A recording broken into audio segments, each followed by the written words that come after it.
Oh dear. And I need to. Mm-hmm. Mm-hmm. Mm-hmm. Embed.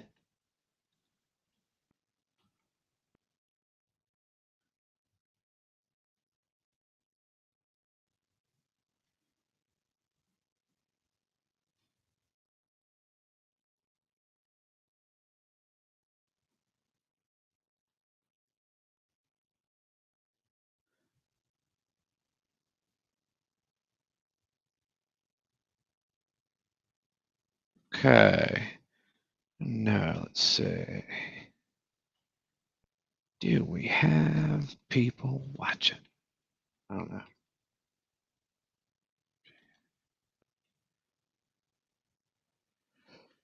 know. Okay, guys, let's start talking here in just a second about something important as people shuffle in or not.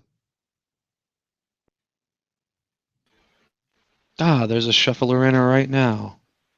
Welcome back, Brantley. I shuffles ends. And welcomes everyone's. Welcomes everyone to the internets.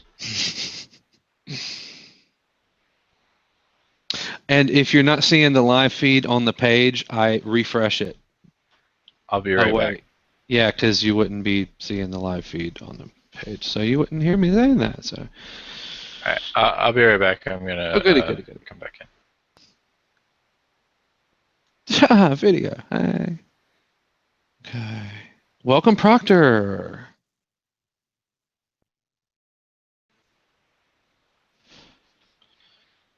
Like I had to click the link to join the Hangout, and it opened in a Chrome window. And then once it opened in a Chrome window, it showed up in my Hangout extension.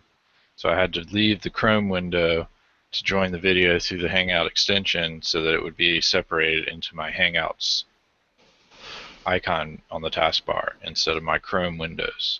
Which that's why you get lost so much, is because all yours are in the Chrome windows. Mm-hmm. And mine's in its own little extension bar. Well, no. I intentionally do. Mine always comes up as its own window, and I intentionally do the show as tab. If that's what you're talking about, like No, I mean, let me see. like, Tab, I get this. reload, pen tab, duplicate tab, other tabs, goes tab to the right, goes tab to the left. I don't see it. See, I get this own little icon here. And it just has my Hangout stuff in it. Wait, how do you, wait, from what? From this Hangout extension. Mm-hmm. What Hangout extension?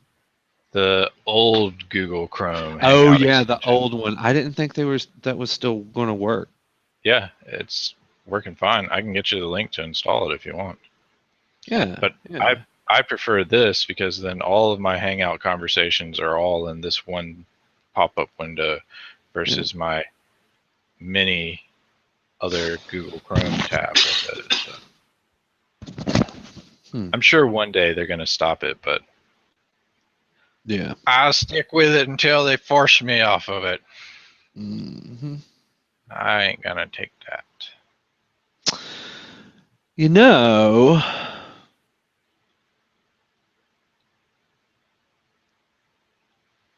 because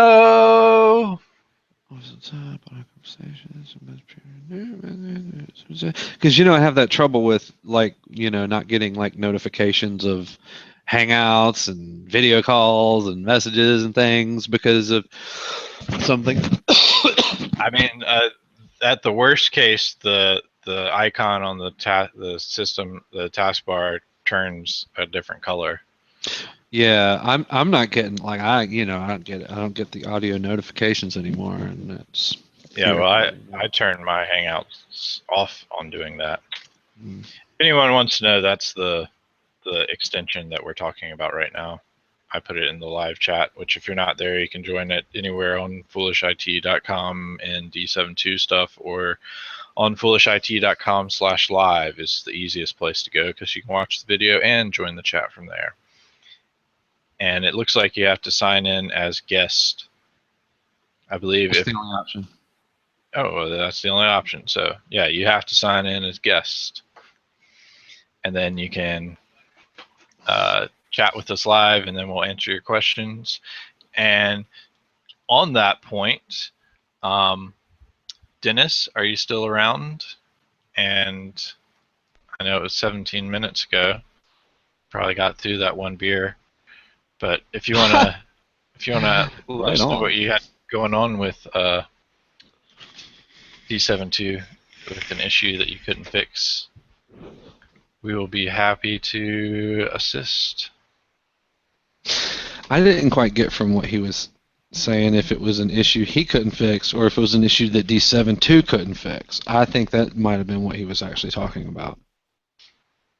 And just in case anybody didn't know, right now we have a 30% off sale going on. All products still open. Today is the last day only. Coupon codes are in the live chat. I keep forgetting. I didn't put those in the... I'll put those in the... I should put those in... You know what? No. As a show note, I don't want to have to go back and edit them, and I frequently go back and destroy the sale posts.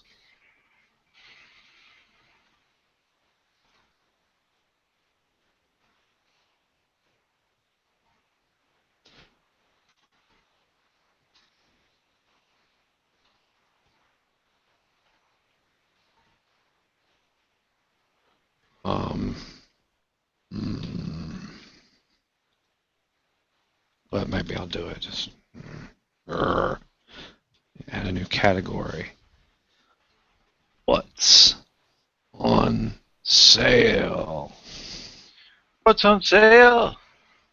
Everything.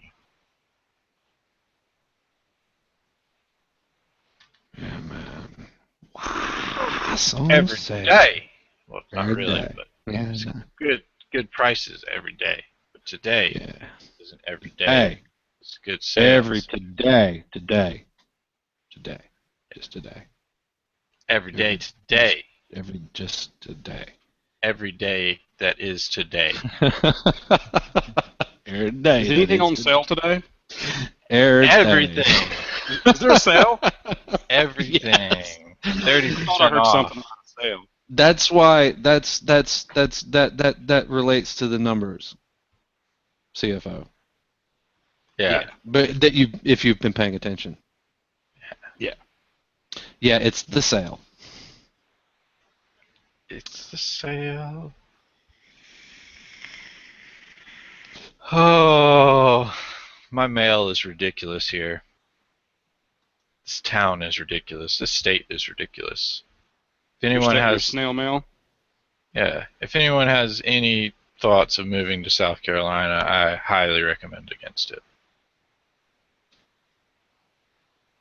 If you have thoughts of moving anywhere, just go to Colorado or out west anywhere. Yeah, he's going to put you in Denver every time you ask him. Yeah. That's going to be your best place. Unless you like rain, go to Washington. If you like overpriced everything and drought, go to California.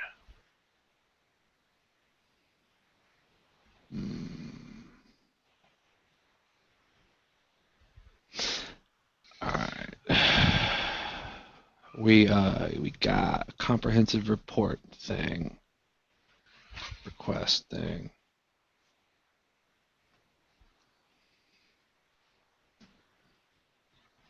Can you elaborate a little bit on comprehensive? Okay, go ahead. I was going to say a report that reports on everything that you can report on.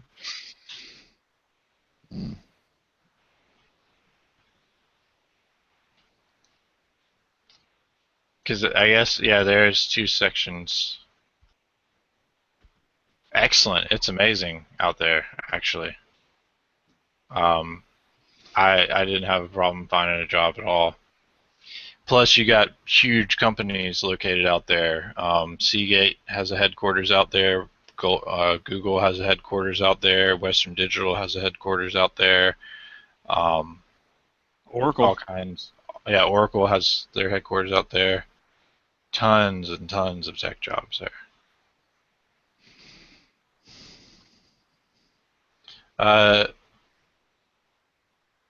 Phil, do you have examples or some more elaboration on what kind of comprehensive reports in D72?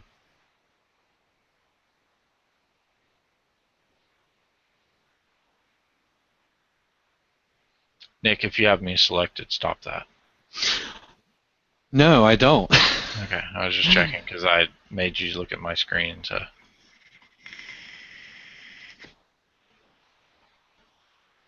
What in the world? Why do you do this work? I hate you. Yeah, I would definitely recommend the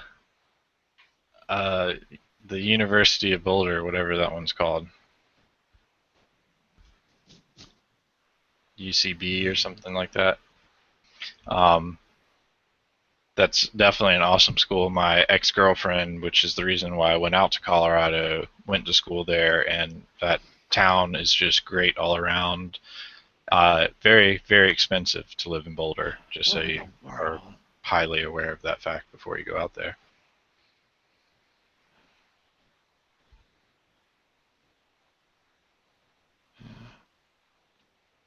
Caching. Heard some cache, buddy.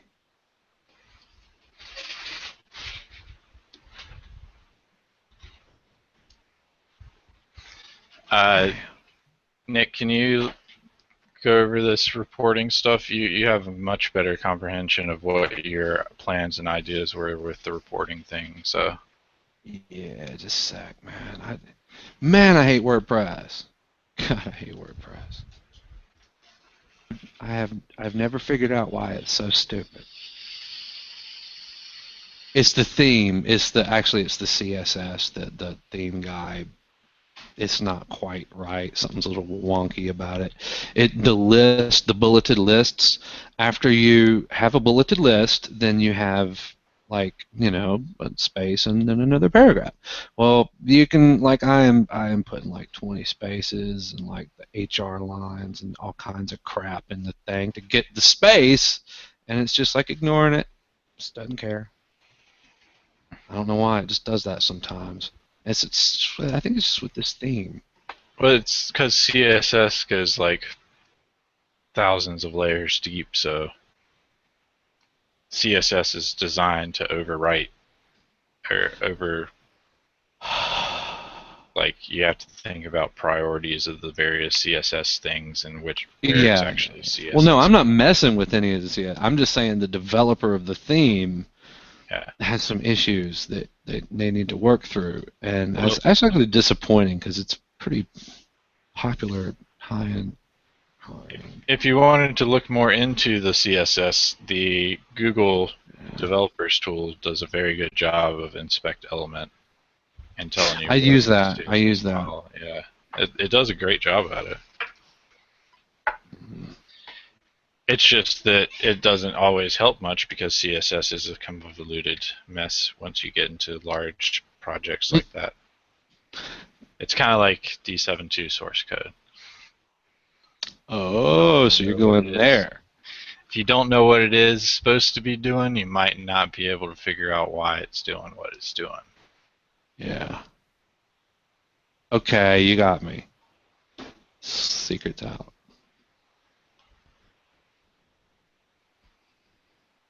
Ah, yay. We fixed it. Oh, and I did the badoo-skoo.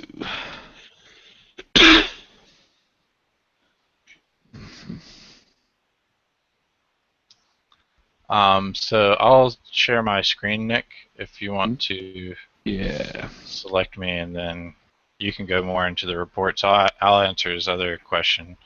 So Fab's auto backup, if you want to have that on your FTP to be added into D72, basically you just have to have it on your FTP that you have configured. So this FTP here, you would want to have that configured, and in a folder that's accessible to this user, you'd want to put your third-party tools. And with that, so you have your user set up and you can get to these folders. You can create a new folder in that home directory of that user, and then you can go to Custom Apps, Integrated Apps, and put in the folder name. And I believe, Nick, correct me if I'm wrong on this, but you could just do, so like if they created a folder called apps, like you have listed there, you would just say /apps/ Mhm. and then your executable. And now when you hit that button, it's going to upload it from there. And it should try to create that directory if it doesn't exist. Although I can't be positive it will be successful. That's the old FTP code. Okay. So I was taking it from the direction of you just put it on the FTP yourself and put the location in here. Oh, right. Yeah, you can do that too. I mean, but And- that should upload it because obviously it has the credentials to download it, so why not? Yeah. So if you want to try it and you have Fabs in your third-party tools on that configuration and it's working with the integration, you can set a path here and a name and then say upload here. And that should try to upload it there. It looks like you have to select your Fabs. I don't have Fabs, so I can't. Well, yeah, I don't think it matters what you select. It's just going to pretend that that's Fabs and upload it. So, but you've already shown him enough. It's just got to be a zip. You don't even have to be a zip file. It does, but I'm not filtering out anything. It's asterisk dot asterisk. I mean, that's like the So And I 2 can plus just 1 uploaded it that way the other day, and it worked for you. All good. Everything works great. Awesome. You can use it from an SFX Mini. I'm questioning.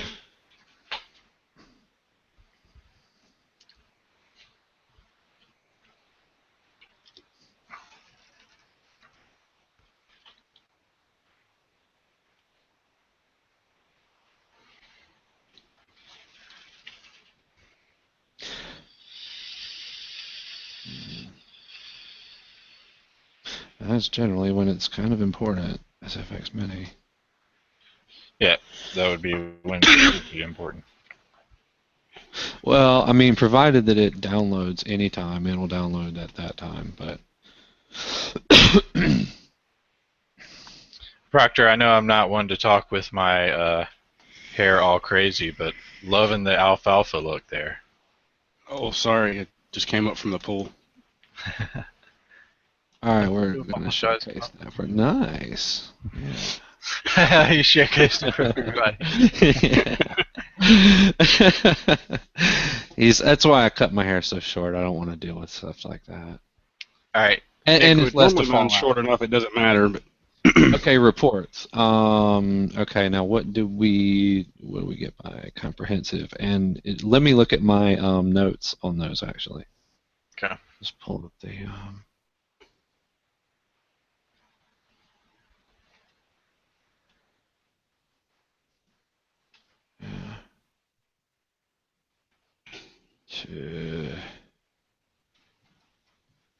Okay. Covering constant.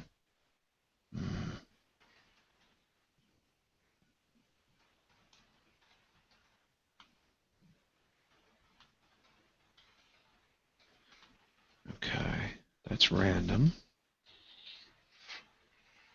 Look at my unpublished notes.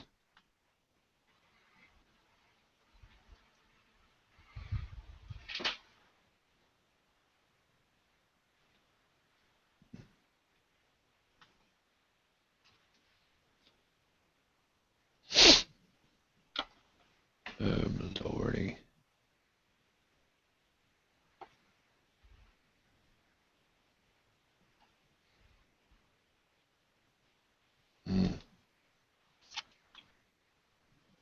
Ooh, mail is here. Yay. Yay, the mail's It's here. nice being able to see that. So the mail is a Sorry. little bit better. It used to come at 2 p.m. Now, and then it started coming at 5 p.m. Now it's coming at 4 p.m. I guess it was like a new mail person and they're just starting to figure out the route. Not that all my notes are top secret, they're terribly unorganized. What can we talk about with the reports? I'm looking at you, Brantley. Hold on, wait a sec. Yes, he has been working on D7.2. He's actually been working on D7.2 V4, I think, in the past hour. Well, I mean, I guess the main things that I know about the report specifically are going to be you have these that you can generate reports here, and that will give you quite an in-depth view of them. Then you have the work reports that would document everything that you do, which you can customize what the work reports say here or on internal functions here. But then past that, to make the reports look pretty, I guess the biggest thing is going to be building a custom work report using the HTML. And essentially with that, you can make the work reports look however you want them to look, and even define templates for those cases. And I can't make the screen bigger. I have no way to make the screen bigger. I guess I can share it on a different screen. Lower resolution. Ugh. Hold on. Oh yeah. You're not doing it in a VirtualBox? I am doing it in a VirtualBox, but I have to do it in a different screen to make the lower resolution look like it should. Why? I guess I could have done it in a different route, but whatever. It's bigger now. Well, no, Yes? I was wondering, and that actually reminded me. I wanted to mention to the people out there. I have heard miscellaneous one or two things mentioned about the DPI on the new 4K and all this other junk, and how that looks really bad or something. The and D7.2, the new as and the Sport Suite and all of that, the new controls that we're moving to are totally aware of that. And well, actually, their new version is. They have full support. Right now, they have like partial support. The new version's out next month, I think, of those controls, and then those will support the high DPI that you're seeing on some of the higher end stuff right now. So anyway. All right, so let me go back over what I know real quick again, and then maybe Nick can expound on that some more. Okay, so to go back over quickly, basically you have your reports here that will give you a wealth of information, and these aren't going to look very well, but there's just good information to have in them if you need them. I'll go ahead and generate an info report now. But then you also have the work report, which if you right-click on a custom app and go to persistent settings, you can change the work report language, or if you're on a function, you can change the work report description there. Then that's where you can get to all of your report information is in the report section. It's separated into logs, and you can manage your reports from here. But the biggest place would be the custom work report, where essentially you can use No, it's not. Essentially, you can use any HTML here. It may not display in this window correctly because this uses a very limited version of IE's DLLs to display the HTML here. But you can use any HTML code that any modern browser will recognize to create your own custom work report and make it look however you want it to have. You can easily insert session activities or the various session alerts in different places, and you can do templates for it. Which is where you're going to want your HTML to be, basically, and then you. That's. I'm sorry. Go ahead, Bradley. I was just going to mention that this is one of the few spots that you would want to save temp report, just in case anything happened to D72 and it rebooted or crashed, because this isn't saved when you click away from here. So.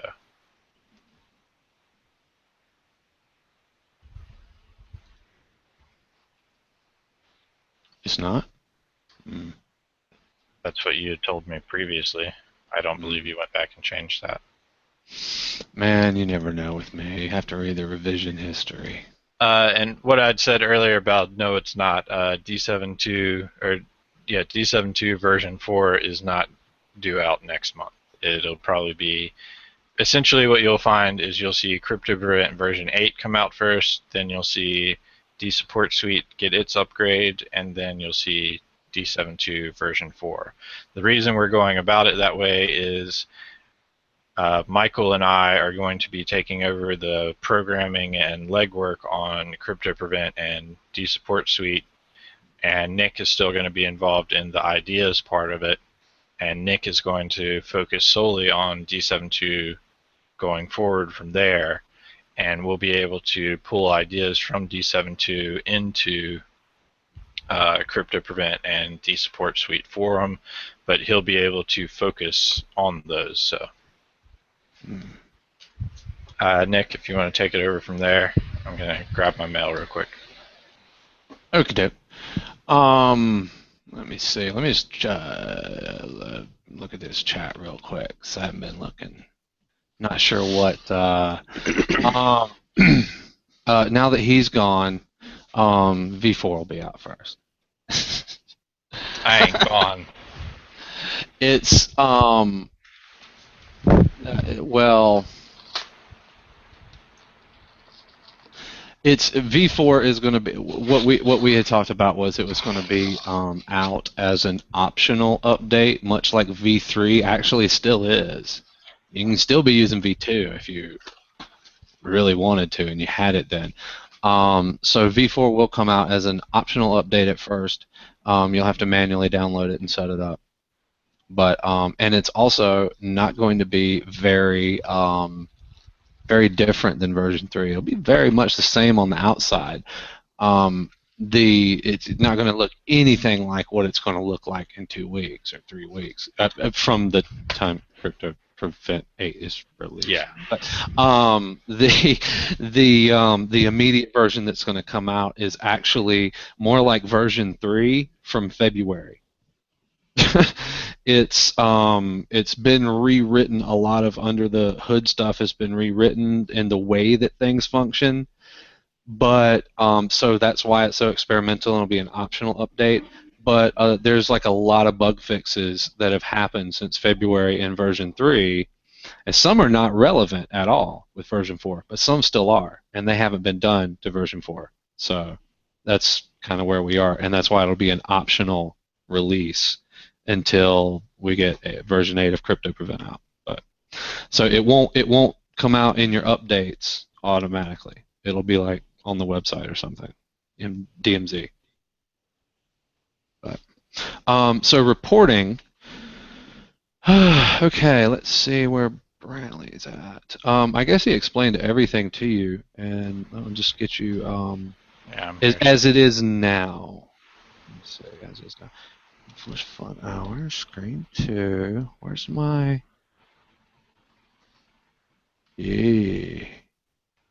No.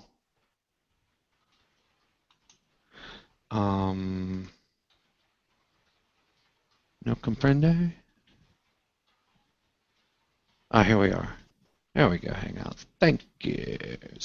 So, this is actually the last bit of version 3 that I was working on. It's not the 4, but it's the last bit of version 3 that I was working on. It's 3.6.83, and I think what's out there now is 0.4.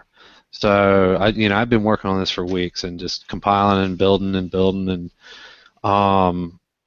anyway, I had to scrap it because it was just getting too in depth for what it was. I need to switch back to normal mode. This might not even start up. Oh, yeah, it started. It's an old VM, though. And in the Reports tab, like he said, we had, when Reports started in D7.2, it was just a collection of the other apps reports. And then it was a log of what the other apps, of what other apps you ran and what internal apps you ran. And so we did this automatic work report, which is what you see up on my screen right now. Let's see, what's on the chat there? What you got there?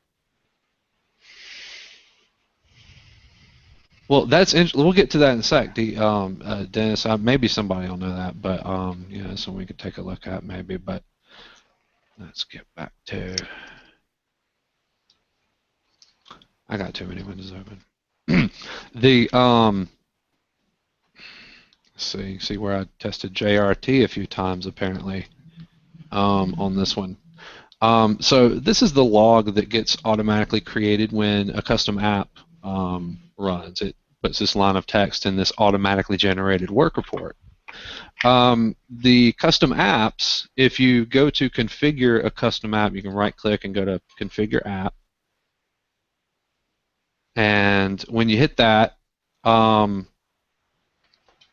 see in the persistent settings where it's located now, on the far right, we have the work report language right here. So that's where you alter the information gets recorded automatically in that work report. Somewhere along the line, we realized, and we've also got, FYI, the same thing for internal D7.2 functions. They also have a work report description in the configuration for them. That's also under your custom apps in the D7.2 config under the main menu. Or like I said, right-click on a custom app. I think it's actually broken on the internal functions. I don't remember if I fixed that in the last build or not. It worked at one point, and then I broke it, and I don't know. But so that's where you would define that stuff. Get out of there. Back in the Reports tab, so then at some point, people wanted to start doing some custom stuff, and and did you show them the graphic? No, I didn't. Okay, I would show them the graphic real quick, and maybe you know, but maybe some don't. In config and personalize, we have the logo options right here. This is all going to change with V4, but it's going to be more flexible actually. But right now, some of the logos can be a PNG, some can only be a BMP. And the PNGs obviously support transparency, and the BMPs do not. You have an option for your report logo here. Basically, this can be anything because it's rendered in HTML and the browser. So it can be any size and shape, and it supports pretty much any graphic. Back on, and our other reports configuration is right here. There's more of that junk right here, where you can have it automatically generate on startup, and you can disable the option to timestamp in the reports. You can disable the work completed when you end a session. And then we just have the storage format where you can have these automatically stored to your pre-configured FTP server, which apparently showed you earlier. And then an option to place a shortcut to the remote to the reports on the desktop for the customer. And that's, I guess you could use it for you, or you could use it for the customer even. Some people do, some people don't. And you can also use it to create a shortcut to whatever you want there. You can, and a lot of people do that. And I'm going to tell you that you shouldn't be doing that. It's I'm going to have to make it's going to make it a lot harder on me to make it work. To make it a seamless transition for you when the reports system is upgraded. Because this shortcut thing is, I mean, I can make a function to make as many shortcuts as you want, but the reports thing has to be tracked separately because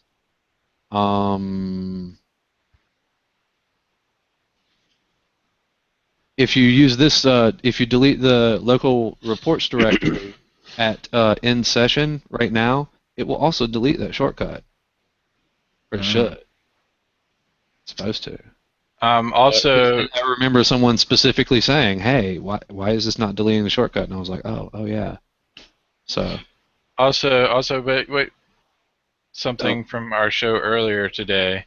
The generate reports automatically at startup is not on that tab. It's on that tab. Yes, I know. Okay. Just wanted to point that out there. Yeah, and I know because I've already fixed it. I told you I already changed the terminology on the thing to specifically say this overrides the. But anyway, all right. So reporting, back to reports, and I'm just going to check and see what you were saying there, just in case it was something I need to know. Why have I lost the chat? Dennis, for that Chrome Omnibox and Coupon-y things, you'd actually be better off using the custom app, the Chrome removal tool, because that will actually go through and reset Chrome and do all of that stuff.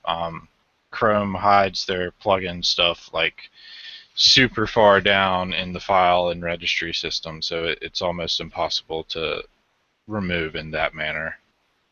Hey, you want to You either have to do it inside of Chrome itself, or a lot of times the Chrome shortcut, Chrome properties, is what needs to be done there. There you go. That's a bad. I'm sorry about that. I'm notorious for that. Because I use the encrypted search. There. That's the link for the Chrome software removal tool. I was actually going to do a custom app or something for that, and there is a custom app for that. Never mind. Awesome. Yeah. I remember running across it the other day and going, "I'd make a good custom app." I didn't know you did that. It's one of the ones that was the DMZ pre-released apps. So. Yeah. I actually want to get into that a little bit, Dennis, because I do it with some IE and some other things in Defunct, though. Since you mentioned it, I was browsing the methods that I could use to manually install a Chrome plugin the other day, about a month ago or so. But I was investigating these things for another reason, and I remember running across a lot of stuff and going, "Oh, this would be good in Defunct."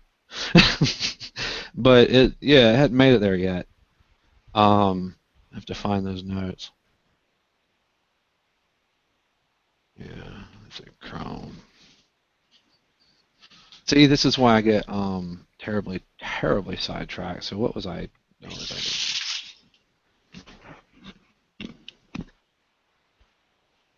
Okay, cool. Well, anyway, back to reports. If you're still there, we have a custom work report tab now, and that's what Brantley was just showing you. This is the session activity is everything that is going to be in the work report anyway. The custom work report was thrown in there at the last minute because people are like, "Hey, we don't want that on our report." And I started adding more options to customize the work report, and then people were like, "Hey, we don't want that," and it just kept like I was like, "Uh-oh, I see some options here." So let me do a thing. So now you can just kind of scroll through or add all, but just double click on what you want, and it'll go in this temp report. Then we also have this snippet thing where you can. It's just got there are HTML snippets that you can create, and like a line break, and you can do a hyperlink. Oh yeah, you have to highlight whatever, but so and then save that as a snippet name, and then you can insert that as like an HTML snippet in this area, and it'll insert wherever the cursor is. The insert tech notes at the bottom will insert the notes that you put in this window if you use the technician notes window from this button. And you can also have that run on startup if you constantly use it. It'll generally just kind of float in the background, I hope. And so once you get your report built, based on the session activity, you also have the session alerts, and this is kind of new to the custom report. This puts all of the alerts from the system info tab into the session alert, so I can just go through and say, oh, no antivirus. So I can just put that. Actually, I would probably, that it would make sense to do these alerts first, wouldn't it? Probably this tab should be here, but it's you would throw these alerts on and say, oh, okay, there's no antivirus software, Windows not activated, we don't care about some of this stuff, device manager problems. I know that I stopped Security Center, I think, so that's not a big deal. Check event log. So you can kind of go through these and just like say, oh, well, something's going on. There's a weird thing there. And then when you're, then you go through and you start your repairs, and then you can add what you did to fix it, and your snippets and template. The template is a much larger version of a snippet. That I don't know why that happened the way that did, but and then regenerate custom HTML report will just bring a custom work report called thus, and you'll have all of your stuff in there just like you did in the automatically generated report.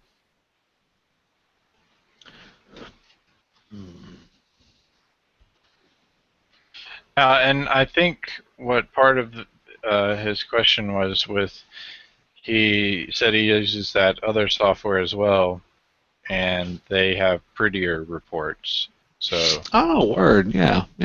I know. I think that's where they spent all their time doing. And it's important to a lot of people. It wasn't in the beginning to us, and I see how that is more important to people.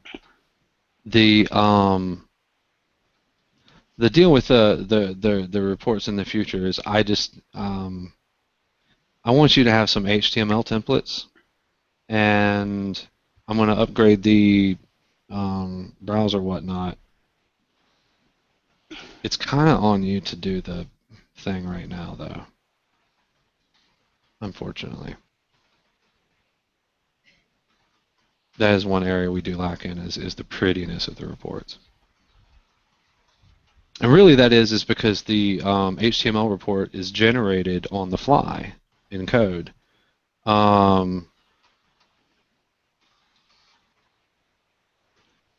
I think the best thing to do for that, and I had someone actually have a suggestion the other day, and oh yeah, I mean, yeah, I'm sure you would. I haven't actually seen the report prettiness, but yeah.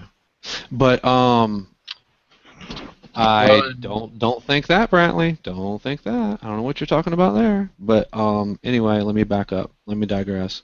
I was going to show them that path where Chrome does all that stuff, and okay, why it's ridiculous to try to do. But the report, the solution that was proposed to me that was quick and easy, basically was allow you to create your own custom header and footer for the report, your own custom HTML header and footer, because right now one's automatically inserted for you based on the logo and some other information, and yeah, customizing that, just allowing you to customize that, I think would go a long way. You'd probably even get some people to do some templates and donate them. That would be good to bring back. The other dcloud tags, shared other stuff. tags. Yeah, the dcloud sharing. People could upload their templates for it without Sans logo, of course, but and info. But I mean, the template you would generate would be you'd be able to share that because it would all be based on variables. So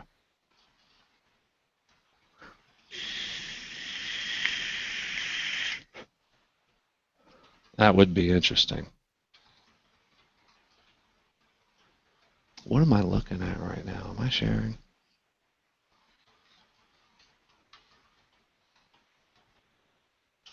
Where are you now? Oh.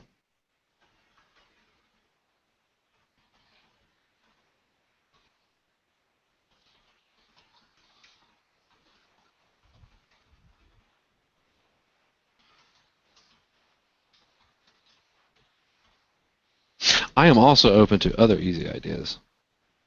And, in fact, I didn't even at all look into the, there is a report control in Chilcat DLL. I don't know what it's capable of.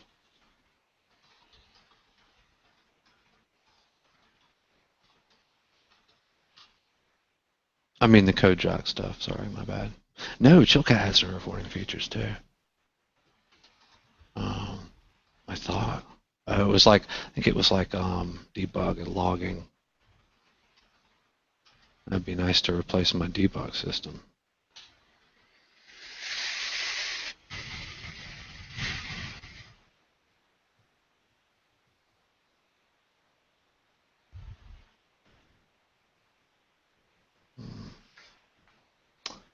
I am not seeing any of this.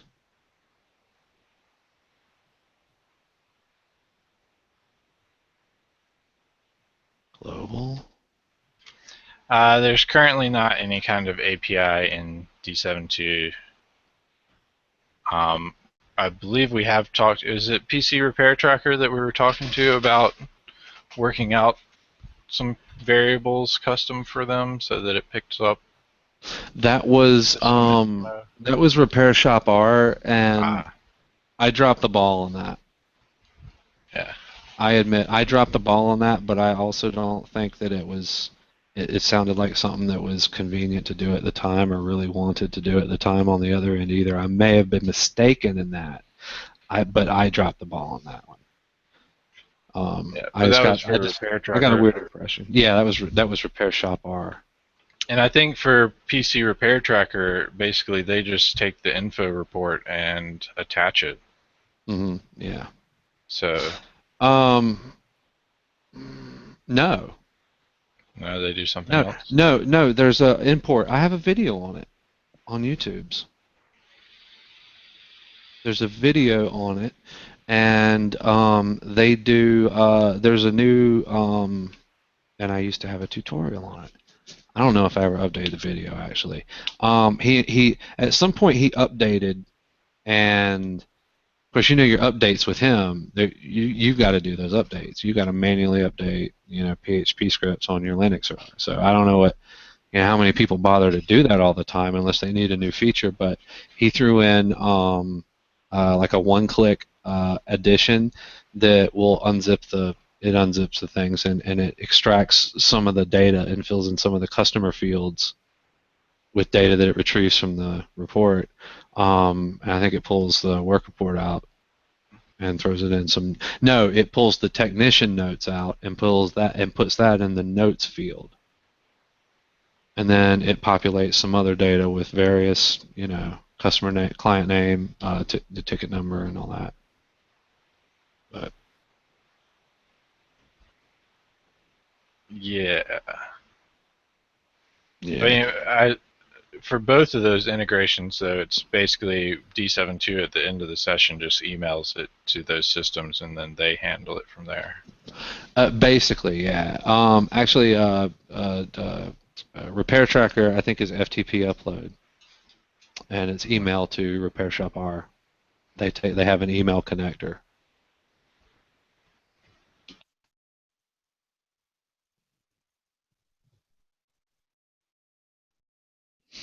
Come to think of it, Luke might have an email connector now. I don't know. I hadn't kept up with his stuff. I'd like to. I need to talk with him.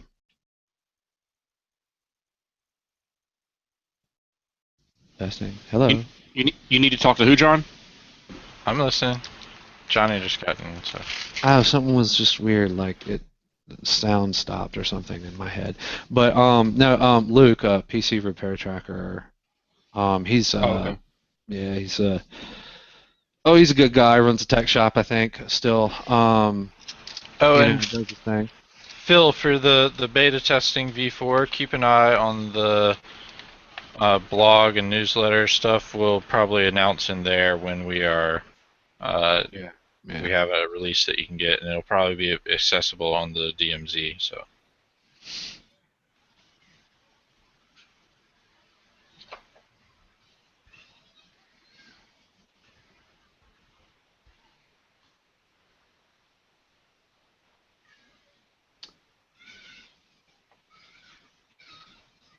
Oh, nice little CSV, little XML.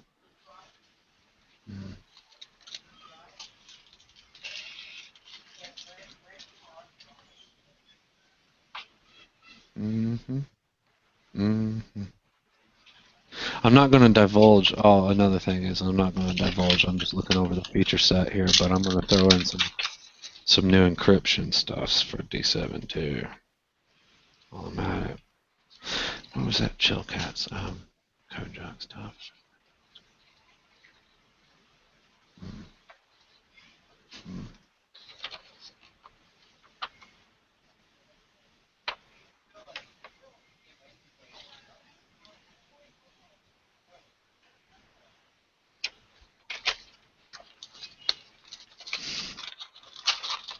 Dennis, what do you have out there that's non-US? Do you have anything out there like that, or does Repair Shop R like that? I didn't realize MT Help Desk would be limited in that way.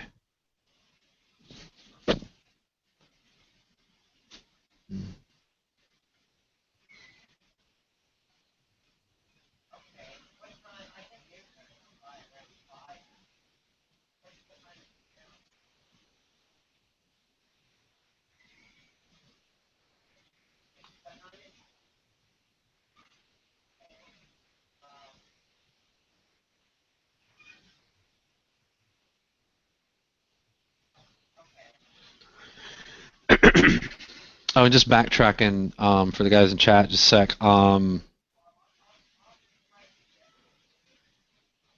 Defunct, the Chrome extensions that you can get to, and Brantley showed you that they were just like randomly, like lots of, tons of random looking, what, numbers and stuff surrounded in curly brackets.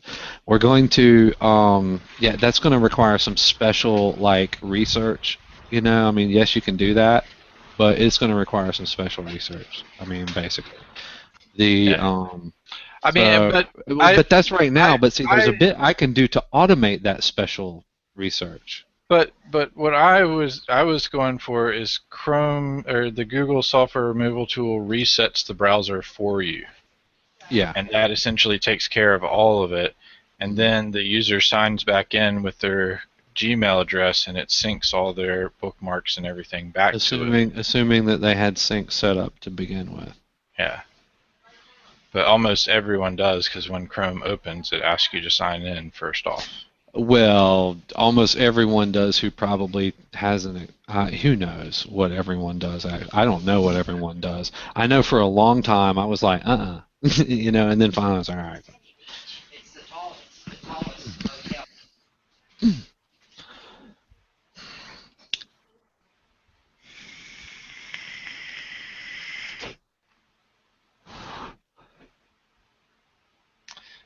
And we want to hear about that too, 2+1. He says he's working on, he does some web hosting, used WHMCS, and he's currently working on hardware and report integration for D7.2 and DSS. Sounds interesting.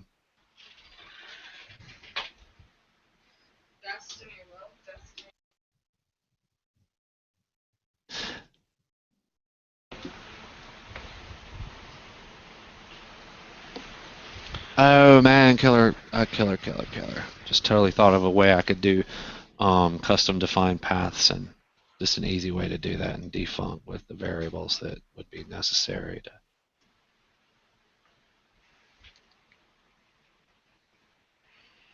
That'd be painfully easy. Why didn't I do that before? Because you were doing other stuff. Mm. Oh yeah. Oh that. Like, not Crypto Prevent 8. Yeah. Well, yeah. Yeah. For that integration into other things, as long as it has an email connector, you can always integrate it that way. For ConnectWise, when we were using that, we basically just had a ConnectWise board set up that accepted its emails on its own address, and anytime we ended a session, it sent email reports to that address, and then we tied it to the client within that system. So Yeah. That's another route. Or if it does FTP, you can upload it to an FTP. So various options to be able to handle those. Oh, that's why we dropped the ball. I remember why I dropped the ball on the repair shop R thing. And it wasn't so much that I just got the impression that everyone was too busy and I was too busy. It was that, but it was that I needed to reach out and find a repair shop R user and D72 user to talk to about what variables we need that Troy can program to import from our reports, because he said it would be cake pie to do it or something. Yeah, I mean, and it would be for me too. All I have to do is just throw some variables in a text file. This equals that, and all he needs is a list of the tags. All I need is to know what to put on them, because I don't use Repair Shop R. I mean, obviously client name and ticket number, but I don't want to go to him with a list of 2 items and then have to keep going back to him, busy as he may be, busy as I am, 20 times in the next month, getting small little things done for Repair Shop R users who pop in here and there and want a little something else. So I'm kind of trying to talk with someone and find someone who can just tell me exactly, we can consult, figure that out. Maybe show me what their system looks like even. I mean, I had a Repair Shop R account, but with no data to populate it, it's not very useful. And yeah, it's hard to know what you don't want to waste your time doing that when there are so many other things. What is it, Bubby?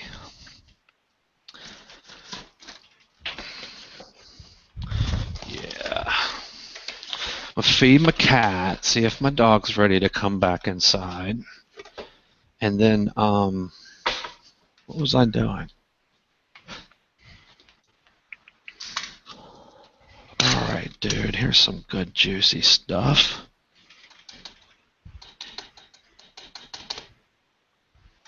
Good boy.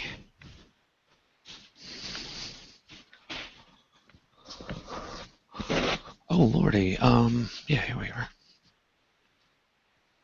So I'm just gonna walk around my house and mumble for a little bit. Y'all talk amongst yourselves. Okay.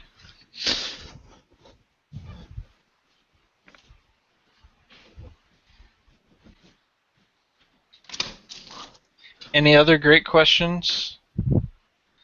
Oh, one more thing. Awesome. For the old mail password thing, you can't use the old version anymore, right? You had to change something that didn't allow for that anymore. Old mail password. Yeah, the I think it's Nearsoft password view. Nearsoft changed that. Well, no, I mean, you had it so that if you had the old version that did it automatically, Uh, you could no, it still should. use that. I didn't change. It should still work. All right. So Actually, guys, it should still work.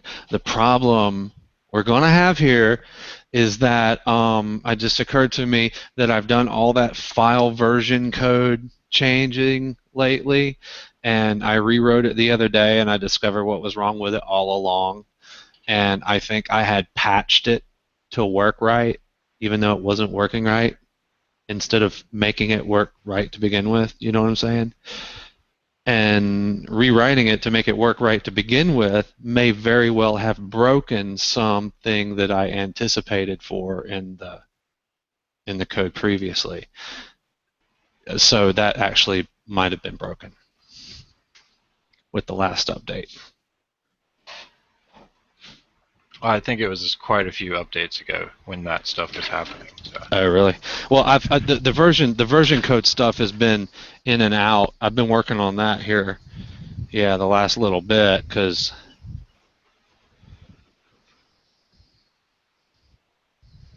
yeah.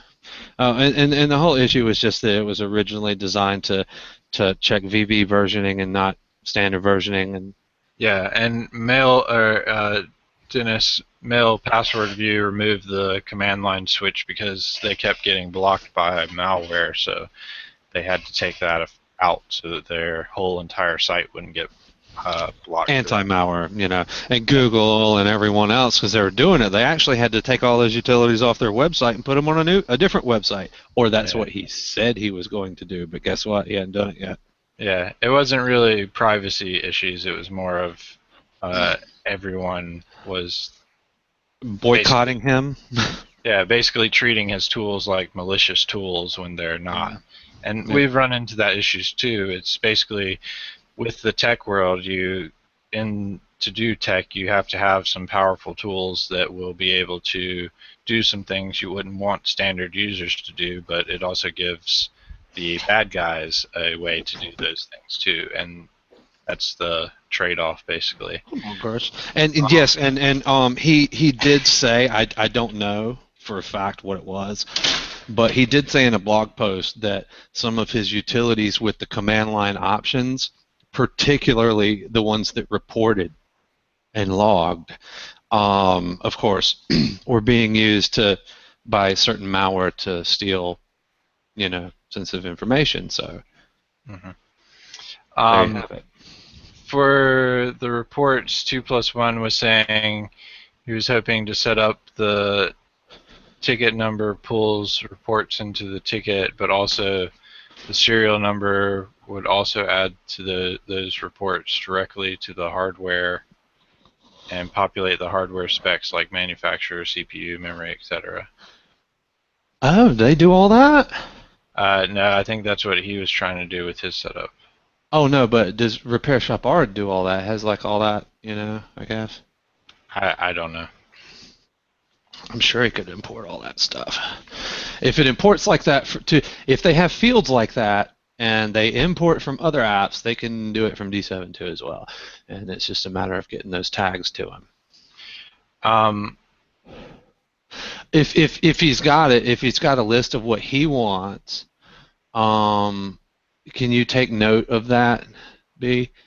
And we'll put out a blog post with the list and put it on the forums and say get for some feedback from others. It's not just it's not like a complete list. It's just some specs of things. Well, yeah. I'm saying, but the general idea, let's get some stuff. The stuff is everything on the system info page, I believe. Is you want to have it so that can be picked up by other programs. Really? Yeah. There's another thing about they'd like an install tab in the new D7.2 so that you can install CryptoPrevent, Uncheck EWAT, and Patch My PC. And in those cases, D7.2 version 4 Nick's going to be trying to get away from tabs, so we're probably not going to have any new tabs, but he also may do something like custom tabs so that you can do something like that.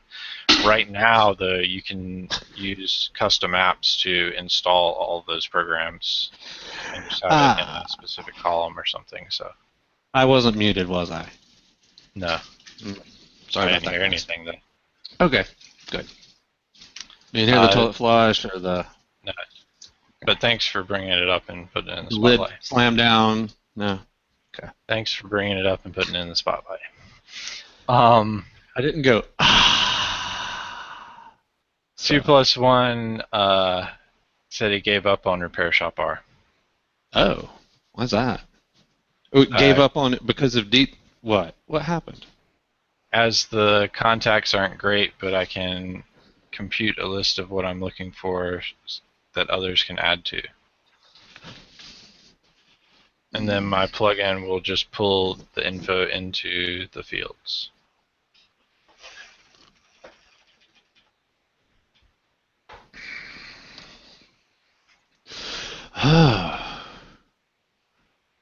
Wait, I'm gonna compile a list of what I'm looking for. The others get perfect.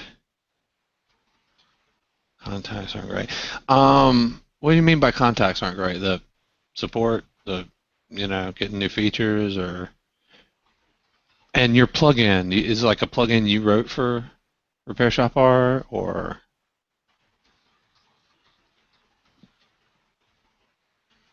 I think it was for his own thing that he was doing. oh, is he doing his own thing? Okay.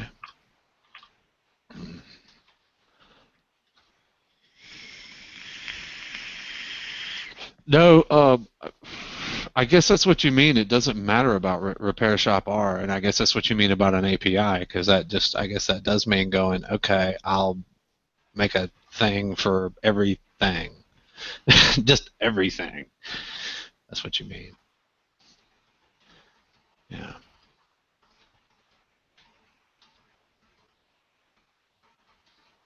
Awesome, Steve-O. Let's get a look at that.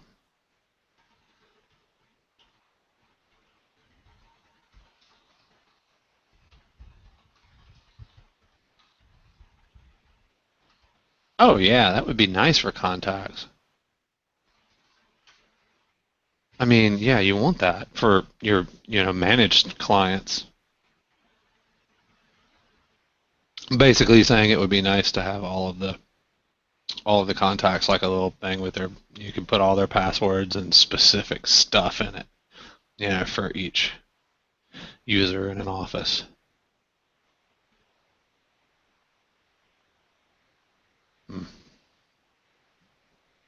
Oh, and by the way, thank you for joining in. There's a lot of you now compared to this morning, so we know the morning is not our niche. It is not our target time, I guess. Yay. You can sleep in now, Brantley, or sleep, period, because I know you don't sleep at night. So.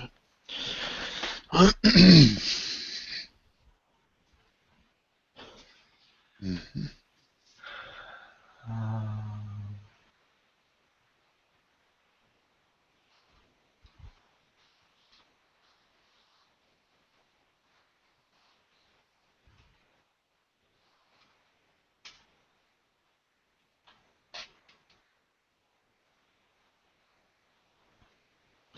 Oh yeah, main contact, yeah. Mm.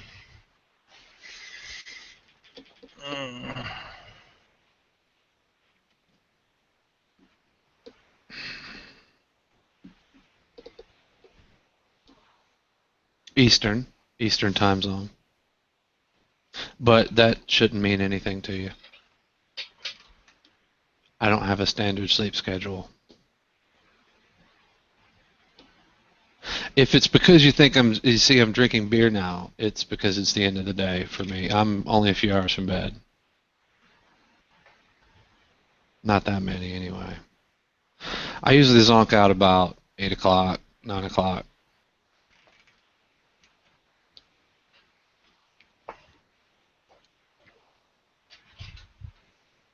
Depending on, sometimes earlier, sometimes later. I'm up anywhere from, like this morning I was up at 1:30. Normally I'm up around 4 to 5 at the latest. And I start working.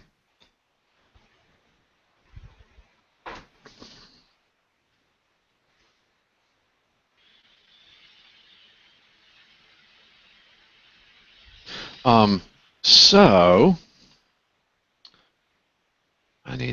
I still didn't do that, that one quick fix, the bulk configurator. If you buy bulk crypto prevent, by the way, and I'm going to do that right now. If you buy bulk crypto prevent, do not name the configuration that you create the same thing as the company name you are creating it for. It will cause a blank submission to get created, to get sent to us, and we'll be like, please submit again, and you'll be like, I did. We'll be like, what are you doing? And they'll be like, I don't know. We couldn't figure out what was going on. Finally, someone helped us figure it out. I found the fix for that. It's just a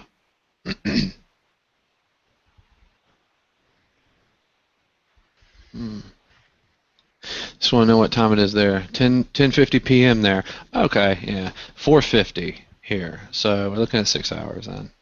You're like GMT was +1 or something. Where are you?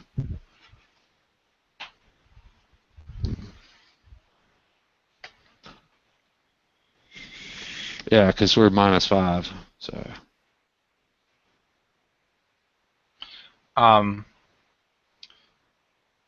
Steve, I think I found your ticket, and I can go over what you asked there without calling you out if you wanted to see it on screen here. Give me a second to prep my system for that fact. This is a dsupport suite question where basically they used the trial. Trial worked great. They purchased it, had an issue with it, so they reinstalled it. Or they removed it, reinstalled it, and used the new key this time, and now had an issue, so they ended up deleting the config files and still had an issue, but they wanted to also know what the config files, or what the files on the FTP server they needed to back up to be able to save their configs once they get a whole bunch of them in there. Aha. So okay. So first, let me just say that you don't have things. Obviously not. You've only used the trial. So what you want to do is, hopefully the configurations you created for the trial aren't that important to you, and if they are, I can tell you how to fix that. But it's a small editing text file process. Basically what it is the key that you use to the key is tied to the company name, and it forces the company name to be shown, so you can't give it away or hire it or whatever. Well, you can, I guess. There are ways, I guess, but digress. The key is bound to the company name, and when you change one, you have to change the other. The problem is that when you embed the key in the configuration in the management console, you don't get it back out. You can change it, but you can't change it. You can change it in the console setup, but you can't change it in any templates that you've created since then. I mean, before then. They will always use the old key and name, and that's not right. That's something that I've got to fix, but that could be maybe part of the problem. Let's go to Brownlee. It's an editable text field, so you could change it. Is it? I thought I took it out. No, it's an editable text field, I believe. Yeah, I can edit it right now. Show me. I'm gonna do Oh, that. I know what it is. You can't. It's ignored, I think.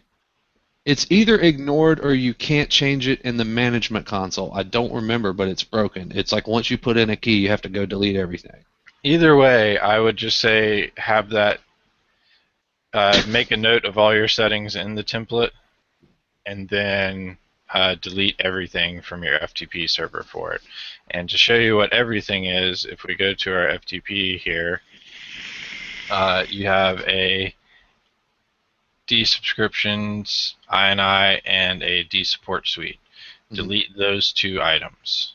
Yeah. That's the only thing that will end up showing up in this FTP. Yeah. Actually, the dsubscriptions.ini just holds your client IDs, and it doesn't currently. That's all it does. So that it doesn't hold any key information. But in the dsupport suite directory, you'll have like a sub or a zip for each. You'll have a sub directory for each client ID that you create, and basically just those are the affected ones. You could technically go in and download, or actually the best way to do it would be to edit the zips. To edit the configuration files via text file manually directly from the program data folder on the local machine, and then upload them with the new information. I wouldn't say the best way to do that would be that. I would just say that would everything. Okay, maybe delete everything. The best way to do it is to delete everything from your trial, and then they're going to have to take it a step further than that, maybe. I think they're going to at least have to go in and delete the program data folder, the foolish IT/dsupport management console in program data or app data on XP. So past that, once you've deleted everything there, you can delete everything here. So you can delete the templates using the console, and then you can delete the client IDs using the console. And that will basically refresh your dsupport suite. When you go into options and then set up config, then you set your product key and registered name there. Make sure you have the required components, and then you set up your FTP server. And you won't use this legacy dcloud. You'll put your FTP account there, and you'll put your username and password there and test server login. As long as all of that works, you shouldn't be getting that internet error that you were seeing there. And as long as your server is accessible from that console login, you shouldn't get that internet error there. The default logos will apply, and everything in this will actually just apply to any new templates you create, and then will carry over to when you assign them to the client IDs.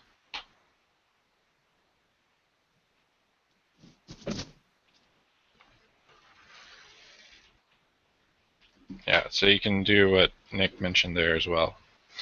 But we've seen that internet error issue, and basically all that internet error issue is saying is that the console can't get to the FTP server.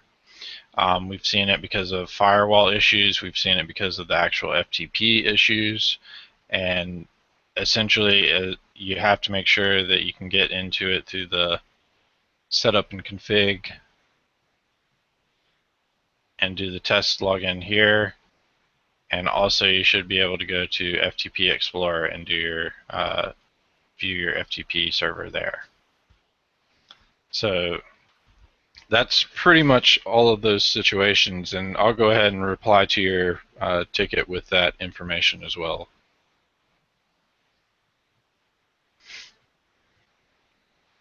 In case this isn't the right ticket that I was thinking you were, so. Sounds like it would be, and the name matches, I believe, so.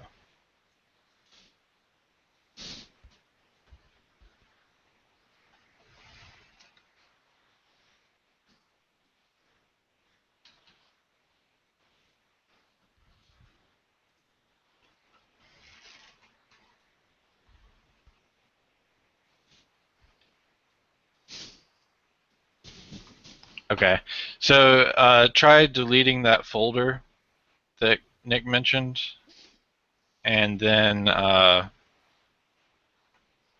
going through and making sure the setup config is set up correctly, and make sure that everything on that cloud server or your FTP server is deleted off there as well, so that it pulls that. correctly.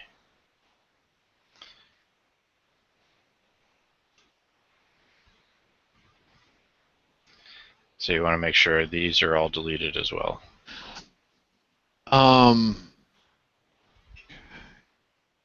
Yeah.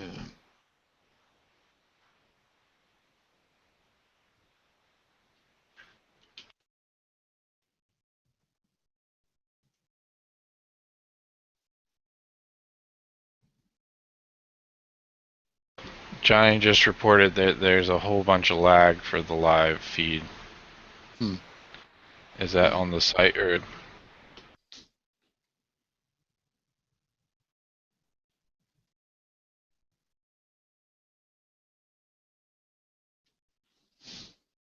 Yeah, man.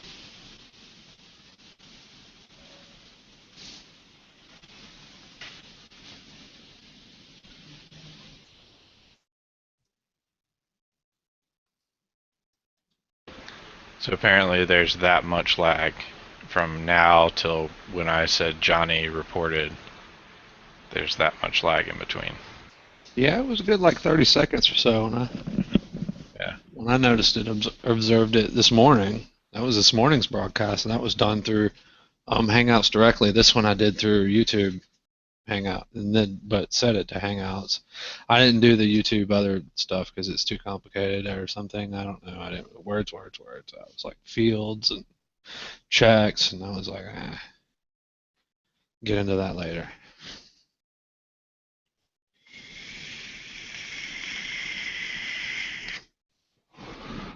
Yeah.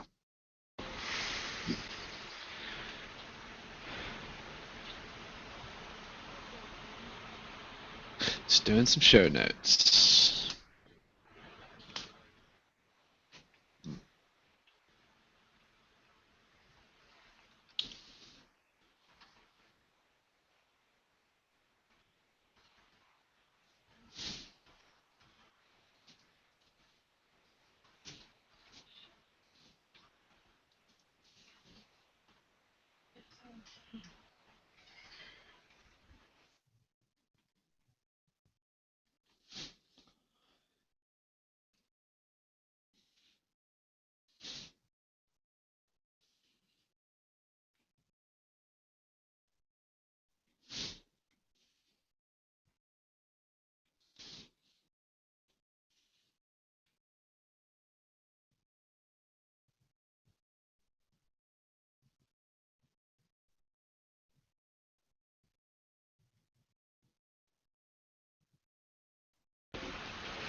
All right, yeah, let us know, Steve, if that's still having an issue. And that was confirmed. That's your ticket. Do you want me to still reply with a worded detail of that?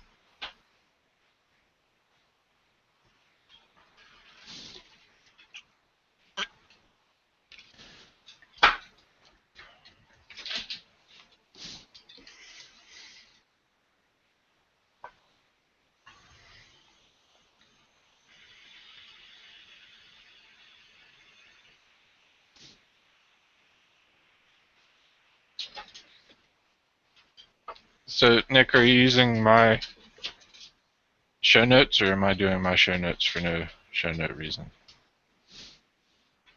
Are you doing show notes still? Yeah, I did the morning ones, and now I'm doing the afternoon ones in that Awesome. OneNote section. Keep it up. Okay. I can't get them all. I'm just doing the bit. I just did the bit on dSupport Suite Management Console though. Okay. Well, and my show notes are kind of show notes so that you can expound upon that Right. topic more, Yeah. not like detailed hmm walkthrough of everything. Right. That's all I'm wanting. I just want you to like put up some topics maybe, and then also some links if they're relevant. But Yeah, I kind of did that. awesome.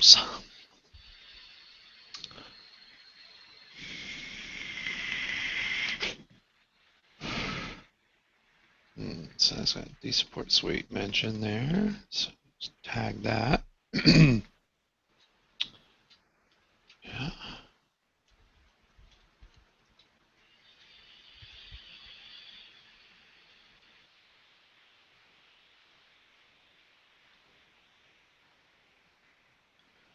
Yeah. Yeah. Let us know if that's not. Did he try that out, Steve-O? The last thing he said was he'll try Okay. deleting it as mentioned. So,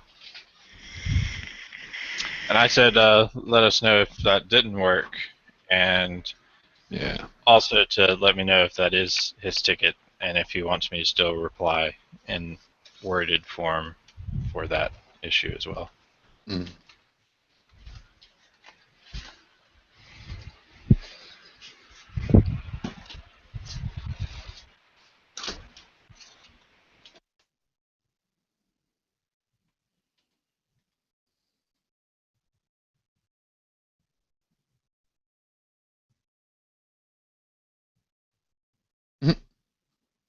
Quick question for you, Nick. What's your biggest challenge when managing complexity in your software architecture? That doesn't sound quick. Yeah, it doesn't. Yeah. I almost want to tell him that, but I'll just delete it. Oh, wait. Oh, sorry. Spam it. Oh, Michael, Brantley, by the way, the positive feedback I got from the ticket closure earlier, the person said very responsive. Michael was very helpful as well. That's good to hear. That is. And Now we don't Michael have would to like fire him. Yeah, yeah, yeah. Okay, let's see. I don't need all that junk. And Going back to earlier when we were talking about PC Repair Tracker, Yep. I went out to their website to see what they had related to D7 too, and they still have. They talk about integration with D7, not D7.2. I wonder if we could get them to update their website with D7.2 graphics and information instead of D7. I wonder too. Ooh, another D Sports retail. No, I can give you the contact information for the guys, and that, And I want to but say like I either tried really, that or did a video for it too. So See what, Brantley? I couldn't hear you. I want to say we either tried contacting them about that or we did a video for it too. remember we talked to him. We talked to Troy in the video. Yeah. And yeah, I'm pretty sure we did mention that, but we also said some things that I dropped the ball on, like I said earlier. But Okay, could you send me either an email or a ticket with his contact info in it? yeah, I want to say it should be in the system. I'm going to check right now. yeah, it should be. Okay, yeah, I'm not by my computer right now. Yeah. Troy is the developer, but you want there's another one, the other guy. Gosh, his name slips me right now. He'd probably be the guy to talk to about that. Hang on a sec.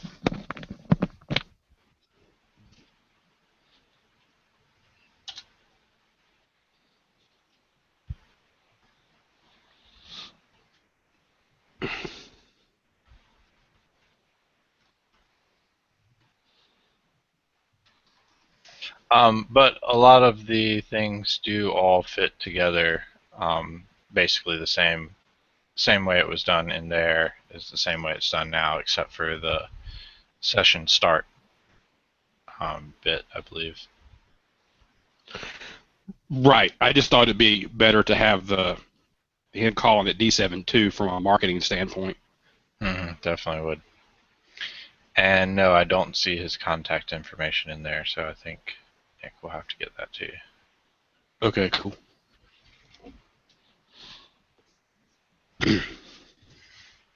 Guess I can stop sharing my screen for the moment.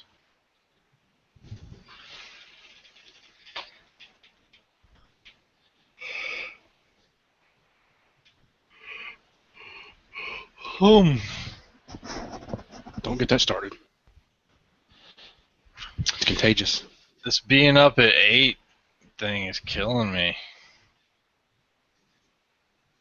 Because I was also up until 5 like I normally am, but I had to get up at 8 to take the dog out, or take the dog to the vet that we didn't decide to end up doing, so I'm running on 3 hours if that or so. Yeah, I've been burning the candle at both ends too. Last couple weeks.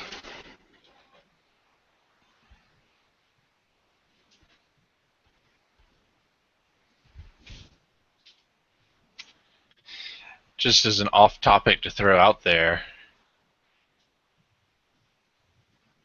these are Yeah. my SETI at home numbers. I'm just talking. Um, these are my SETI at home numbers. This is my main computer and what I'm running.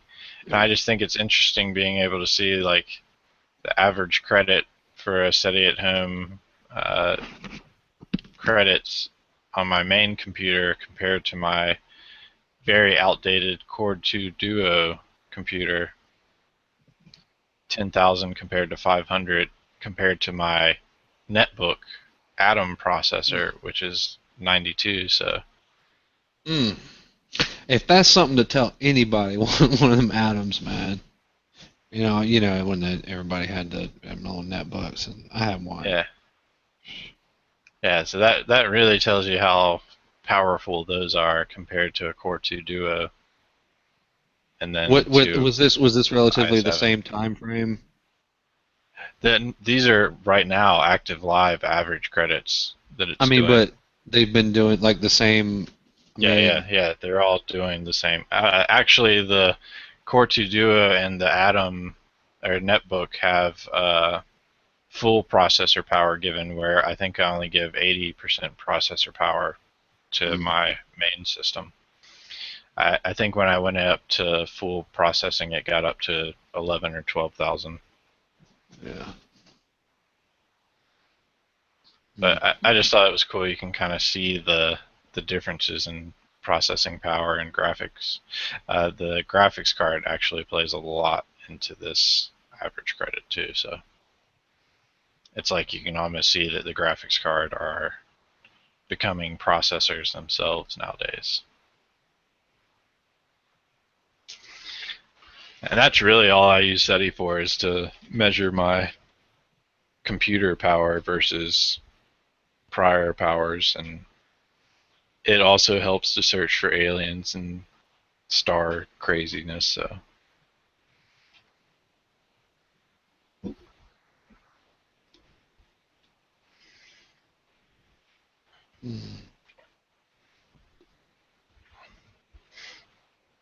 I really need to upgrade to that Deca core.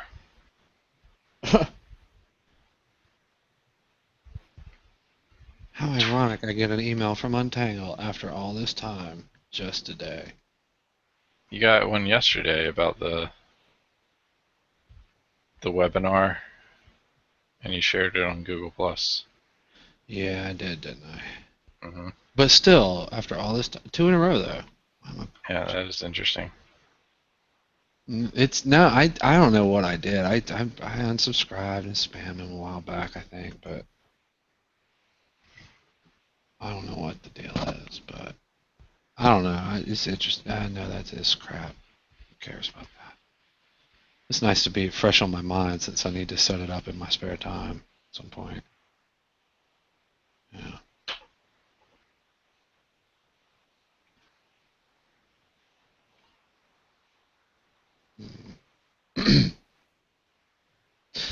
Ooh. Mhm. Mhm.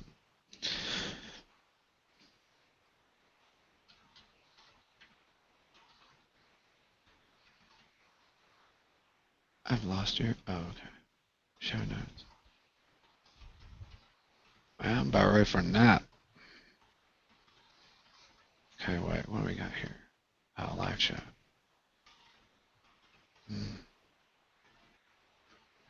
Oh yeah, the activation thing. There apparently. Oh, wait, that was your morning note. Okay, never mind.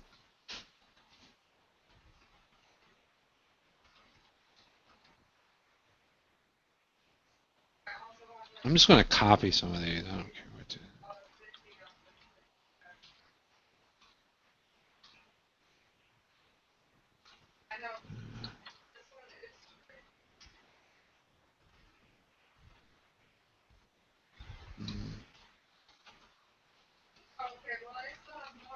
Hey, viewers, because there's still a lot of you out there for. It's still a good time, I think, for this broadcast. The afternoon, it's definite. Yeah. So we left in 2. We came back. I think we did all right a little bit after lunch, but I think it's this second session is where it's been at, man. Yeah, I think they started rolling in about 2:30 or so, but that was what we had been starting them at the prior days too. So That's they might true. have That's been. true. Yeah. I mean, it may Well, just be that we need a schedule. That schedule. For it. Oh. I have this one hair, and I can't make it go away. I'm gonna have to cut that. Big gray, beautiful hair. You can mute. Oh, sorry about that. Yeah, I got more now. I want to get it.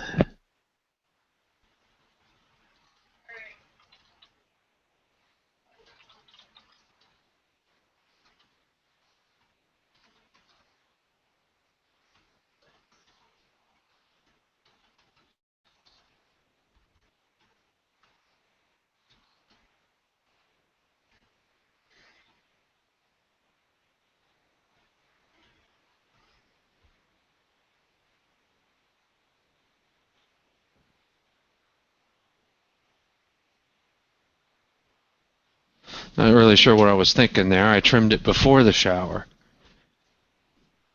Oh, wait, yeah, I know why I did that, because, the hair. But it's all fluffy and not like it was before the shower.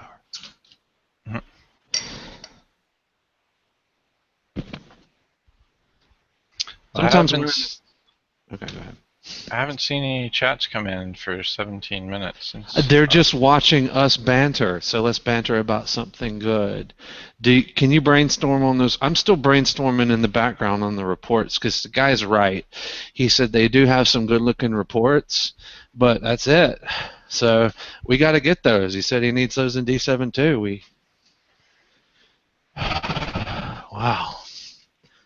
Hi, Papa Girl. I mean, I really don't have any specific suggestions for the reports, and I kind of agree with you that the reports are a good option, but I feel like it's a lot of other things that we have going on right now are more important options. Yeah. Yeah, I mean, there's a lot of stuff that, I'm really looking forward to, like, improving and just introducing new stuff that surpasses beyond the capabilities of the current software. I mean, new stuff, not improved existing stuff, kind of is what I'm saying. But some just the things I got going. He's right. There's a lot of junk going on, and I would rather combat viruses and repair computers more efficiently than be able to show that I did so. But I mean, on a piece of paper. Paper's great, but people don't always look at it. Matter of fact, they rarely do. They do like having it, though. That's the misconception. They want the paper.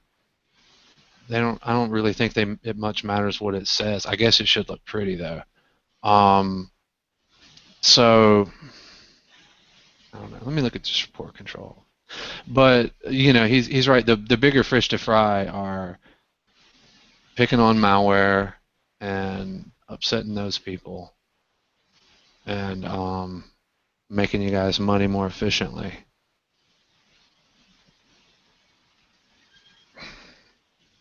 What I actually miss and what I want to dive back into head on is directly working with malware removal. Myself, like as in, what can I do to pick on this malware? What can I add to D7 to make it super easy for you to deal with?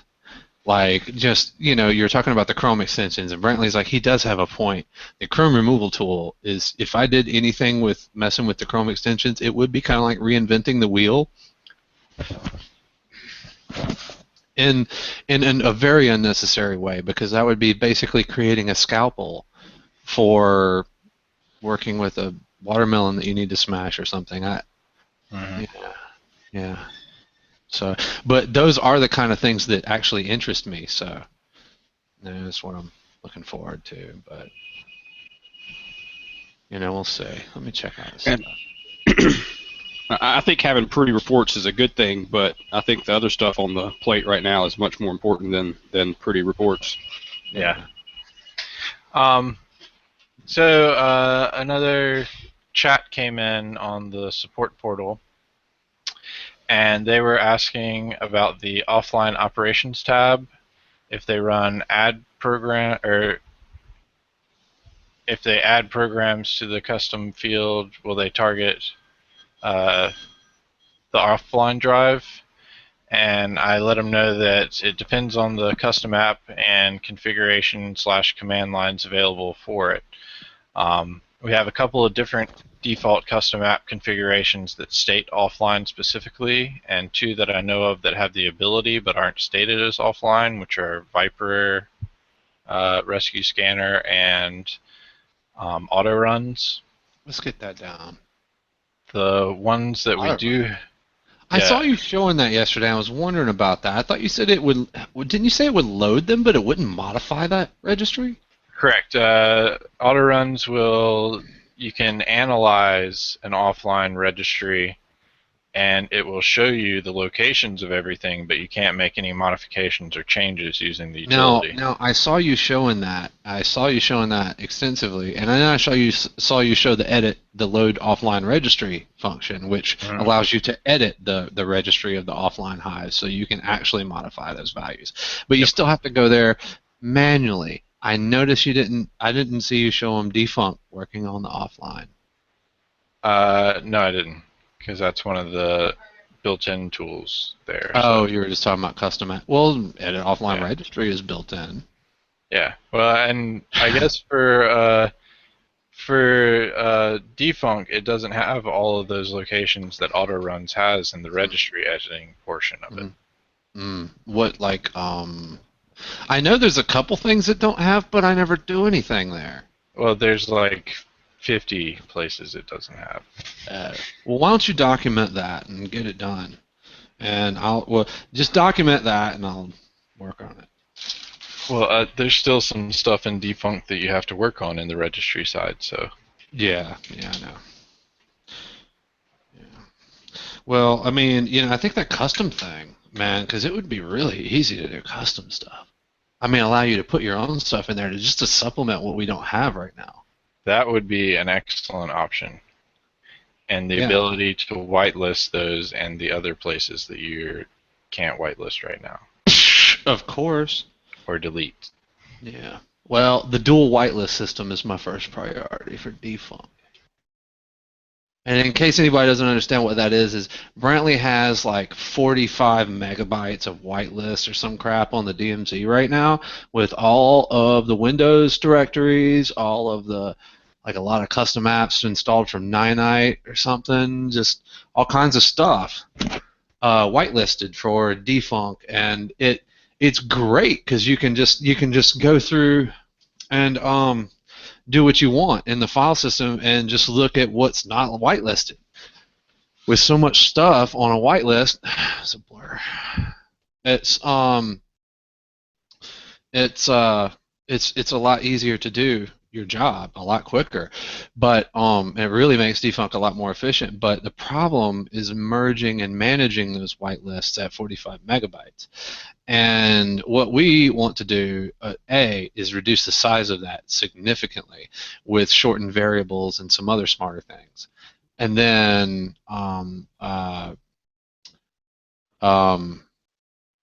we want to maintain them ourselves, period.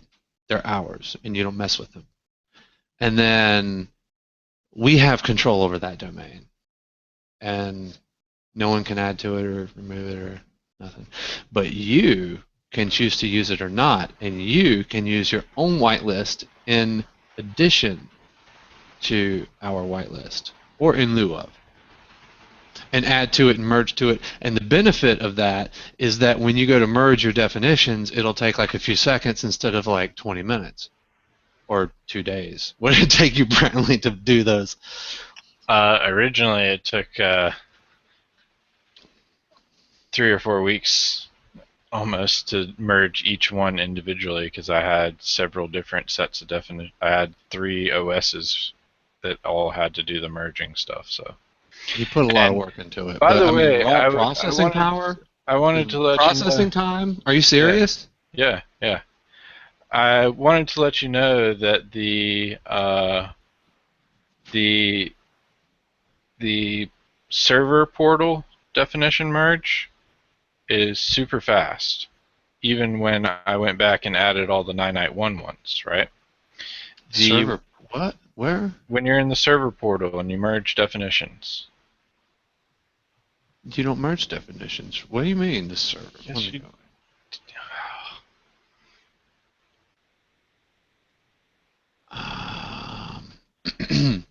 You mean the FTP portal, Yeah, the server portal. not the dcloud? Both, I believe, both the dcloud and the both the config/defs portal and the dcloud portal go super fast. Mhm. The ones that don't go super fast are at the start session. I haven't tested the end session enough to be sure if that does it as well, but the start session one seems like it's still using your old code that went super slow. Yeah, I did have that super slow. I did improve that code a lot, but But did you use the same code for the start session as you do for that portal session? Portal I work? don't see why I would have written replacement code and not replaced it. But I thought. But you're asked. Write that down. Hold on a second.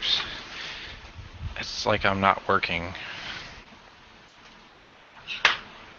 I'm trying to train with Mike. Hold on. I'm gonna write that down. There's something about it. Alright, are you gonna write that down so I can support Yes. staff here?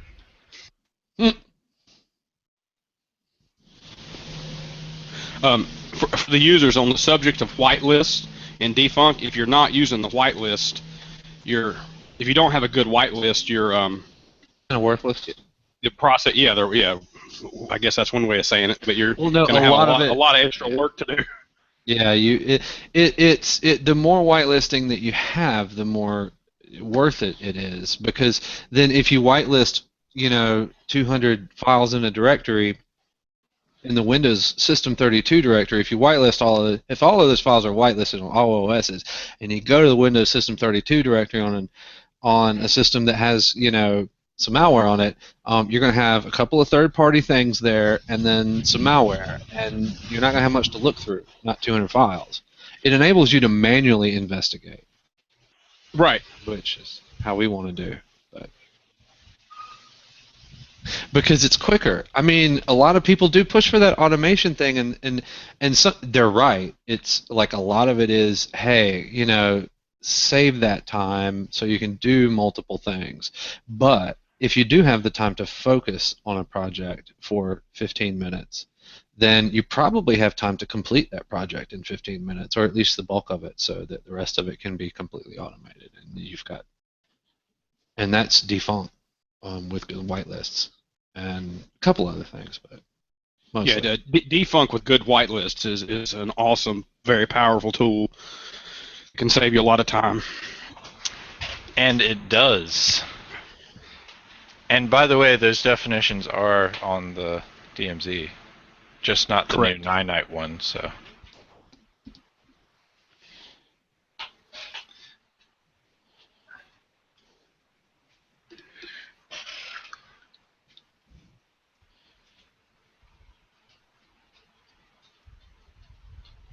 Okay, and I see you're now using my notes page. Thank you. I just decided to use yours. That's good. Not having things everywhere. It's good. Okay. So there's that. Yeah, let's just write that down. And actually, this is a come back to later thing. A lot of it's come back to later for other people, but this is one of the, for me, things. Check into that.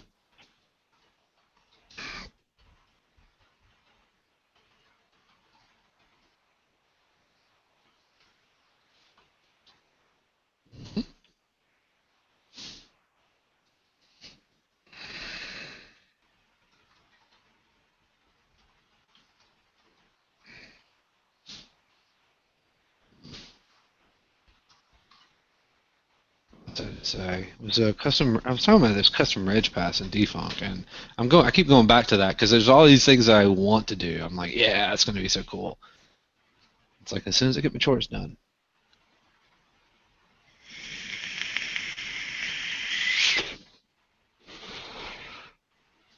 As soon as I get my chores done. Oh, that was the other thing that popped into my head. What?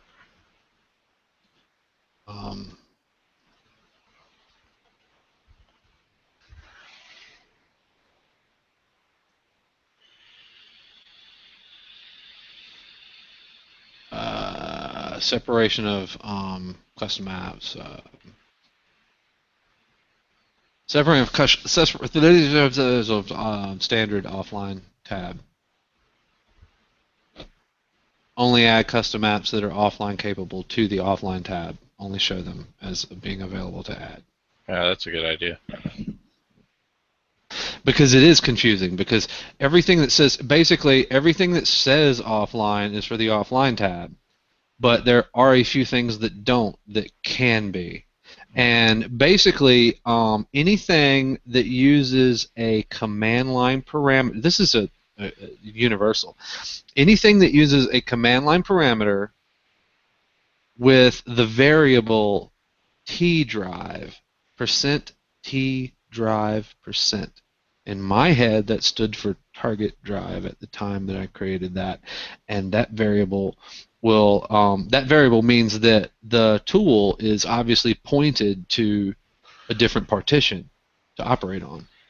So obviously it's going to work on that different partition. That means it's an offline thing. So so if when in doubt, I guess you can go look for that. But because that should be in everything. I don't think there might be, I think that'd be in everything because you tend to have to tell it what drive to look at. So. Well, and also just so you know, the reason why certain ones don't work and certain ones do is some of them aren't designed to scan specific drives. A lot of your programs, yeah, that's why D7 was created. A lot of your programs are designed to scan the live system that you're running on. So if you boot into Windows PE or you have the drive hooked up to another system, it's not going to be able to access the registry is the main part. So that's the biggest thing. Sometimes you can kind of get around that and load the offline registry hives in the offline tab and scan with something that scans the registry, and it may scan the software guess stuff, but it may not match it up because it's under a separate key. So I'll just explain that if it's cool. Yeah, go for it. The loading a hive, it's you can actually do it manually through command line, like reg space, load space, and then the name of the registry hive. I use an API to do it, but it, basically I scan for all of the registry hives of all of the users on the offline system in the same way that I do an online system.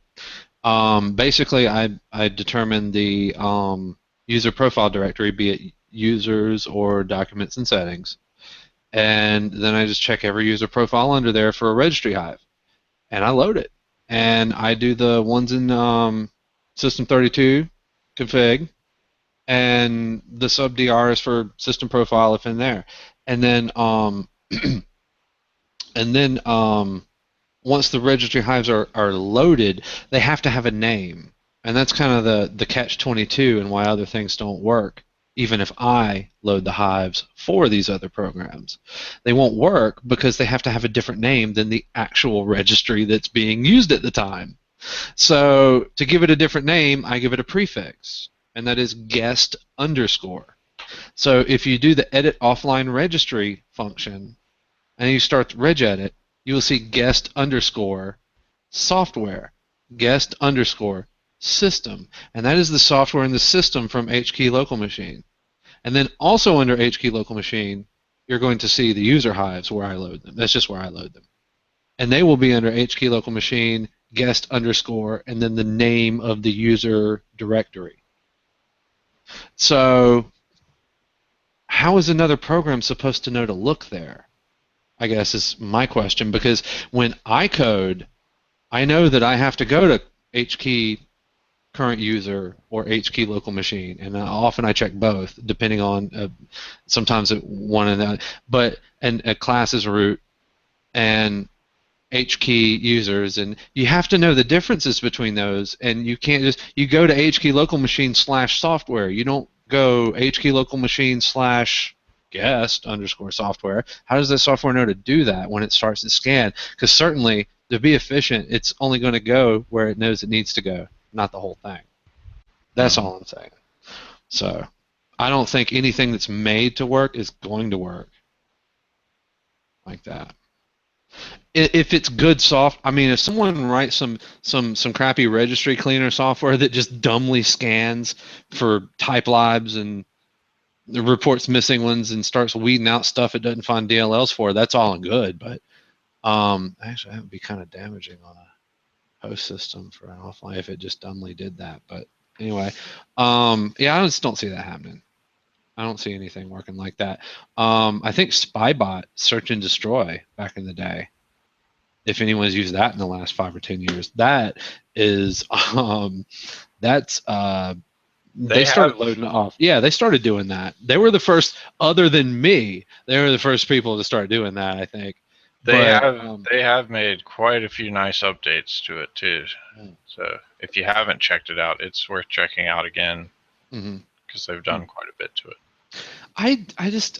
I've not heard anything about them. Yeah, I mean, I haven't heard anything about it, but when I tested it, when I was working with Johnny and Tank and them, or when I was working with Tank on his training in the malware system, I tested it, and that was one of the things I tried, just because I wanted to show them more stuff, and they've done a lot of updates to it. They got a lot of nice stuff for it now. I did not know that. Yeah. Well, I did hear something, and I was like, typical. Yeah, but it was, I don't know, it was dismissive. It was a dismissive comment from someone. I don't know if it was legitimate or not.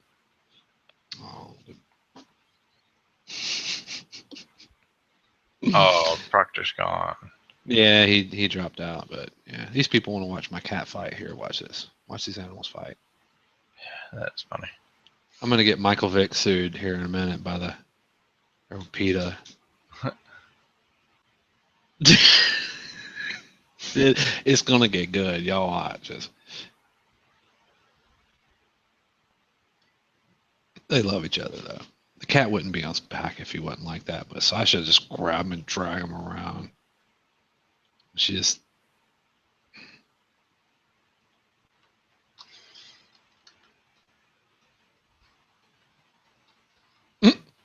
We have more viewers now that the animals have started fighting on camera. Yeah, 4.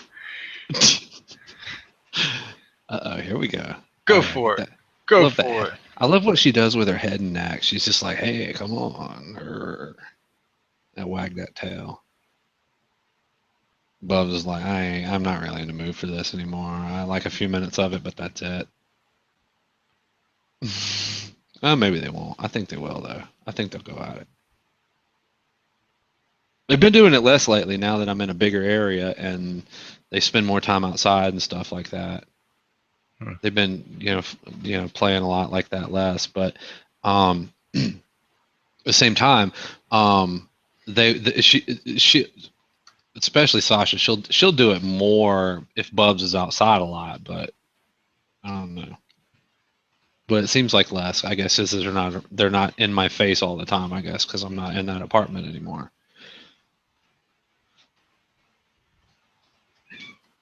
Oh yeah, let's see what's going on there.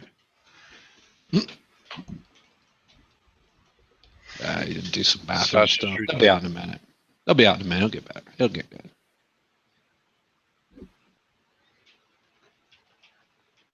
I will have to cut off the video if they really go into it though, because sometimes, man, they get crazy, and it'd be like one of those PETA things. It really would. What do you think, B? I don't think it's that. You don't think so? Like, I mean, you can tell that they're playing. So. Well, if you're logical about it, you know, if you're, oh no, you know, you're not gonna care. A lot of those people, they don't care. They're just mad about something.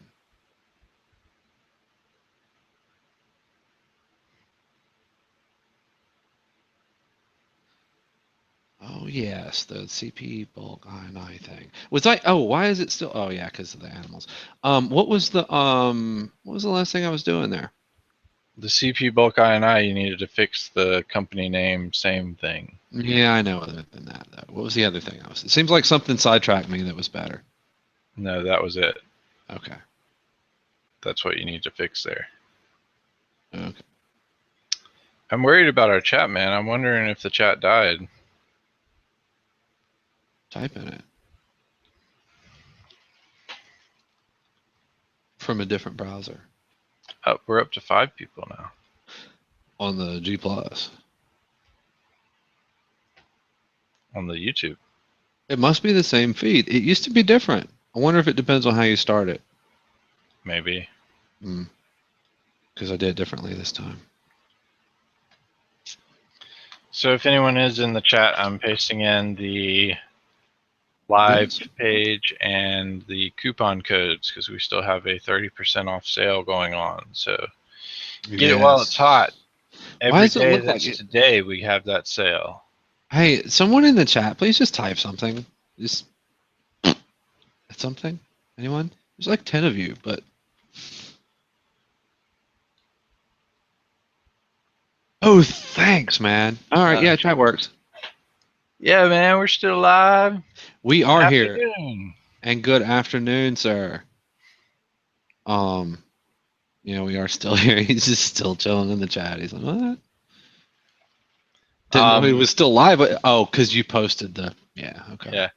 We're also 30 seconds behind on the live feed, so yeah. When we see your chat, we're technically in the future for you. We're from the future. Yes. Get your chat from the past and answer it in the future. And then you watch it in the past. Yeah. Hey, did you see that thing I +1 the other day that said reality is relative or something? It was basically it was a little bit more quantum physics proof that reality only exists because we're here to observe it. Yeah. Well, that's a known relativity fact. Well, it's not known and it's not proof. They're just another little thing. They did another little thing that was mind-blowing, but what it is I think it might have been a flawed experiment. It just seemed a little weird to me, but no, I mean, Nick, that is a known fact, and there's no way to debate that other than reality only exists because you're observing it. If you weren't observing it, reality wouldn't exist for you. The article itself said that was not a fact. It was another piece of evidence to support the theory. But if you think of it in the terms of reality, like if you think of it in terms of like the Matrix and things like that. We're not the Matrix. That was a Hollywood thing. The only reason everything exists right now is because we're observing it. So really, you could just be a figment of my imagination or some computer program that's plugged into my head right now. And if I die or stop, but if I kill you, you're gone and I'm still here. We don't know that. You don't know that. If you kill me, you won't, but I do. You don't, but I do. You might not. You might not. I think you might. You might not. I think I do. No, what I'm saying is that you can never prove something like that. It's impossible to prove something like that because you can't possibly not observe and then. Well, And it may So- be because one. you it have may- to, and they no, even say in the article, if you observe the result, it skews the result. Anytime you It it, may just be one person though. Like it may just be one person somewhere, and they might not even be on this name planet. is God. It may be. You could just give him that name if you wanted to reference him, but it may just be that one person. If you kill that one person, then reality stops for everyone. So like you can't test it. Like we're all just part of that person's reality. Who do you think that is? I don't think that is what's happening. I think I'm the reality here. If you kill me, y'all all disappear. But we're all the reality, though, aren't we? Aren't we all the reality?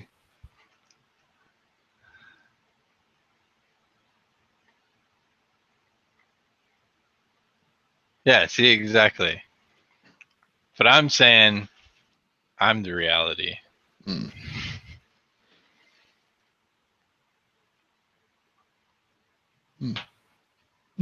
I'll take it. I'll take it. I'll take right. it. No, yeah. I don't know. It's all relative, isn't it? We like to keep him happy anyway, so. Yeah, yeah. It helps. You know, they continue to get paid because of it.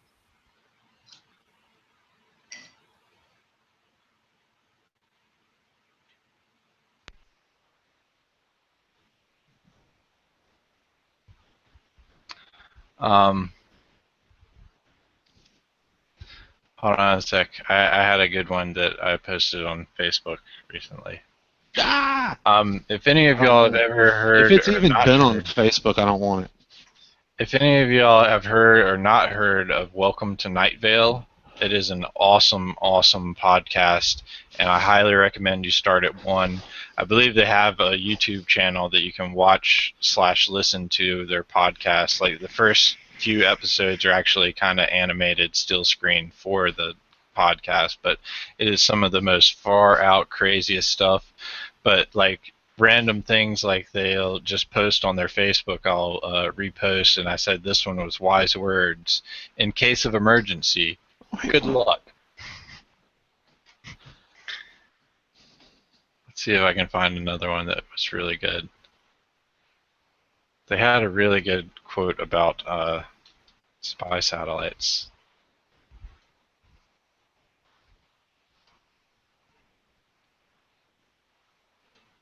Oh, I know what to do. I'll just do this here.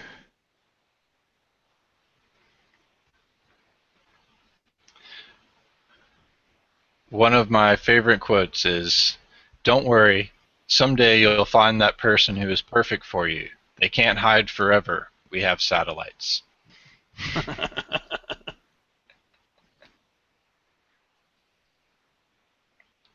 That show is really awesome. They come out with a new one every one or two every month. So I didn't know you watched podcasts. I don't watch podcasts, but I do listen to that one. Do they not have video or? No, it's no video. It's I- basically like they just tell a story about this imaginary place called Night Vale. That's a desert place where weird, crazy things happen. Oh, so it's like like a Well, dungeon D&D it's- kind of thing, but the it's main- just, the main but crazy host- and not. The main Not host fantasy. is Cecil, and he's a radio broadcaster for the town of Night Vale, and he kind of like tells you the events as things go on, and then they also have other things that come on and take over. But they actually do live shows and stuff like that. They're having a tour coming up this fall, I believe. But I found out about it from my friends in Ohio while we were playing Ingress. They just put that podcast on and started playing it, and they were like, "This is weird. Listen to it. You don't even have to listen to it, actually. Just let us play this in the background, and we'll do our thing." And I listened to probably 7 or 8 episodes while doing that with them playing Ingress, and I was hooked after that. It's an awesome show, awesome podcast.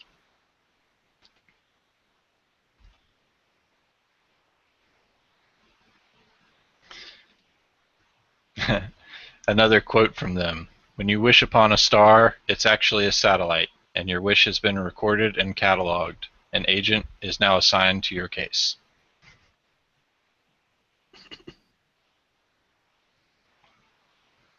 But that's the type of humor they do. So,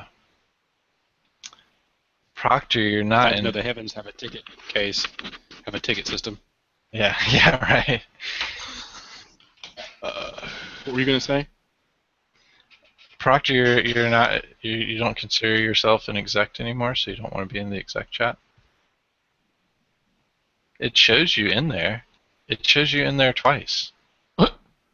Yeah, he's in there with both accounts.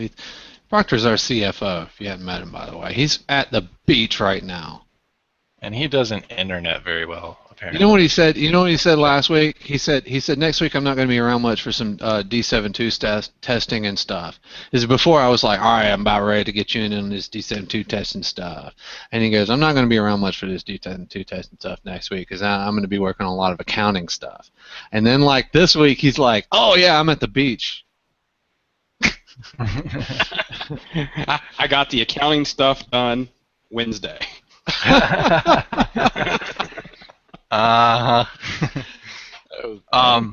So we did have a couple of questions come in that were regular here. Awesome. No, we're not willing to test the theory. We'll continue to let the theory be unproven. Yeah.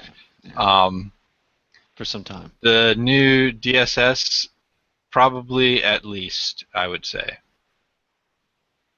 The new DSS release will probably be at least 2 to 3 months, but I would say the even client software, the management software I'm looking to do before that, but I mean the client software comes after the management software. The management software and the framework has to come first, and that's going to be awesome, but it's not going to change anything on your config or client end. It's just going to change the way that your client IDs are structured and allow grouping and such. And it will be extended to CryptoPrevent. We hope the FTP setup will be updated with the new DSS management console or be integrated into what you have currently. Right now, our plans for software release updates are as follows. We hope to release CryptoPrevent version 8. Then we hope to release DSS management console. Then we hope to release DSS client update with CryptoPrevent built into that, and then we hope to release D72 version 4. And the only thing that officially, not the pre-release build of D72 version 4, which come before all of that. Yeah, and the only reason that we have to hope on all of that is because of that guy right there. Uh-oh. Hey, as long as y'all keep me away from the stuff that I still have to do all the time, it's not coding, then yeah, it'll be good. Hey, puppy, a good girl. So yeah, we do hope to have more support for DSS coming very, very soon. Actually, we have to have more support for us coming very, very soon, but no, we're not. We can't afford it, but eventually, yeah. Eventually, yeah, but. Sasha, what you got? You got everything good? I gotta check my puppy's stuff out. Really? I think she's probably got to roll to the outside. That's it. All right, doggy.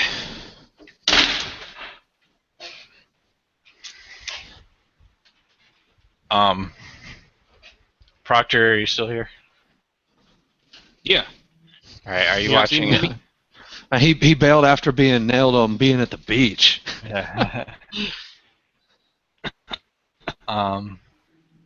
Crowdsource support. That we really do appreciate that, and if you're in our forums, that is where you can help the most on crowdsourcing support. Posting your questions there and then answering other people's questions there helps exactly. out. We don't want free money. We want, if you want help, we want your help. We want, unless you want to shop at Amazon with our Amazon link, we'll post that. I just now did that for the first time ever the other day, Yeah. and it's been like 6 months. But we need what we need is people to actually ask us questions and make requests for DMZ videos. And let's get some content and training out there so you guys know what you're doing with our tools, because sometimes they're a little tough to learn. People never, ever, ever know everything that's in our tools. They never know what they're all capable of, and I forget what they're capable of half the time because I've had so many ideas put in them, and they're hidden away in so many different places because they've been presented at so many different times. The project grew uncontrollably, and it did so because of the support of a lot of early technicians, especially in the technical forums, and then in my own after that, and that's because I was available to help and to have that interaction, and now I'm not. And some other people are here and there, but we're not available to just go hang out in message forums unless at least they're ours.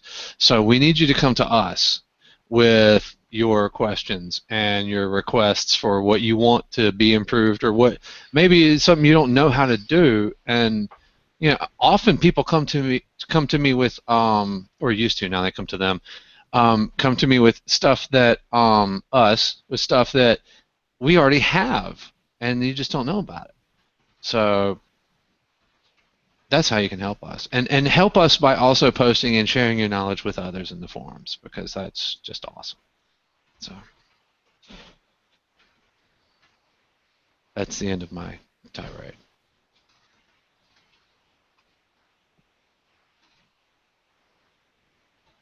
Oh, pestering. What? Oh, no, you're not pestering. And see, people do think that.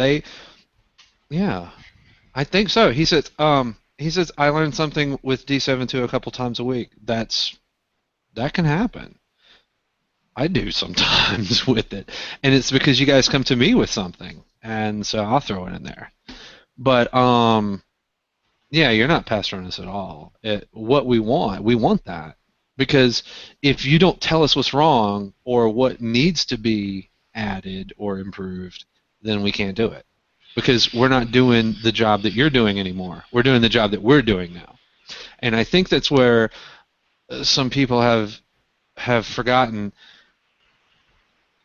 or just don't, I don't know, maybe it just doesn't occur. It wouldn't have occurred to me. I was a tech for over a dozen years. 15 years almost, 12 to 15, I don't know. So officially, I'm not sure what it was, but tinkering, longer. But it's one of those things where if you don't do it, you've lost it. It's not that you lose the skill, but you lose what you need to learn new, because you always, as you know, in this job, need to learn. You need to continually learn all the time. And we don't tech on machines every day anymore. We do it for our family now. That's it, mostly. So we need your input on what's going on out there right now to keep us relevant, to keep you efficient. If that makes sense. Actually, that's part of the reason why Proctor's here. He's still operating his own computer repair business. And part of the gold for having Proctor is that he also was in, we started a business back in the day, was it 90, what was that? 97. That was when we started a business together. You made it 97. You made it a real brick and mortar business by yourself, and Yeah, 99. 99, and carried it from there to current. And he uses my products still. We haven't worked together much since then. We did a bit in I worked for you then in 2004 or something, under the table. I don't know. Yeah, somewhere in there. But it was it was good. So we had a lot of good times, and we learned a lot together. And that's when we had the MrClean.bat, the one click, and I was working on Mr. Clean, and at the time it started off as a DOS batch file. I was on a boot CD with fprot for DOS and some other things, and that was back when fprot was awesome. It was the best thing ever.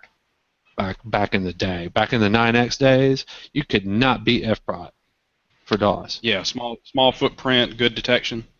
Well, not the Windows Is it one, still- but the DOS one, man, blazing Oh, fast, yeah, the and DOS it one, yeah. found absolutely everything, man. It destroyed every other scanner out there. But anyway, I'd that's, forgotten about that's that. all. You That's all mentioned it. junk. Yeah, that's all junk. But so a lot of the concepts that I ended up making D7 with later on, you're already familiar with, and you're familiar with the way I worked and the things that I did and the terminology that I used. So you became proficient in D7 easier, even though we didn't work together anymore. And he's continued his business, and he continues to pursue and develop his business even to this day. And I was kind of hoping to use that business to connect with someone who's still actually using D7 on a daily basis. So I haven't had the time yet to connect with his employee, but and we haven't had much time to connect either so far. He's doing CFO stuff too, but that's where we're going, and it's all Yeah, we need to about make that connection. And it's all about keeping D7 relevant. And I actually need you to have, and speaking of, I actually need you to have, you said something last week about we can go ahead and work with your guy on D7. And Yeah. I was concerned, we haven't even met your guy yet. We need to meet your guy, actually meet your guy. okay. A, and Okay. B, we also need to, we need to make sure that he's kind of trained in D7, because he kind of needs to know D7 before, well, maybe he doesn't. Yeah. What do you think, Brantley? I mean, he's both been ways. using D7, and he picks up on stuff pretty easily. I haven't had to do a lot of specific training. Well, you shouldn't have to, I would hope, but which is the point of D7. But you can use D7 in two ways. You can be a guy off the street and not know anything using D7, or you can be the expert guy who knows what he's doing and using D7, and then sees what's going wrong and goes, I know what's going wrong here. I think I can troubleshoot this and help him figure it out. And then that's kind of what we need. So he kind of needs that. We get the other stuff. We need to make D7.2 better for the techs off the street. The new hires. We definitely need to do that. We need that input, but we've got that with Tank and with Johnny.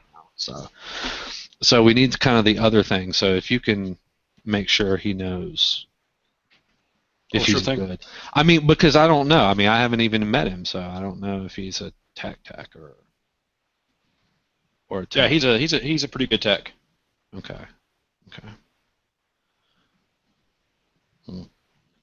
Well, we need both ends of the field, I think. And that's So what maybe we're- we can take care of that meeting on Monday. Oh, okay. Yeah, that would be good. I wanted to throw into chat because it kind of relates to this that they would like to collaborate on best practices for foolish apps, and they're not sure if tech feel like they're giving away some secret, but they're certainly not afraid to share. And really, I feel like one of our other chat people that we've talked to more, that there's more than enough clients out here for everyone to work with. And if you have something that makes your work easier and it helps someone else, it's really not going to probably steal that much of your business from it. And I always fall back on the fact that it's the person providing the tech support that makes the connection with the people, and that's why people end up leaving and going to other tech shops, is because those people have a falling out between themselves. So I don't really think it's completely a matter of how you do your work. It's more of a matter of how you handle your customers and interactions that keep customers and get you more customers. But there are more than enough customers out there for everyone. And it's also, now I just forgot it, but thank you, yes, that is absolutely it. Yeah. It helps everyone. Customer retention is a lot more about the customer relationship and providing good customer service than it is about how you do your work. Yeah. And it only makes everyone... It's about having the best tools in the industry. But it's about how everyone having the best tools in the industry would do that. I would not want to go back to not using D7.2. I know we would. But If D7.2 fell off the planet tomorrow, I would not want to be a tech anymore. Having the best tools definitely makes it so that you can perform the customer relations side of it much easier, because if you're actually does fixing their problems quickly and easily and efficiently, then it makes your customer relations much easier to handle. Most definitely. So yeah. And we're more than welcome to everyone sharing ideas. I think if you have like a detailed spot that you want to talk out about, probably the forums would be the best place to post that. Can I throw this one out? 2+1 just shared. His junior had an issue with Office 365 apps not starting. He looked at it for he looked at it for ages. He said so. He got him to fire up D7.2, as I keep telling him to when he first starts a remote session.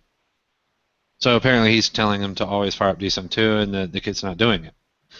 And he said it found the clock was nearly 10 minutes out of date, and when he fixed that, when it automatically fixes that, then the Outlook started up the first time. I didn't even know 10 minutes would do that, but Yeah, I knew it would will. do that.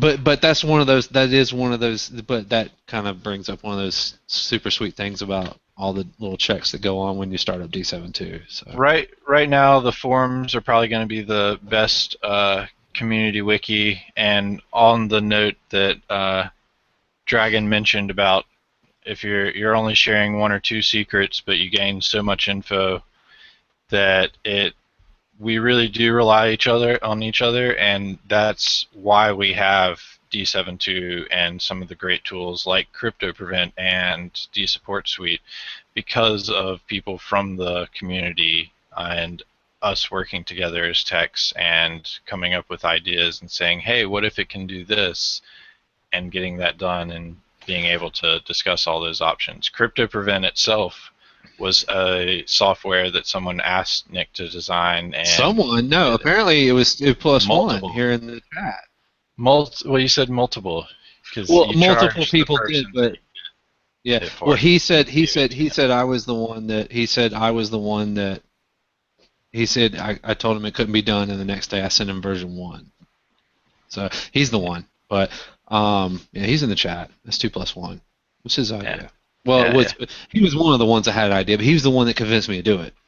But I mean, the reason that D7.2 has grown from version 1 alpha, which I'll go ahead and show off right now, because I can, and Nick can't, because he doesn't even have that anymore. That's speed up. You should put that in the BT sync. It is in the VT sync, but I just like saying it like that. I haven't looked for it. I don't need it.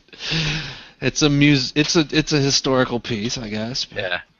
So anyone that's interested, Nick, if you want to click on my screen, this is awesome, Dragon. He just found the website today. Oh, that's awesome. I'm sorry. Okay, well, that's good. Yeah, and wikis are nice, but it's so hard to keep organized and manage, and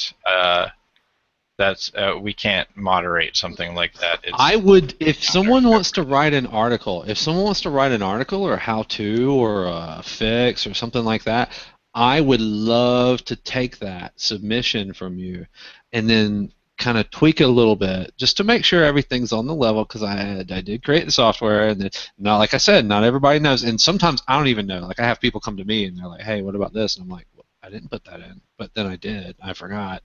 But digress. If you want to send that article to us, we'll put it in the help center. I just want to review it first. It's not a wiki style kind of thing, and I don't want it to be. I mean, I thought about that for a while, but I don't know. I'm not happy with anyone's wiki, actually. Yeah. So, And my fear is we had to moderate the forums because of oh bad my stuff, so- lord, and the spam, and the just Yeah. gosh, no, Yeah. and just and the what and they and do just for Wikipedia is just nightmarish. So it is nightmarish. Wikipedia has edited out articles about me. I ain't put them there, but I've seen them, and they're not there anymore. So really quick, this is D7 version 1 alpha, the original D7 version 1 alpha, and you can actually see it looks kind of like it's just like Defunct. which is basically what it started off as. And as people requested more and liked it more and wanted to do more, and as Nick needed to do more in his own stuff, he continually added to it to where this essentially became just a single internal function inside of what D7.2 can do now. So I just like showing that off just because I can. I don't know why I'm talking. I just said he said my documentation it sucks really. That's what I'm saying. And it does. It because things adapt and they change so quickly. And then the text documentation is so difficult to keep up with, and then the video documentation is difficult to make and produce, but we're gonna keep doing that once we get time and once we actually produce something that's worth talking about. But the main issue is that a lot of the stuff that we do have is dated, and mostly the pictures are dated. Maybe some of the descriptions are a little different, but it's all still relatively the same information, very relevant. And it still needs to be known. But there is a lot that is not discussed, a whole lot.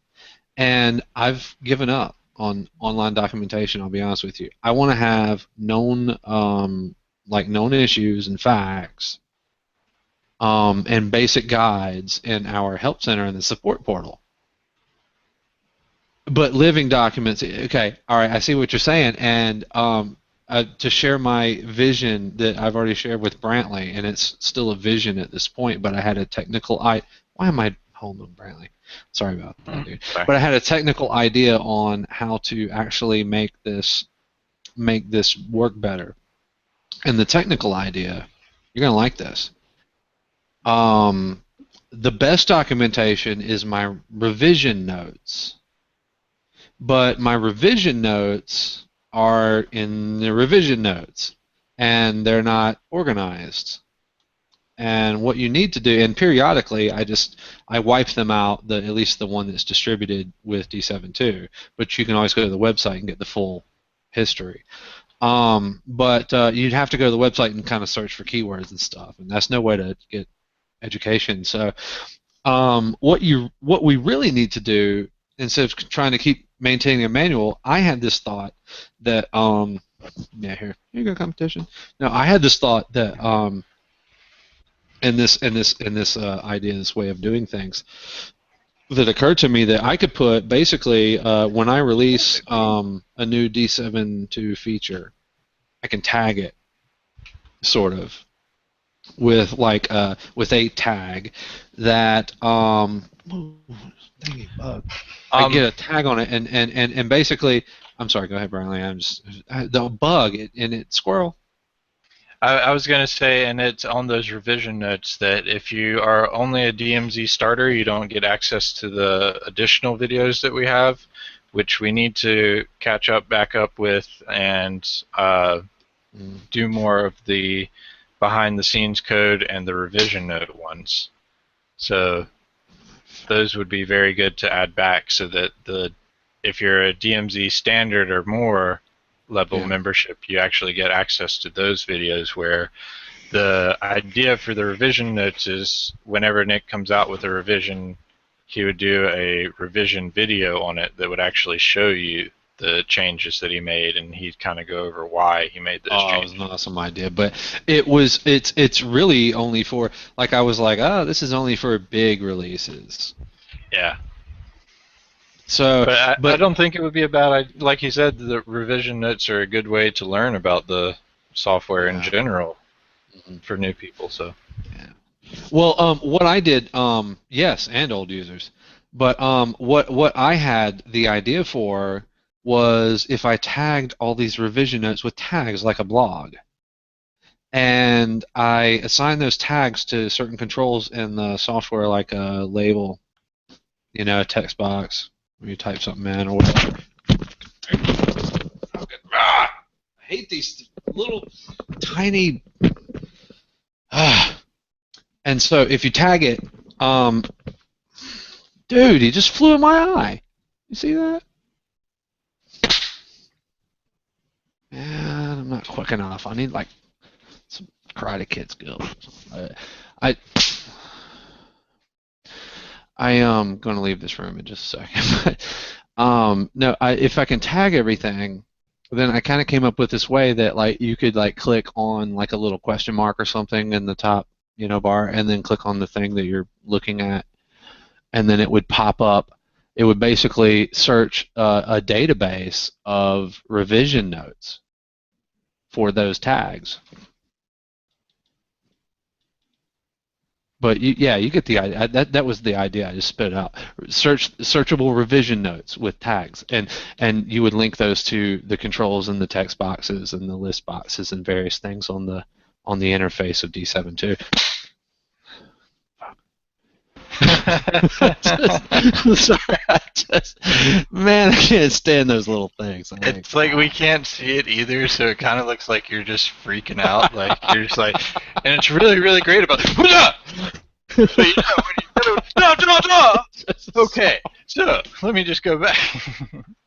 Destiny's freaking out about me. It was like, Like I can't see it until it's like right here either, and then I'm like, ah! You kind of look mentally disturbed. Like you're so excited about what you're talking about, and then all of a sudden you're like, ah! Ah! Well, I am actually. That's that one in of the show notes. Well, that was one of the more exciting.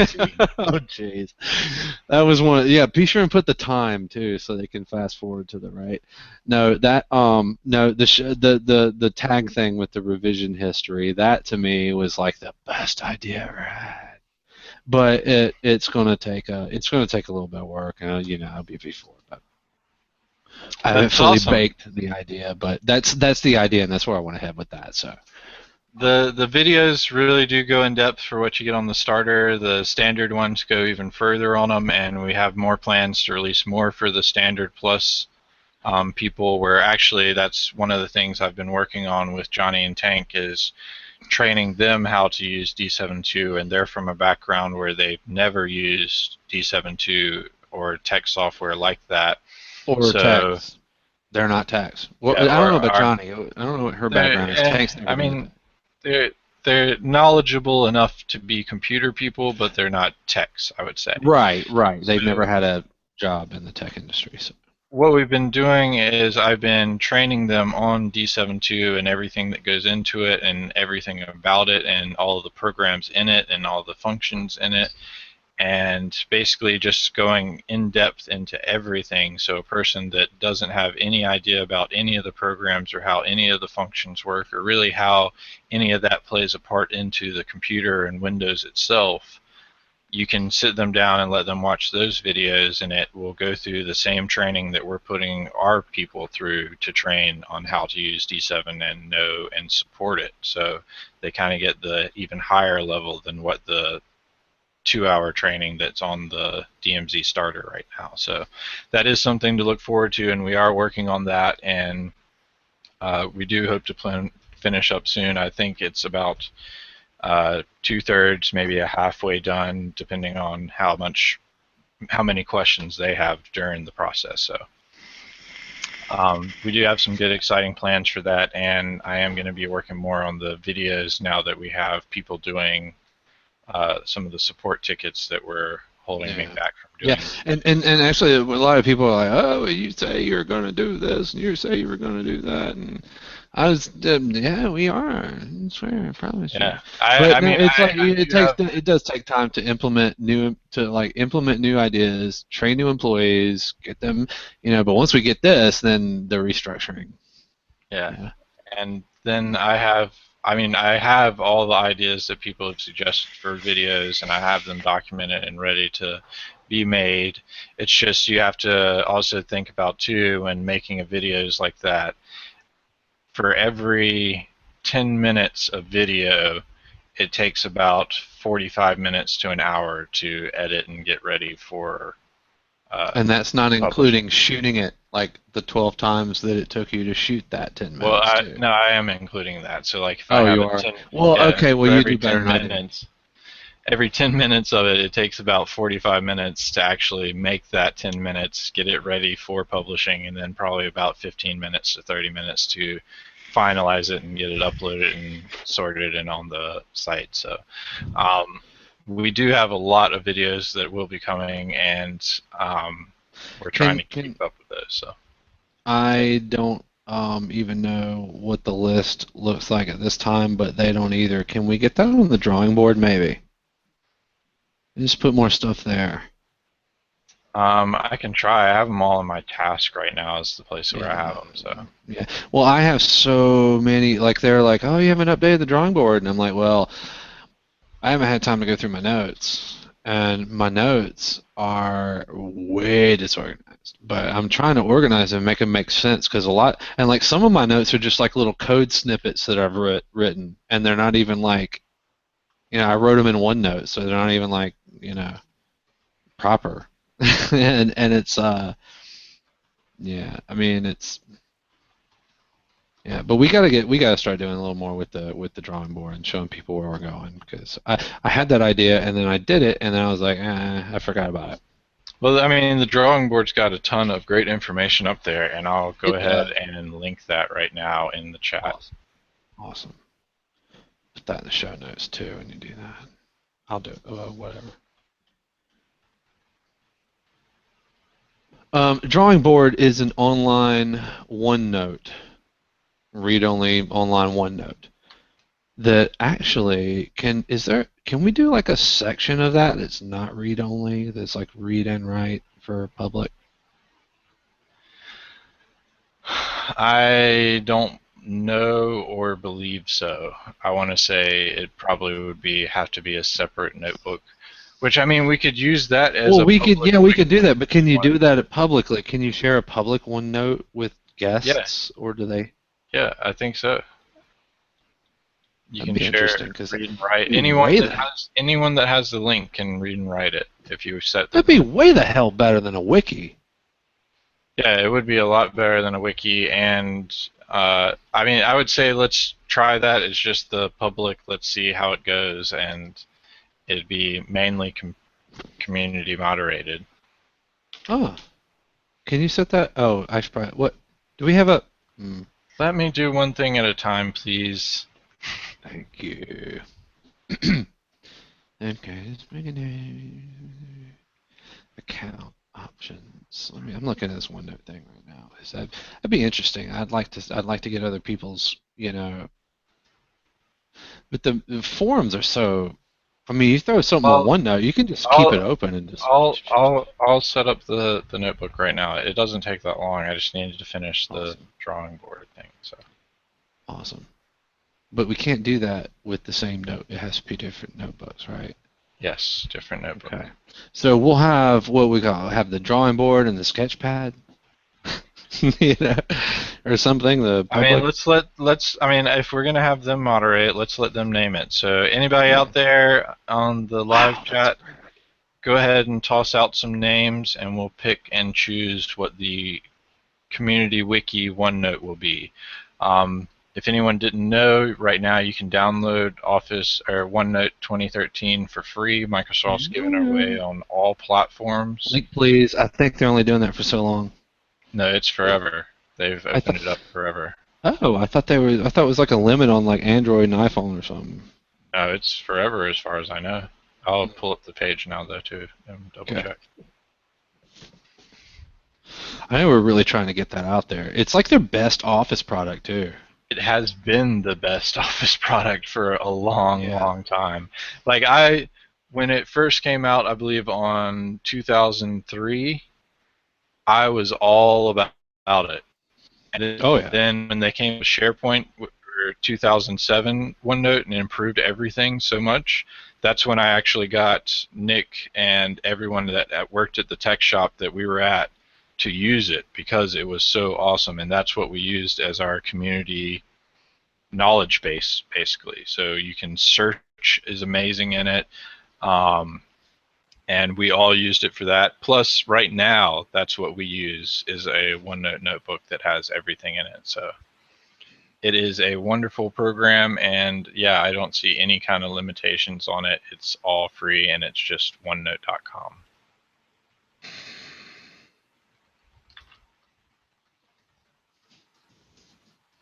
Oh yeah, I know too.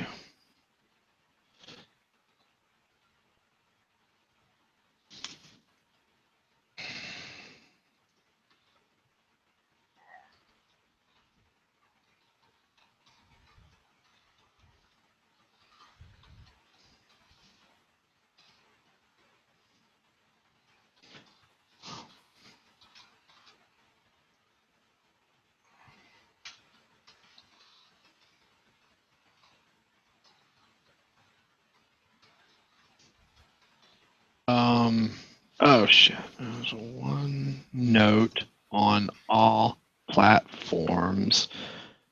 PC slash, I guess like PC slash Android slash iSheep. That should cover it all. And Chromebook, it even says there. Oh. Chromebook. hmm Amazon Web, Chromebook. Is it just Twitter. 2013? Yeah. Yeah. They don't have a 2017 yet. What the hell? It's an awesome program. I love it. I love it so much. It's like it's actually the primary reason that I bought Office 365 for myself, using that subscription. And it's free. And it's free now. It wasn't free when I did that. But I don't mind. I actually honestly like the Office 365 plan because I get 5 users with a terabyte of space, of OneDrive space each. So that's 5 terabytes of online space that I can have just with various emails. Um, And actually, Nick, you set up the drawing board notebook. I did. But you said But I'll you do- did. I'll I do could do the other one. I don't care. It's Doesn't on my matter to me. personal account, isn't it?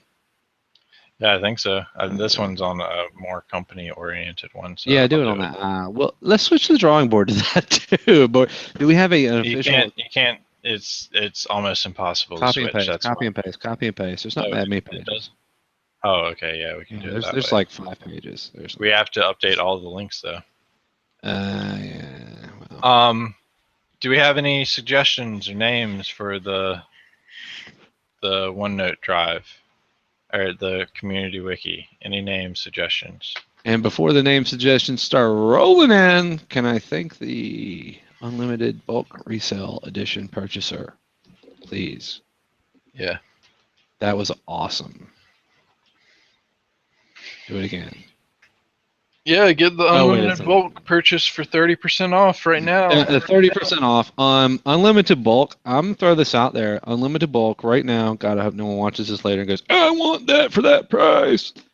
But it's 30% off of 5K right now. That's your unlimited. I can sell this a billion times plan, and it's for your big guys. I mean, yeah, your big guys that need the unlimited plan. Every But day, today only. every day today only, it is like $1,500 off. So it's a killer deal. And no, it's not going to get reduced in price in this. Good work. Good work. Deep Thought, that's the only one we had so far. Deep thought. What? Huh? Nick, can you paste the link in the office for Proctor? He got disconnected. Oh, The sure. link to the Hangout. Yeah. You can't do that? No, I can't invite people. No, it's not invite. If you don't have the little plus guy up there that has a link in it. No, Yeah, that's what I was saying. I can't invite people. Okay. What's this for? Is inviting people. Weird. I thought you could. Maybe it's an on-air thing. I guess you probably can't. Guests can't invite guests or something. I don't know. So Deep Thought. Let's foolish that, and let's use that. I like Deep Thought too. What? What is deep thought, and what do you mean by foolish? That I like that term. Like apply your foolish name branding to it, like you did the Happy Foolish. Oh, the Hour. name for the thing. Oh, Yeah. huh. And Deep Thought, just so you know, is from Hitchhiker's Guide to the Galaxy. It was the first computer they built to answer the question to the meaning of everything. 42. Was that 42? That was the one? No. No. Oh yeah. Deep Thought was the one that came up with 42, and then the one they built above that Deep Thought built was the one that came up with or was supposed to come up. No. Deep Thought was the one that said it needed to build a computer to answer that question. Okay. And that computer answered it as 42. And then it said, Uh-oh. if you want to know the Uh-oh. answer. Wait a minute. Hang on. What?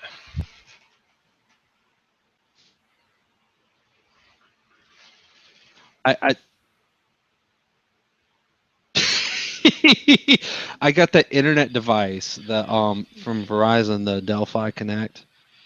So the boys would have internet with Jade and the kids on the road trips Uh-huh. to see their dad. And I've been getting these alerts in my email for the last hour now that she's been exceeding the speed limit. It's got all that crap on it.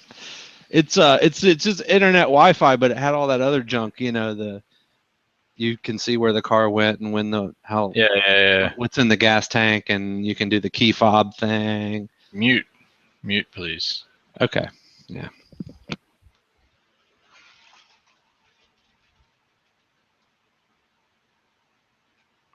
Okay, yeah, it's been so long since I read through it, but I knew what it was.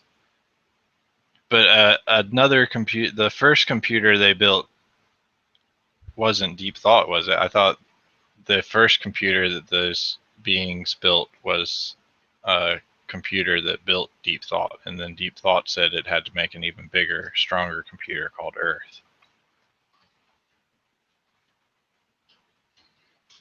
Let me wiki this.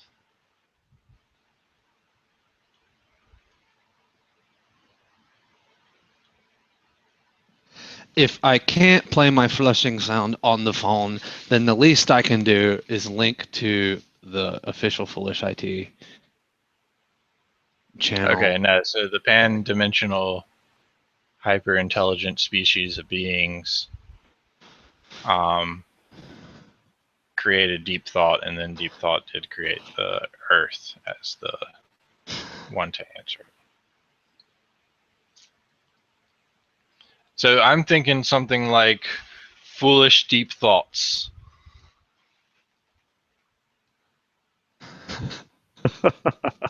It's I wikied it.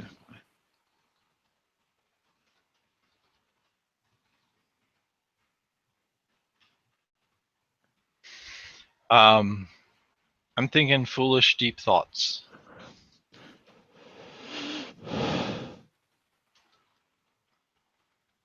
Oh, wait a minute.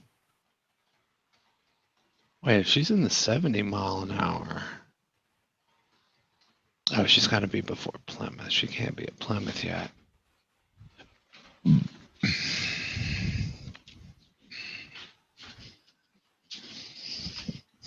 I have to take a look at the geolocation on the maps.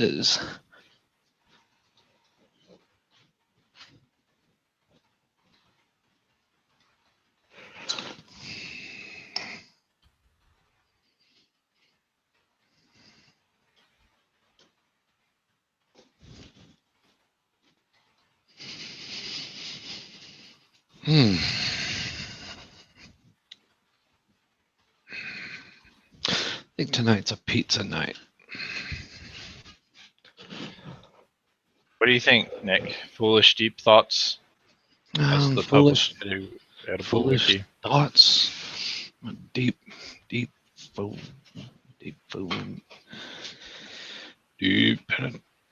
Deep conversation. Well, the suggestion was deep thoughts from the community. I know. I like deep conversation. You know why? That I'll doesn't take have deep. foolish. But I'll take deep from the community, and then I'll add conversation and use it instead of thoughts. And you know why? No. Because my I plus one it this morning. I think it was some study of all the words that used to be vulgar as hell but aren't now. I saw it just probably advertised at the bottom of the thing that you plus one that you mentioned earlier that I Conversations was a bad word? Is that what you're saying? A conversation, yes, it meant to intercourse. Conversation, actually, it meant penetration.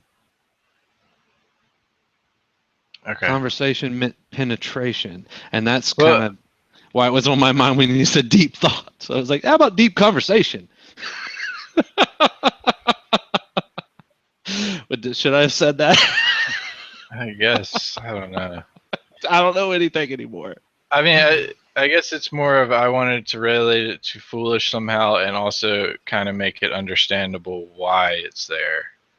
Yeah, yeah. Well, it has to be. Yeah, it's definitely got to be understandable why it's there. Yeah, and I thought that's what I mean. I thought that foolish deep thoughts would kind of go along with that saying, where foolish deep conversation doesn't make as much sense there. But I liked your line of thinking for why it should be that. I just don't agree with it should being that. I know, but that's my company attitude.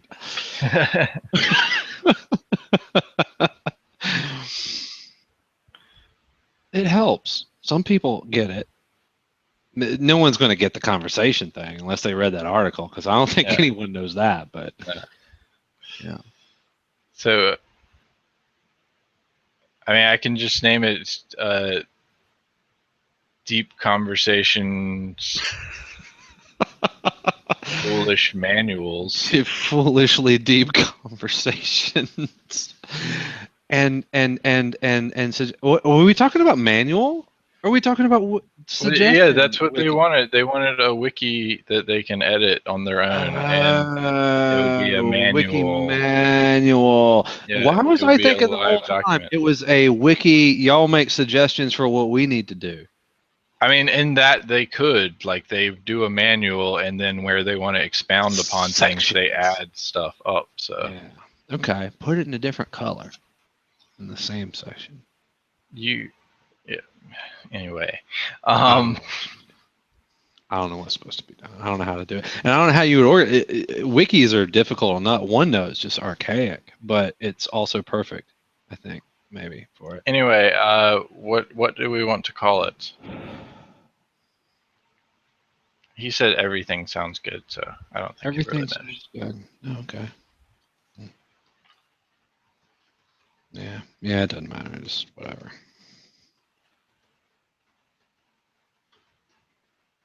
Foolishly deep stuff. Deep stuff. Deep stuff. I don't know. It's got to have a D in it. You start with a D. A little D. Oh, D Junior.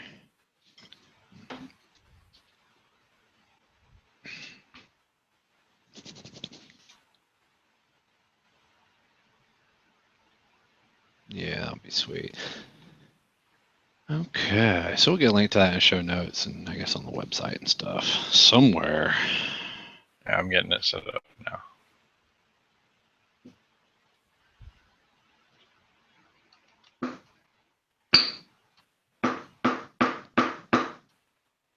Sorry about that.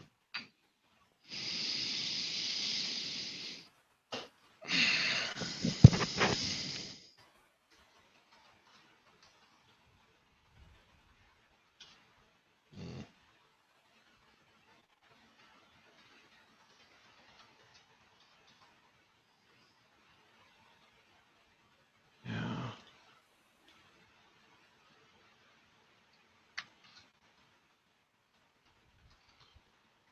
Mm.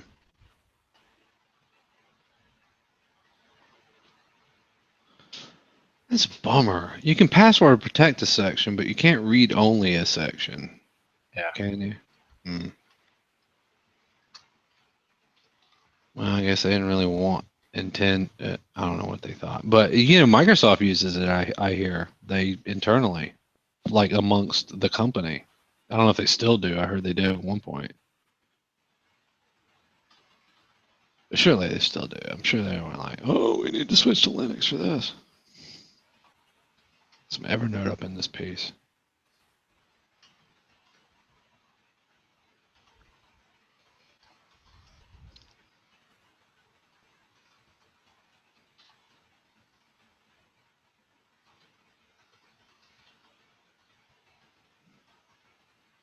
Mm. Man, I'm looking over the notes that I made like a month ago, and I'm like, oh yeah, oh yeah. It's good to have these things as a refresher. I need to look over these as I'm getting back to D7 V4, D7.2 V4. Really need to go over all this stuff again, really, before I dive into it. I just want to dive in and apply some of this bug fixes I had to V3 and crank it out there, but and the ID stuff just was good.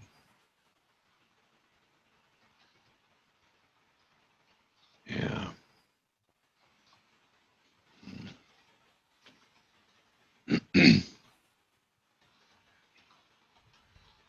I bet they do use Google. I know they use Google.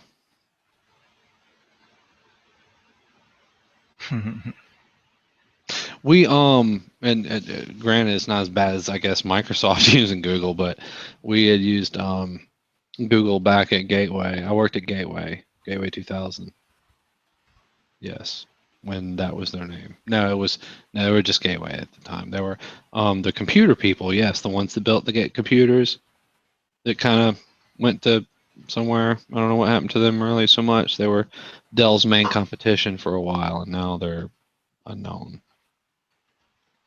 But they were Fortune 5 or Fortune 250 or something at the time.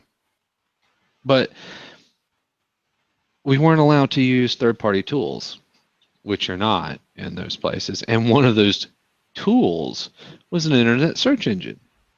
We had to use an internal search engine built by Gateway to search internal documents. We weren't allowed to search internet information. We weren't allowed to have internet knowledge.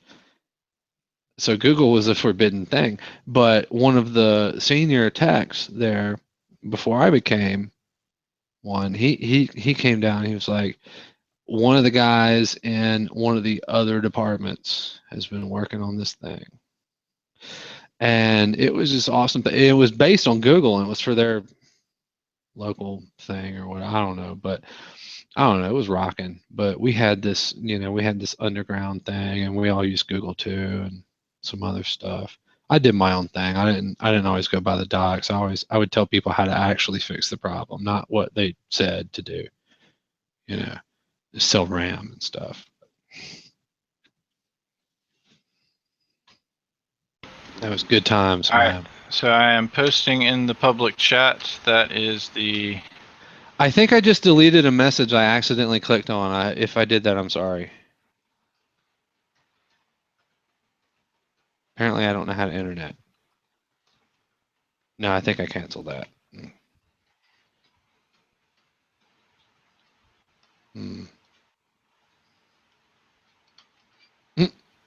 Bing couldn't find. What's that link for? Oh, the new foolishly deep conversations manual stuff. Okay. Very good, sir. Let me just add that to my. Oh, can you send me the read the? Oh wait, yeah. Never mind. So I'll read that. Everyone can edit it. My bad.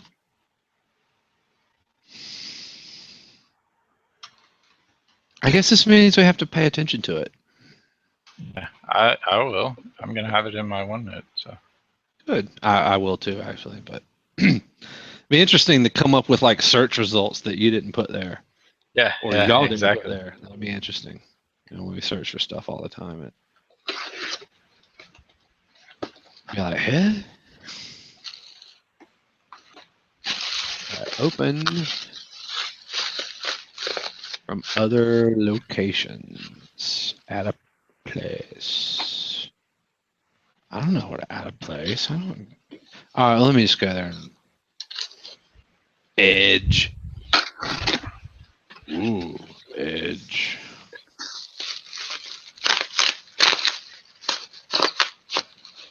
Ooh, bad idea. Let's still use Chrome. There we go. And Chrome's faster rendering Microsoft's website. Microsoft's faster. Microsoft's latest cutting edge browser.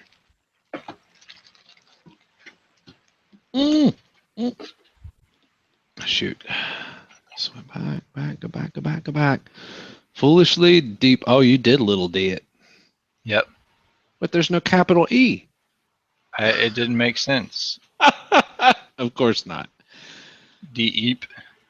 Deep. Deep. Deep. They have changed the way you need to open this in locally OneNote. It worked fine on mine. It is way different in mine. Oh. Way different. It's on the right side. And it says edit notebook and then edit. Do you see this? No, It's the mine same? just said open in OneNote, and I did it, and it opened. You don't see this? Oh, well, never Well, I mind. don't see anything yet. I know you're not there. Never mind. I don't care. No, but they changed it. The open in OneNote thing is no longer under file because there is no file.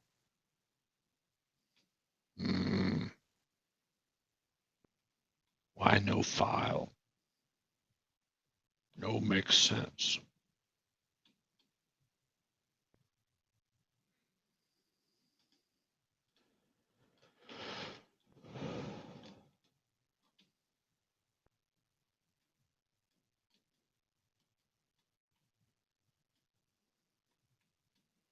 Wow. Why do I have a notebook called Presidente? Where does that come from? That's yours only, not mine.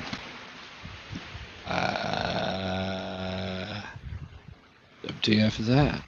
Presidente? I do not know. I shared that with someone. Oh, Donald, I think. Ah, I think I made that to share with Donald. I should have probably named it Donald's Notebook or something. speaking of, we probably want to have Donald share from our BitTorrent share. Is he in our BitTorrent share?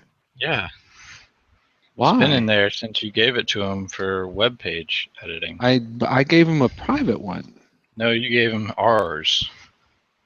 I gave him I have a private one set up with him. I don't give him ours. He has ours. I don't recall that. But I have a private bit share syncing with him it. called. I actually do have a private share. It's actually named Donald. So Well, I didn't give it to him. Okay. Well, how do you disconnect him then? He has to disconnect, or we have to stop sharing it and Right. do it all. But I would prefer he disconnect and He will. delete things. He will. Ain't a biggie. Just ask him to. He doesn't listen to me. He doesn't listen to anybody. He's very elusive. He doesn't talk to me at all. He talks to you. Barely. It's not because he doesn't. Only when he needs something. It's not because he doesn't love you. It is. He does not love me. I have to get Johnny to tell him to do stuff so that I can do it. We'll get Johnny to tell him to disconnect from our BitTorrent share. Johnny, can you tell Donald to disconnect from our BitTorrent share? And tell him I said what's up. I ain't seen him in a bit. And yeah, He didn't really answer my emails either. he needs to disconnect first, then delete the data off his computer. You can replace this one. And Nick said, "What's up?" He also wants you to pass. No, pass. He said, "Tell Donald what's up." Oh. But what's up to you too, Johnny? And what's up to you too, John? What did she say? She's learning how to do something? She's learning how to do the ticket system. I told Michael to train her like he trained Tank. So Word up. Is that what Michael's doing right now? I thought he was screwing off.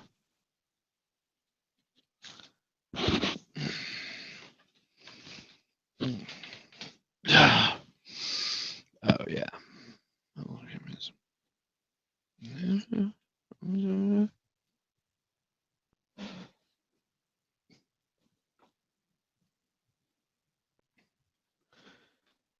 Was that just the strangest reason you saw me blank out the screen, or what? What are you doing, dude? Oh, you're gone. Okay. So, chats. So he put the thing in the chat. So we have a OneNote there now, and Brantley is going to pay attention to it. I am too, but only when I'm not coding.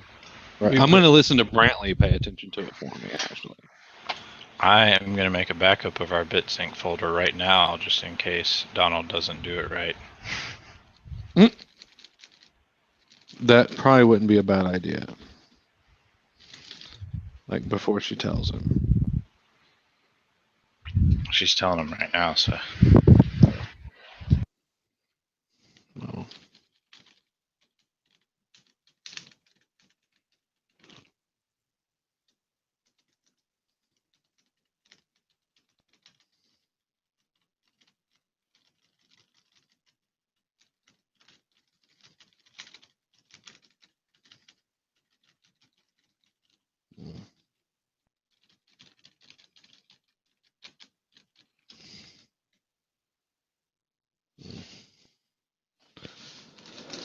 La da da, la da da.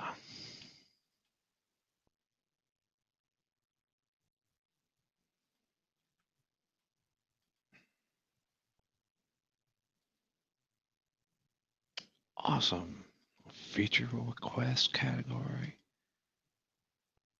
First timer's explanation.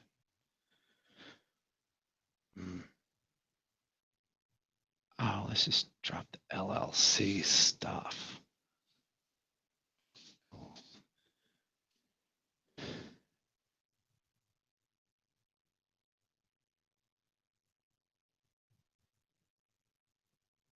Oh man, Brantley, your grammar's horrible.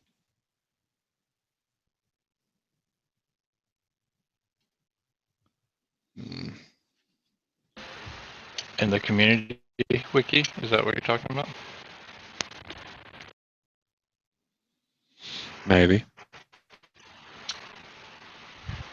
Well, that's why it's community editable. Okay.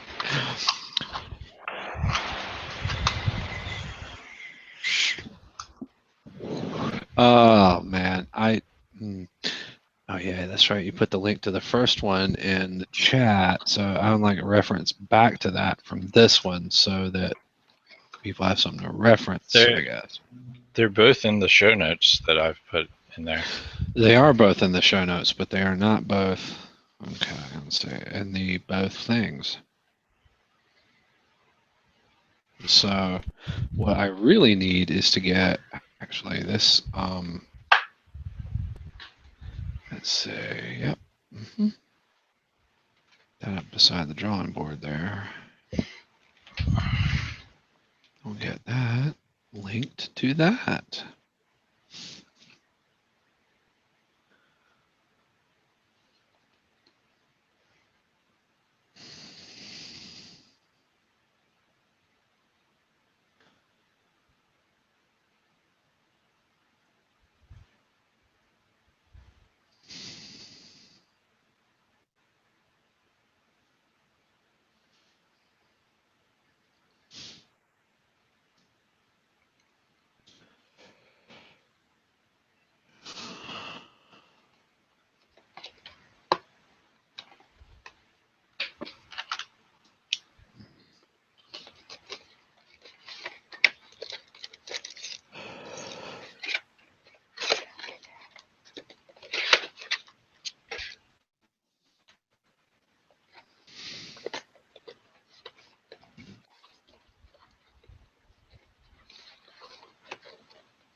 Okay, wait.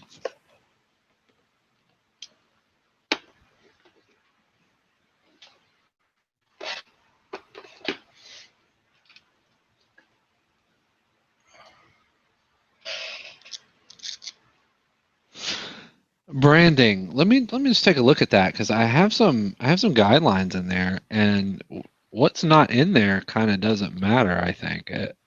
Let me just double check that. But yes, well, yeah, we can. Sorry. Yeah. Oh, you're fine. Yeah. Well, no, they probably hate it, but I'm used to it. Just don't start doing your dishes like Michael.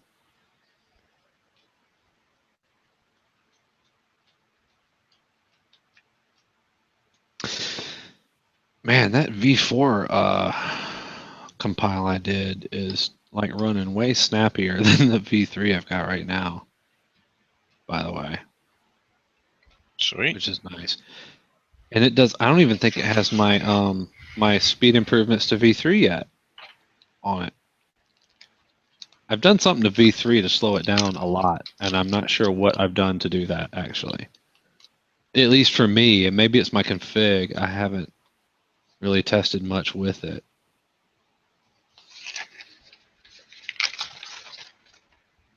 DCloud splash screen logo is for your D72 SFX Mini, and let me just share because I'm like poking around in there right now. So,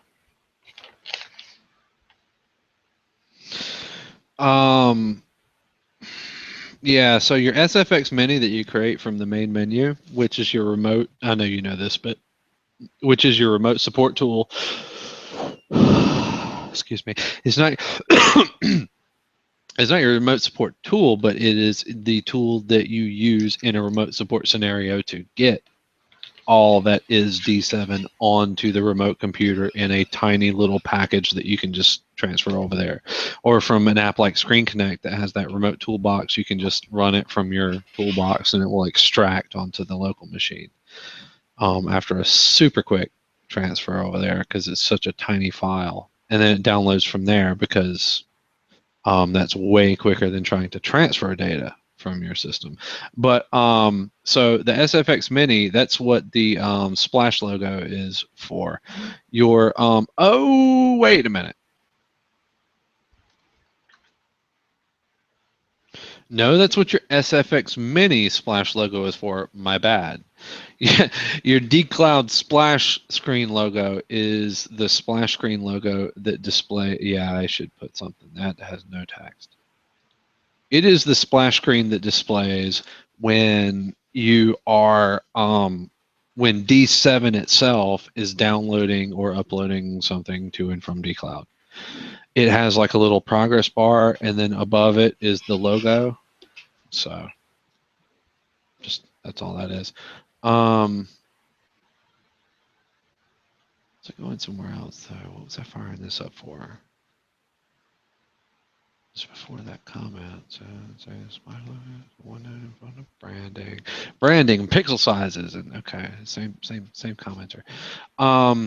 So pixel sizes. The main logo has pixel sizes in there for the shrink property and the long rectangle property. And those are guidelines. They're not. They're very approximate, but they're very close, and they'll work just fine. They may be off by a few. You may be able to squeeze a few extra pixels out of them, but as far as the report logo, any shape, any size, any pixels. D7. I'm sorry, the DCloud splash screen logo, and the SFX Mini splash logo. And the report logo, any size, any shape, any pixels. Yes, if apps are downloading and stuff like that from your FTP.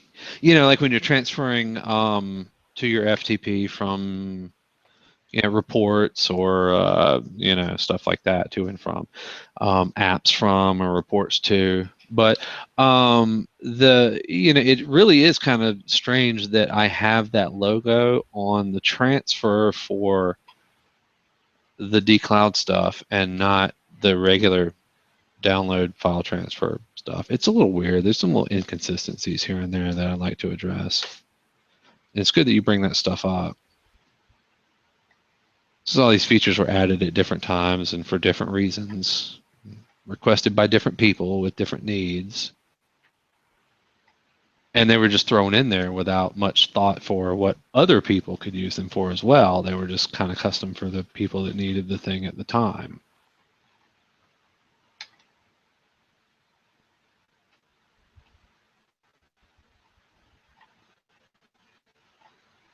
Yeah, Ninite, DSport Suite, that stuff.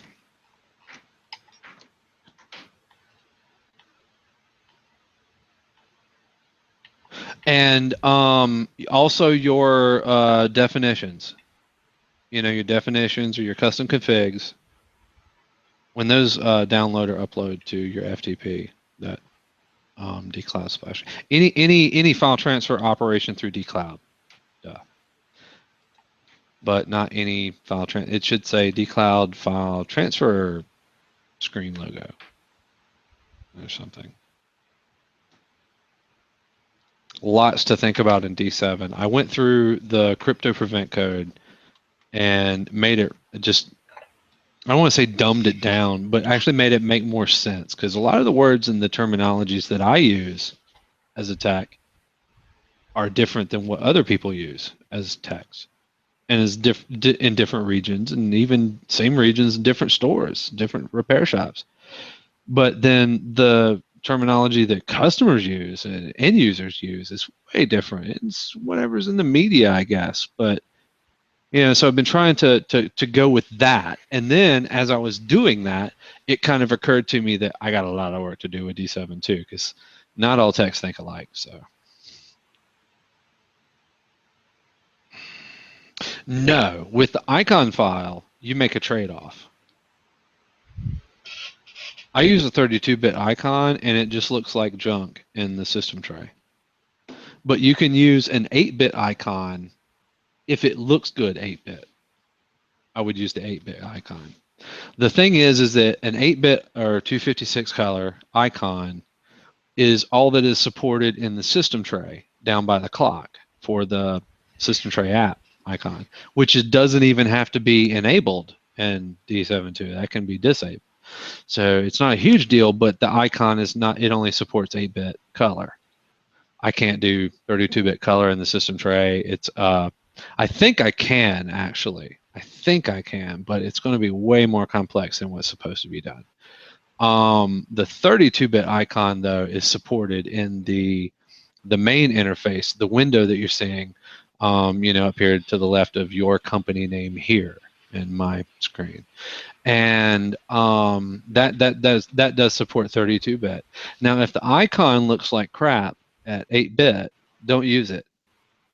But if it doesn't, use it.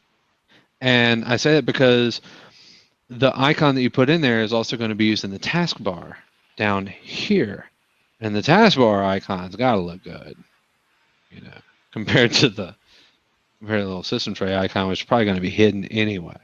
So probably just use a 32-bit icon.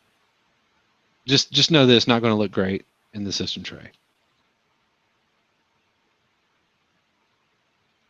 right now. That was one of those bigger fish to fry things. I'll be right back here. Rock on.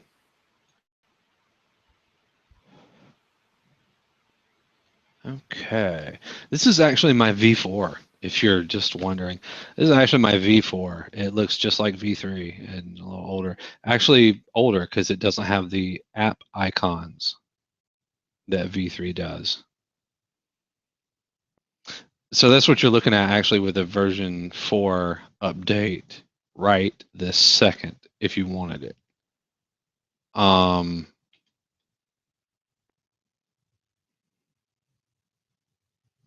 Oh yeah, 3 colors, you're fine. 8-bit is 256 colors. Now there's 3 colors you think it is. I mean, well, you probably know it's 3 colors, but a lot of people go, oh, well, it's red, white, and blue. Yeah, but there's a shit ton of shades of red, white, and blue. You probably know that, but you probably have it that way. But some people, they don't realize that. It's give it a go tomorrow. Let's see.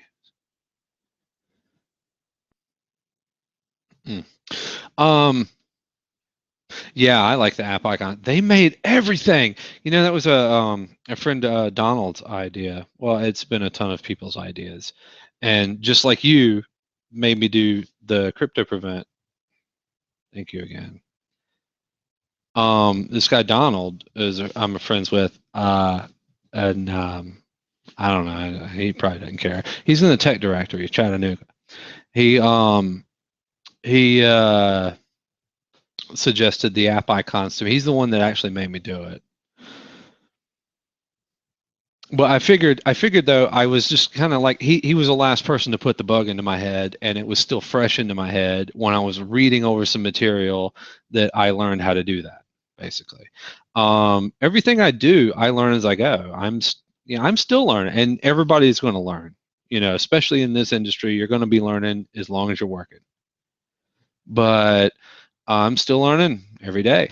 And as I learn new things and new skills, they get applied. But I do research and I run across these stuff, even by accident sometimes, and I'm like, oh, that is so cool, I can do that. And then I'm like, oh, so and so said it would be a good idea if I put it here. I'm like, I'll do that, yay! So, yeah, I think it's really helped the image. It really should. It's difficult when it's just nothing but a lot of blocks of text. When people make their living on brand recognition, it's a little wacky to rely on text alone. Yeah, I'm back. Yeah, awesome. But it's also wacky to rely on icons alone. For me, at least, icons kind of piss me off. Yeah. Just a little bit. The ones without text. The ones in the little toolbars that have no text, and they just assume that you know what that archaic, weird-looking symbol means. The symbols, the people who make those symbols aren't that good. Sorry. They're not that intuitive.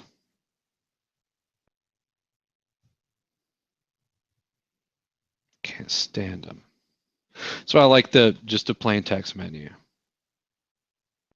But, and again, that's me, and it's probably an older way of doing things that it's getting obsolete, I guess. I can put some icons in here. It's going to take some considerable work on my part because of the infrastructure that I use. But, it's been one of those things. Like, I actually had a guy tell me once, I had a customer tell me, he's still a subscriber. And he told me, if you ever dumb this thing down, if you ever make it look simple and stupid, I will no longer pay you. And I'm like, okay, got it. I mean, you can't please everyone all the time, but and certainly a lot of things need to be improved. But I kind of have a little bit of his philosophy. The philosophy of my competitors is that I see, I don't know, are they associates or competitors? I still haven't figured that out. RepairTag, their philosophy is if it needs a manual, it's not done right. Fair enough.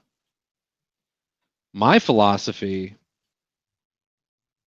if it needs a manual, I mean, okay. Oh, it has to have a manual, because if it's simple enough for anyone to use, it's not doing anything right. It's not comprehensive enough. It's not configurable enough. It's not. How can you consider that a serious candidate if you don't have the power to control it better than you do? But that's my philosophy. I believe in control, configuration, and raw ability and power.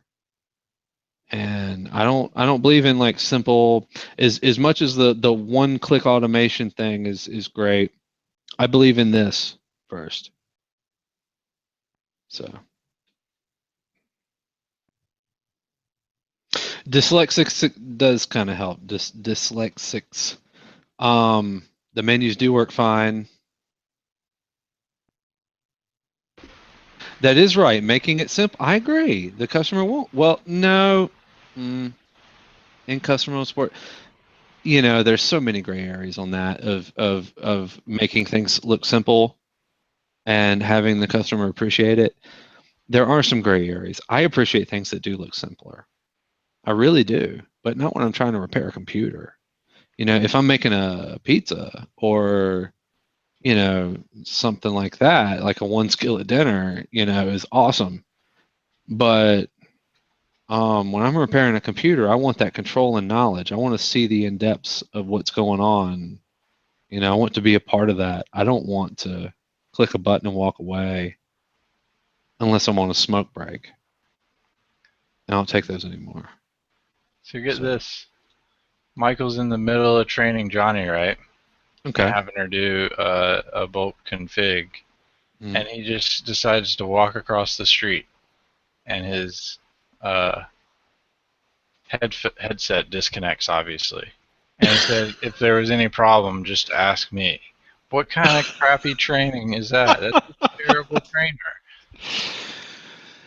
First off, he didn't walk across the street. He walked to his mom's house. He I didn't have know. to cross the street. He didn't have to cross the street to do that. Still, He had what to- a terrible He had trainer. to walk across. He had to walk across his lawn to do that. In the middle of training, I'm just going to leave. Well, in his defense, he's walked over there before and had communication. It's a little sketchy, but it could happen. He may have went too far. I don't know. I can't defend him actually. Yeah, there's no defense if you're in the middle of training someone to walk away from it. You know, we all love Michael, but yeah. I mean, we kind of like. I want to smack him around sometimes. You know, just just a white glove thing, not like a violence thing. You know, Yeah, we're not Zsa Zsa Gabor thing. You know. I mean, we don't have to take it to the Droogies style, Clockwork Orange him. Oh man. But sometimes I feel close that Clockwork Orange is reasonable. Best movie ever? Oh, I'm sorry. It's a great movie, but I feel some of the methods may need to be imposed on Michael at times.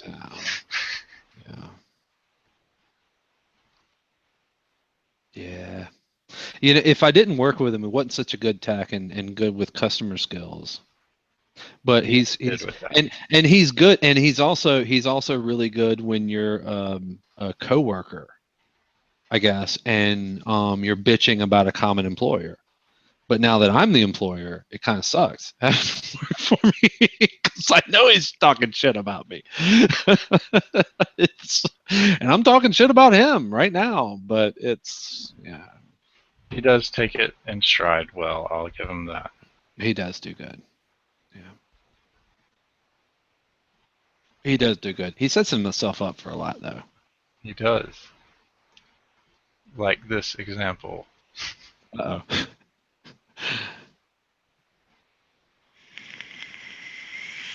What example? Show us. The current one where he's training someone and he just walks away from the training.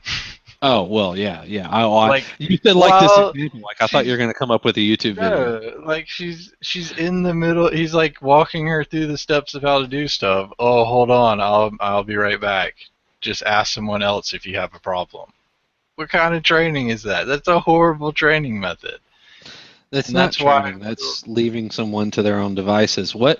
Yeah, that's why I feel Tank might have more questions and things because of stuff like that. Well, that's true. Tank and Johnny are they projects?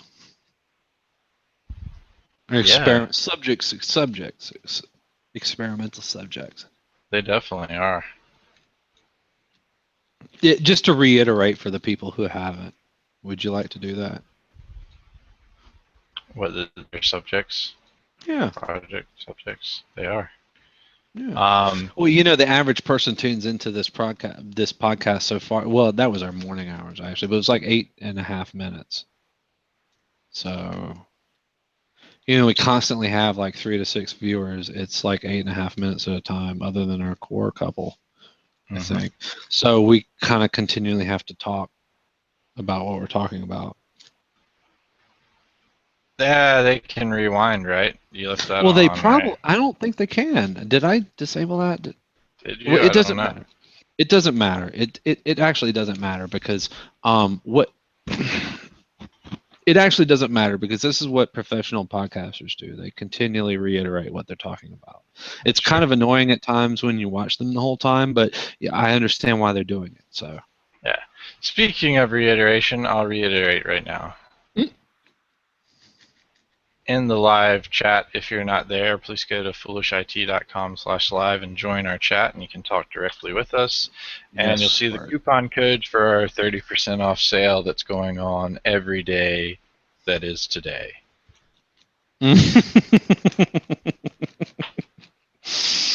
It was every day that was yesterday and the day before it, but I advertise for one day, and like I always do, I run the sale longer. You have to, because otherwise people are going to ask you for the sale price days after the fact. It's just how it's going to happen if they still know about it, and most of the time they do because people pick up on the sale and then they're like, I got shit to do today, and they don't get to it, and then they come back to it later, I guess. But you kind of have to, keep up with that.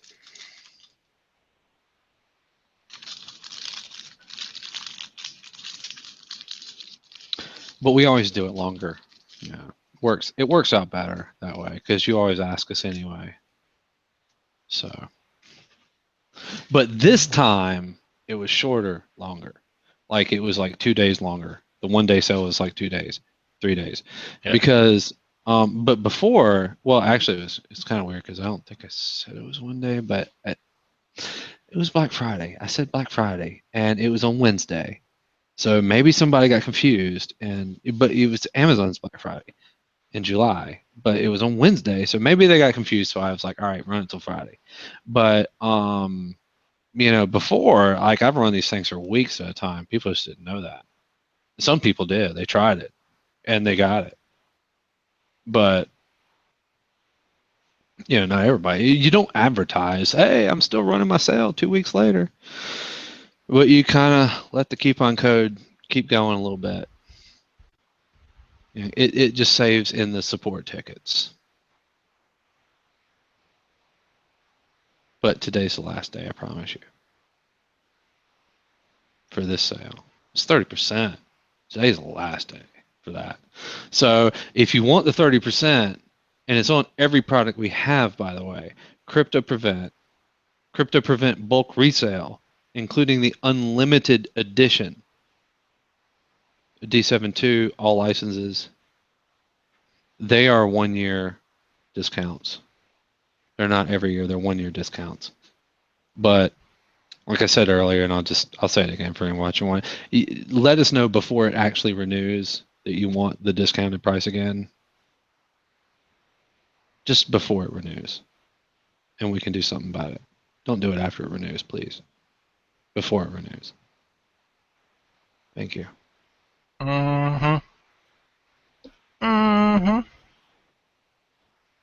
You know that's right. I give people deals. Everyone who's been with me forever knows I give deals. It's actually funny. Brantley and I disagree on the deals that I want to give. Sometimes I want to give more of a deal, which actually surprises me because most of the time he does. Yeah, but we both actually. I think we have good concepts of what's fair. Both of us do, but Yeah. they do differ a little time sometimes. We surprised each other well. Yeah. We also complement each other well. I think we both, and that's why I trust you, because I know that whatever you actually think is fair probably is. So that's why I trust you to be the COO. No, I've never used Onetastic. I am researching that now, though. Onetastic. Yeah, I'm researching that. Thanks for providing the link. Yeah. It's going in the show notes now. Well, I want to watch this 15-minute video. I kind of did want to watch the 15-minute video. I kind of did too, but we're in a podcast, so I'm just going to download it and run it. So it's good, right? Should I do this in a VM first? Are you crapping me? Is this some junk? Am I gonna infect the D72 code with this? Don't worry about it. I have backups. I mean, it looks like it's got a lot of stuff on it, so it'll help things. Like it's basically like power tools for OneNote. Power tools. Like a set of power tools that extend the Yeah, old school functionality. power tools. Remember power tools and kernel tools? Yeah, The that's Windows. what I was referencing. Yeah. Wow. I didn't even remember those. It was power tools and it was kernel tools. I think. I didn't remember those. Man, that was way back. I mean, really, honestly, I found OneNote to be one of the best knowledge base systems out there. Granted, I wouldn't use it for client documentation and management. Obviously, we use a support ticket system for that because that's what that's made for, or even better would be an actual CRM for that sort of documentation, probably. But OneNote is an amazing knowledge base because you don't have to limit, like you give each person their own notebook, you share that notebook amongst each other, and you don't have to limit yourself on, oh, you must conform to this standard and do it this way. It's like you can let everybody do it however they want to do it, and then you can just search through all of it at once. So if you're looking for something that relates to it and you don't quite understand it, at least you know who the person you need to go to ask more about what they had documented in that section and why. BizDocs. I mean, Yeah. I love it. Check this bit. I'm in the show notes too. BizDocs. I hadn't heard of that. Sounds interesting. Edit post. Let me see. BizDocs. Let me see here. Mm-hmm. Bam. Bam.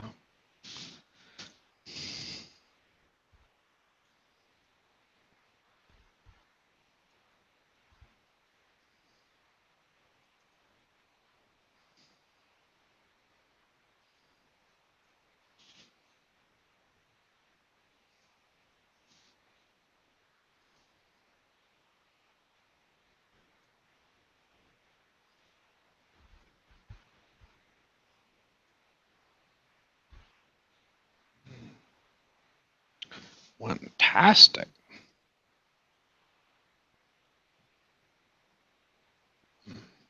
Oh, that one calendar is awesome. See what? What calendar? I'm watching the video. You're taking the time to watch the video? Okay, go ahead. Yeah. I will entertain you. Yeah. I'm going to agree. I'm going to download it. Yeah. Oh, I already downloaded it. Oh, well. And let's see. Oh, that is nice. Thank you for sharing that. I really like it, and I haven't even gotten 2 minutes into the video. It's not a Really? 15. Oh, you want to learn more, watch the 15-minute video. I was just watching the 2-minute video they got on the main page.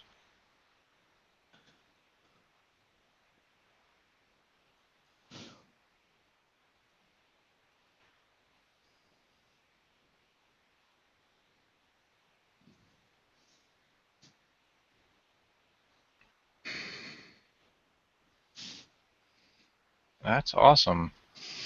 Well, obviously, you get to use OneNote again in our public wiki forum manual stuff. So you're welcome for Gratitude. providing that. Props. Wow, No. really? Because of us, he gets to use OneNote again, as much as he used to. Oh, yeah. You're welcome. I mean, thank you extremely a lot Yeah, for really. this. That's Yeah, such if a that's thing, good, but- if he's excited about it, I'll be way excited about it later.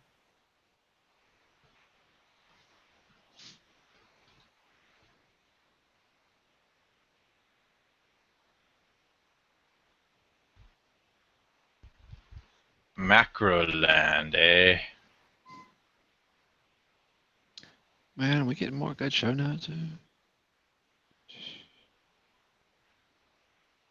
Hmm. Man, I think this thing's going to be really awesome. Guys, pick up on the RSS feed. I put on the I don't know who still uses RSS, but you should. I don't actually, but you should. I don't since I switched from Outlook. Outlook to me was the best RSS reader. Because you could apply all of the filtering, the email filtering rules to RSS feeds. You could never do that with Google Reader. There's never anything else really that you had that power with. So I used Outlook, and since I switched from Outlook, because I only went back to I was Outlook and Gmail and Outlook and Gmail and Outlook, and because Gmail keeps upsetting me, and now I finally switched back, and I'm just like, all right, I'm just going to stick with it. But I'll say that the Outlook as an RSS reader, I wish there was something like it, like way more light. I wish something like Google Reader with filters, like from Gmail. Why not? But they discontinued Reader, and they never bothered to make it decent. So many people loved it, but it sucked to me compared to Outlook. But if you take a good RSS reader, though, that's really the best way to get push content. Yeah, it is. In my opinion, he thinks y'all young into like that Twitter jump, and all Yeah, that. Twitter is. Yeah. I mean, you can use RSS for Twitter. Twitter is RSS feeds. You can add people on as an Can you RSS feed. RSS Twitter? Yeah, your Twitter feed is an RSS feed. Oh, neat. That's because Twitter is awesome. Well, that's good for them. But That's, in fact, before they got rid of Google Reader, that's how I kept up with my primary Twitter contacts that I wanted to follow. I would just put their RSS feed in Google Reader and then would look through them through there if I happened to miss their tweet in my actual feed. So I could scroll back and look and see what somebody had done. I liked it because of my thing was, my love relationship with RSS was the Outlook filters. And that's what it was all about, because I would RSS feed to 100 things, but I don't give a crap about most of the stuff, that's coming out on those things. So I've had rules. And like I'm subscribing to, like a cell phone blog or something, or just a tech blog, but I want everything iPhone coming into my inbox to be deleted before I even have to look at it. I don't want to have to delete that crap. So, yeah. Okay. So, so that was my thing. But RSS, and I guess the point that I was getting back to was I added in the right-hand sidebar in the show links.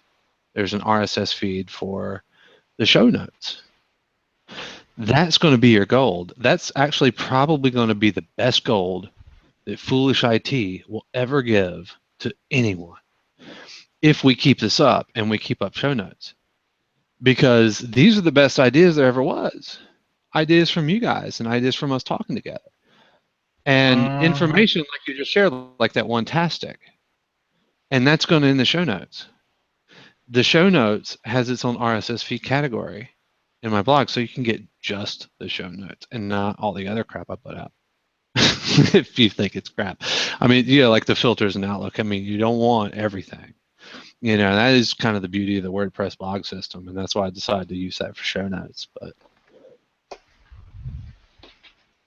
to basically support people who still care about RSS, even though I don't.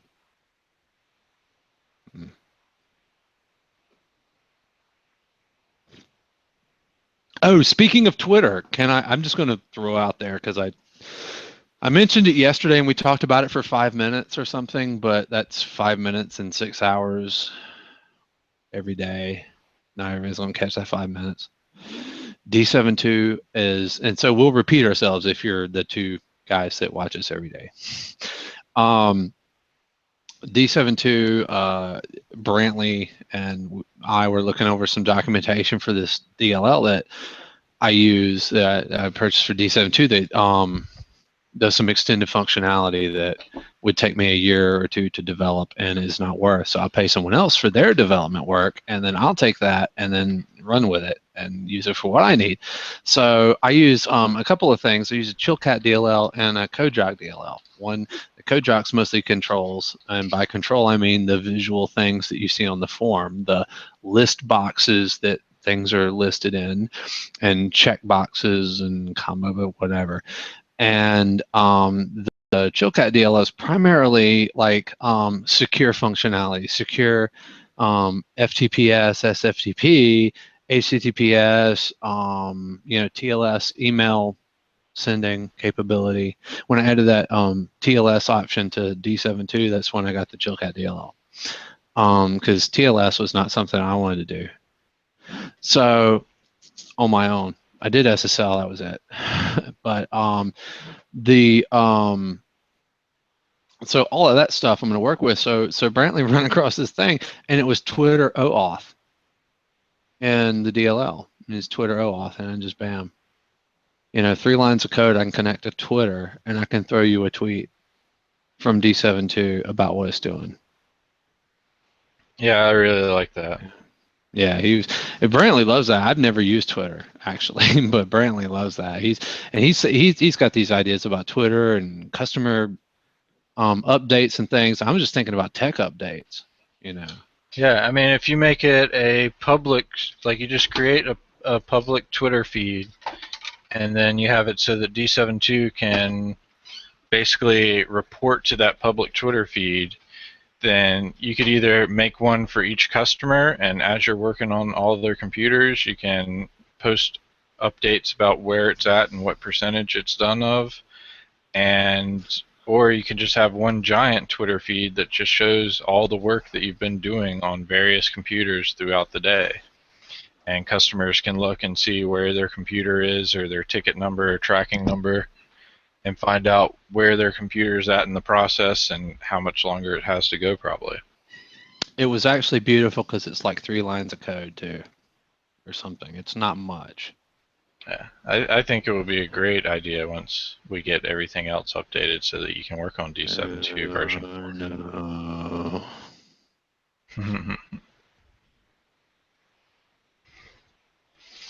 If you just do it, I won't have to bug you about it anymore, Yeah. That's how that works. I'm doing, man. I'm doing. I'm doing. I promise you, I'm doing.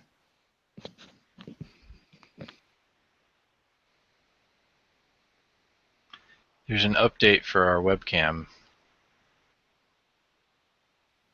Oh, sweet. a firmware update. Does it Posted firmly link solve? in the Does it firmly solve Office. this problem with focusing in my smoke by vapor? I don't know. It doesn't tell me the details on here. So 2+1 posts. On desktops, I don't need a minute-by-minute RMM, but would like to use the heartbeats from DSD Support Suite to create an alert knock. Is there anything other than failing hard drive, out-of-date antivirus, event log errors, no heartbeat for 4 days that I should be looking to monitor the DSS includes? No. DSS includes pretty much just those things. The power comes in the event log monitoring, because I think that's what he was asking, is what. Yeah. Well, it was And- kind of in the middle of what he was asking. It was event errors. But the thing is knowing what event errors to look for and what event errors to monitor. And I've never actually had the time to figure that out. Well, I think it's more of you can monitor it for your specific items and applications. So if you shut down a service for one of your databases, check the event log, see what errors came up, monitor for that error. So then if your database server is shut down or the service fails for your database, you can know that. If your backup service goes off, you can monitor and know that. That would be the kind of things I would look for, probably. Yeah, for the most part. And now, mind you, this utility, at least the functionality, the monitoring functionality of dsupport suite, I wrote that actually as a separate utility. It's the two disk health monitor and then the event monitor. And the disk health monitor was the first thing I did, and it just monitored for disk errors and the event logs. And then the event monitor gave you the ability to customize any alert you wanted from the event log. But when I developed those, it was for a very specific purpose. The event monitor was just the event monitor was just something that I was supporting a hotline at the time. We still support hotline, but as a domestic violent nonprofit thing. But they we support them. We don't charge them. No. This is like our only client that's not a tech or a peer-to-peer user. And at the time, I needed something to monitor for some services and some other things that were run on their server. That's really all it was about. I was like, other people can use this, and then it grew into and then dsupport suite, and I just kind of threw everything in there in the kitchen sink, and Real but quick. I never actually made it easy. It was always for something custom for them, so I never made it easy for you to do templates and things. Real quick, go ahead. Real quick. No worries. We're used to operating from the future. Totally.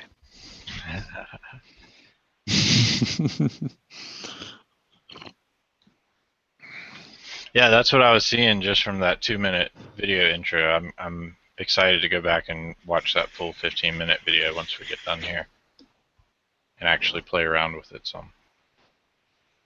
I mean, I just like the launch OneNote calendar. It basically lets you look at all the edits that have been done recently in a calendar style. That's neat. That's really neat, actually. I didn't know that. Of course I didn't know that. What's a video? I downloaded it. I'm just going to install it. You said it was cool, right?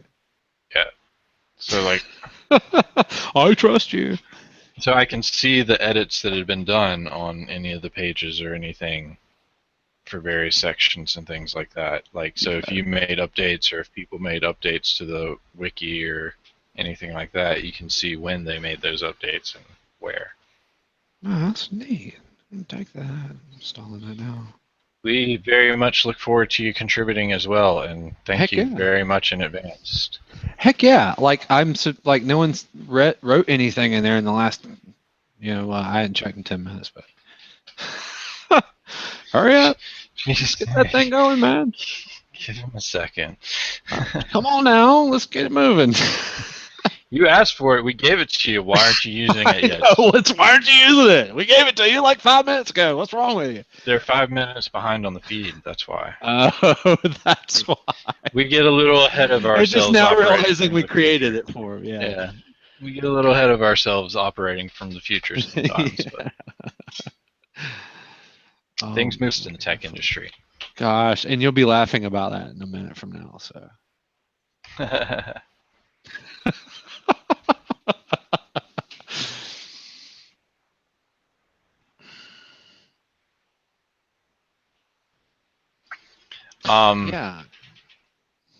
There is a good app that does Google Reader stuff, essentially. They have a web-based app too, but I've always used it on Android. What I don't say think you? I have it. I have an installed app on it. Actually, I have an RSS app I bought for Android. I have 2 of them actually.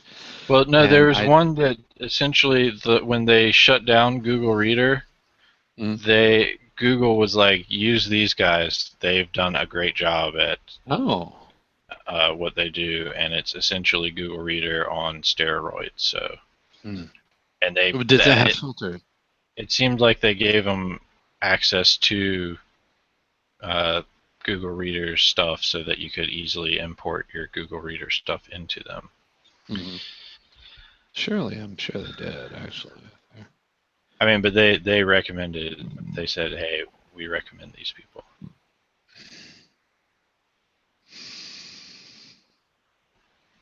I'm gonna update the web camera now, so we'll see.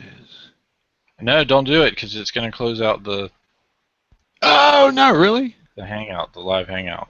Oh, really? Feedly, Feedly newsreader. Feedly. I've seen that. I've used Yeah. that. I think. Actually. They have a web app and Android app. I believe they started off on Android though. So Well, I hope they got it better on Google, because what? they did an excellent job of it. Why does it feel like I'm on a spyware site? For what? Feedly. Is it .com? I don't know. Why didn't you just Google Feedly? Why I did you did. try That's why I'm on a .com. Feedly.com? I don't know. Let's see. Ah, you better figure it out. I don't know. It looks like spyware to me. I'm just. It looks like junk to me. Where it Actually. Not says spyware, but interesting junk. Feedly? Huh? Is this the page you got to? Let me see here. This page? Yeah, that's the first page I got to. Yeah. The fuck is that?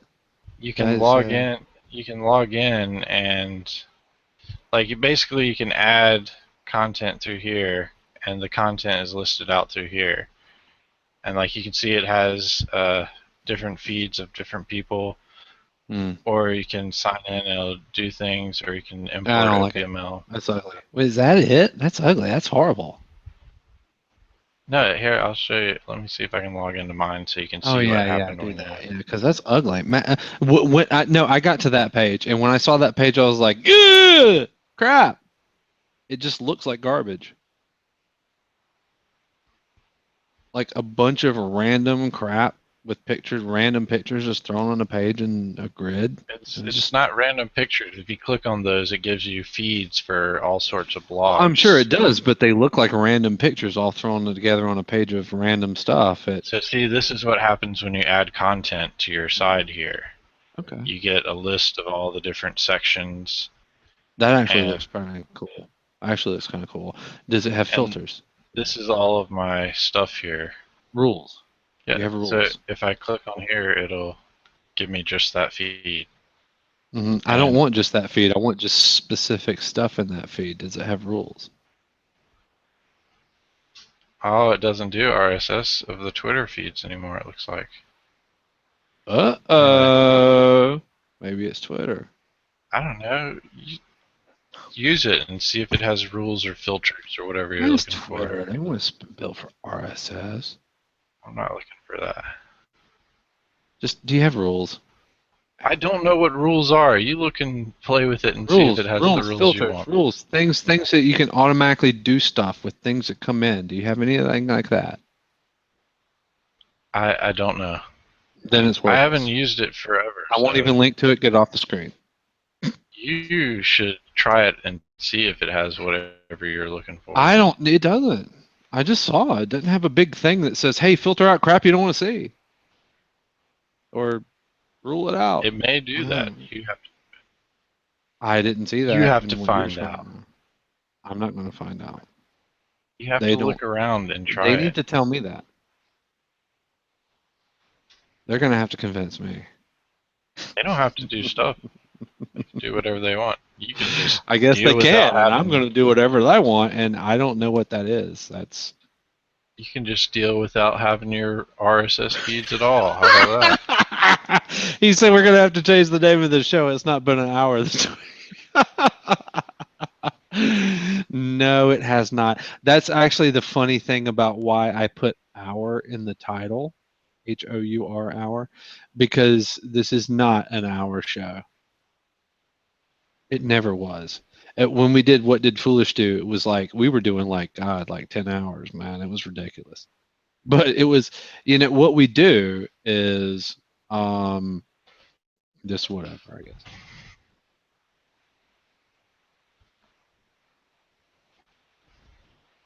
But that was part of the humor of it, was putting in the word "our." This is an hour in the title. Kind of like Foolish IT. That gives you anything. Speaking of weird and wacky names for stuff, can I throw out a weird and wacky name, and it's just going to promote another company? But I happen to really like their company name. Let's see if their website's still up, because it wasn't up for a long time. Hang on a second. Yep. Let's see. Yes, it is, my man. Yes, it is. And I'm just going to link directly to. He took his logo down. Why did he take his logo down? Are you serious? Okay, he's getting an email. He's getting an email. You can't have this website without that logo. Okay, I'm not linking to him anymore. It's ridiculous.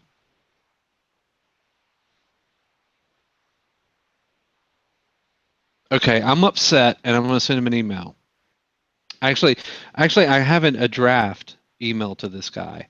When I first saw his website, I was like, "Oh God, I gotta contact this guy and just tell him, hey, that's cool." And in the vein of what we do in our tongue-in-cheek company name and humor, I'll just throw this in the chat right now.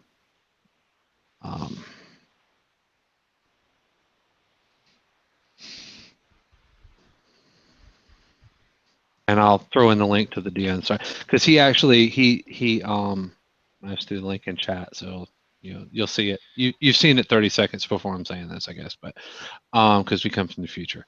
But it's I threw in the link to his DN installer plugin. He makes a plugin for LabTech RMM for DN installer from us, and the company name is Squatting Dog Development. Squatting Dog. Squatting Dog. So I go to his website, though, and he used to have a logo, a company logo, and it was a logo of a squatting dog up here in the corner, and it's not there anymore, and I'm upset because of this, because I thought his logo was really cool. Why would It's not someone on the take that down? homepage. No. Why would someone take that down? Mm-hmm. I'm gonna just wonder. I'm just see if I can find this here. JPG site. Let's see what happens.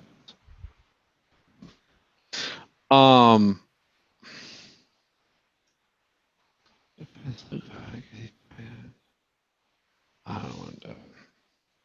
He'll I don't. Of course, I don't see any pictures on the site at all. Actually, as I'm clicking around, but he had the coolest logo I've ever seen, and it was I surely have a picture of that, but it was a logo of a dog squatting. And I just thought that was the funniest thing I'd ever seen. Like since I saw my company name, which I didn't even think of. I saw it. If you don't know the story, I saw I went actually for Foolish Tech. Went to GoDaddy, I guess it was. It's for foolishtech.com back in 05, 4 or 5, something like that. I don't know, I just had this harebrained idea to start a blog about the daily experiences of computer tech. Back when I thought, for some reason or another, that random people on the internet would find me and read me. And though they do now, I have made that happen. But at the time, I just had nothing but words, and I started the blog, and I think actually a lot of those posts are imported to this day to this blog, but not all of them. But I went to GoDaddy and I was looking for foolishtech.com because I couldn't think of a good name. But I'm a tech, and I kind of feel foolish sometimes, and it just made sense. So I couldn't think of anything, so I was looking for Foolish Tech, and it was taken. Someone already had it. I have it now, by the way, but someone already had it then. And GoDaddy had those suggestions when you don't get what you want. And one of them, they do the word match, and one of them was they replaced tech with IT. So when I quit laughing, I was able to purchase it. When I wiped the tears from my eyes, I was able to put in my credit card number. And I held on to it until I eventually, had a reason to develop a company. And I was like, that's the company name. He's not kidding either. I was there the day that happened, and he was laughing all day. It's hilarious. I want to say I had to tell him to go ahead and buy it so that somebody didn't get it because they saw him search for it. Oh yeah, that'll happen. But yeah, you were there actually. That was the first times at CPU. Yeah, I remember being there for that. We worked together back then, so I miss all kinds of messages. You weren't even laughing about the foolish IT. You were just walking around, fool ass shit. That's my .com. Fool ass shit. Well, that is the fullest shit. Yeah. Yeah, but yeah. It's still funny because people ask me, like, I'm in like a retail Well, store. and what's really funny is we get blocked by spam filters because of that. That's not funny, but I'm in like stores, and they're like, "What's your email address?" And I'm like, "Yeah, it says I have foolish IT," and they're like, "How do you spell that?" I'm like, "Foolish IT," and they're like, and then like people, and the best thing is when people want to read it to you over the phone, like for some reason they're reading back to your stuff, and they're like, and then they just pause for a minute, and I'm like, yeah, that's right. Don't worry, that's right. It's intended. Intentional pun.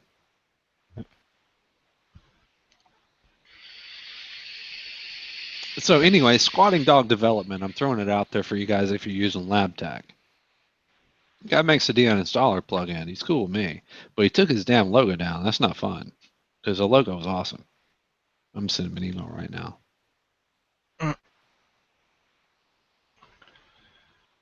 He's still in my drafts. Look. No, you don't have to believe you. I know you believe me, but he's still in my drafts. He supported Squatting Dog Development. I made a draft. I was like, I'm going to email this guy. And I made a draft because I was too busy to do it. That was like 3 months ago. And then his website was down for like a month or so. I don't know what happened there. I don't know how well that works out for him. Experts Exchange had a similar problem. Oh yeah, the dash. Take out the dash. If you take out the dash, what do you have for those 3 letters? First letter, second 2 letters. Oh dear, really? Expert sex change. Does the dash really help in that extent? I mean, Possibly. I mean, they were saying the experts dash exchange had that same problem, so I'm assuming it doesn't help. Yeah. Well, if it had the problem, then maybe it does. Well, see, maybe it doesn't, because they've always been that, haven't they? They've always been as long as I've known them. Were they something different? Were they just experts exchange without the dash before? I guess it'll take us about a minute to get the reply to that one, but yeah, I mean, I don't know. We could put no, we couldn't do that. They had the dash later. Must have helped.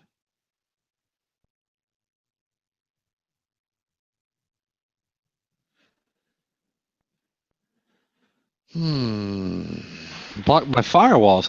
I have the same problem. That's the Crypto Prevent and the DCloud. CryptoPrevent.foolishit.com is what it connects to. DCloud .foolishit.com for the original D7 and for D Support Suite. And they have those issues with firewalls. Certain firewalls. A lot of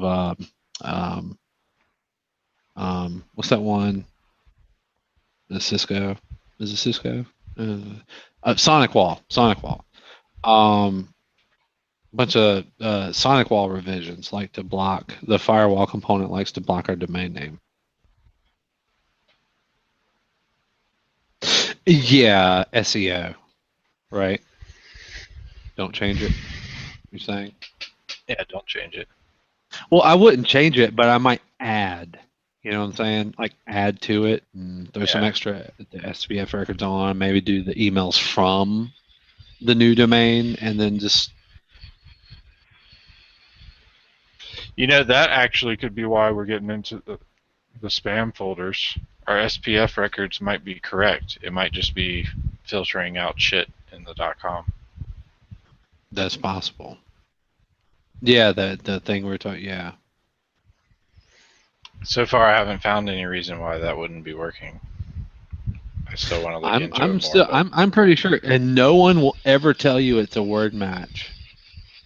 But I know damn well it has to be. Google did it. I couldn't get a Google account for the domain name. I couldn't get a Google Apps account for foolishit.com for the longest time. And I wrote the support, and I said they said it was profanity, and I wrote the support, and I said no, it's not. It's two words. It's foolish I dot T dot. It's a foolish acronym, and no, that didn't work for them. And I wrote their people, and they were like, no, we don't make exceptions. But that was when they were still offering the free accounts. Now I'm paying for one. Yeah, I got one. yeah, Fuckers. you pay for it. They all change their tune.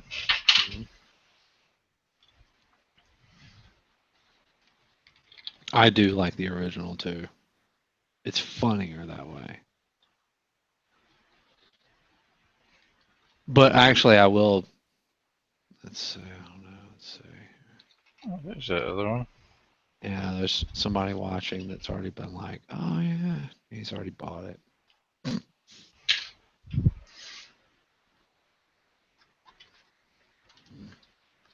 I'll find the dash on my keyboard. We might be all right.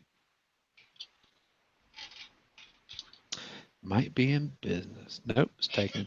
I should have known actually that was taken because still want it. Here's what you do. No, I should have known that actually because they're.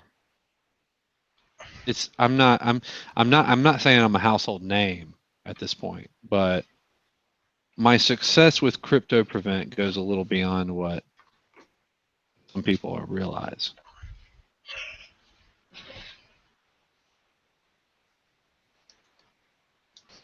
I mean, there are millions of people using the free version at least. I mean, by success, I don't mean I'm making money off of it. By success, I mean people are using it. Lots of people are using the free version. Lots of people are using it. And that's okay, because we want them to be protected. We do, actually. That's kind of why it's free. I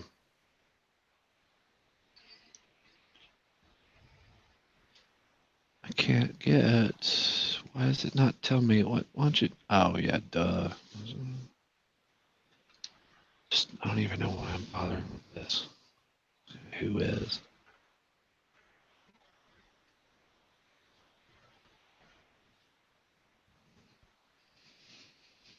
Well, I know it's unavailable. Who is it? That's why I'm on Who is. Oh, they've gone commercial. Who is gone commercial? Apparently. They're trying to sell me shit and they don't want to tell me who it is.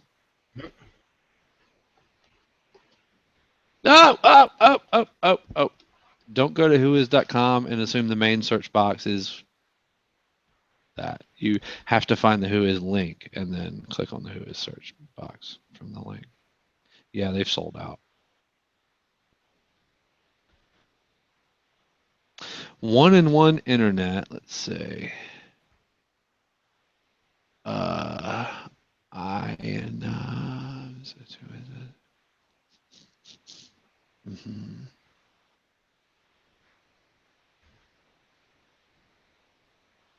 Are you serious?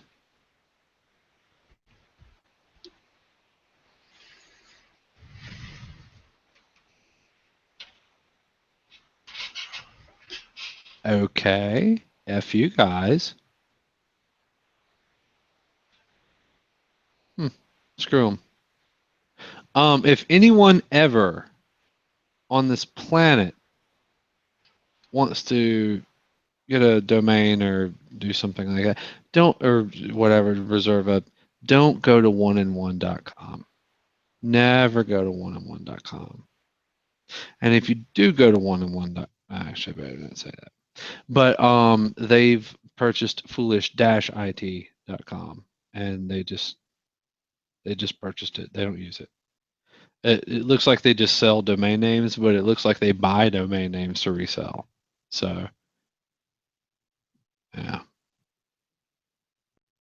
not gonna do it. Sorry, one and one, you're not getting my business. You're not extorting me for my own company name.com with a dash in it. It's not gonna happen. So, get rid of that thought right now.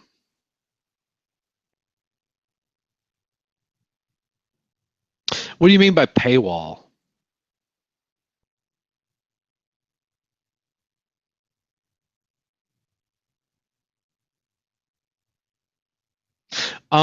Two plus one, the Sonic walls.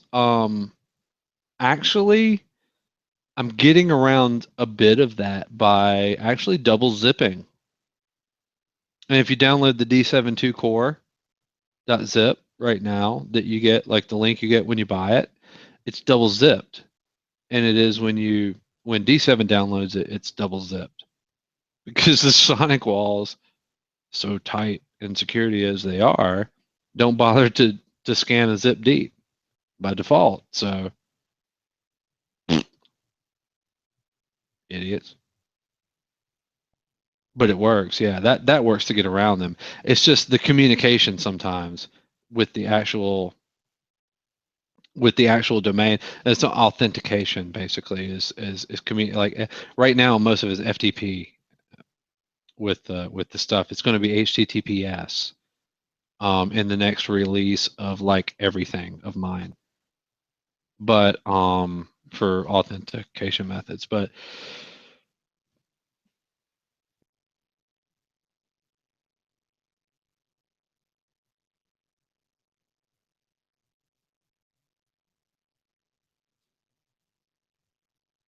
they dumped the file, really. It's 7D.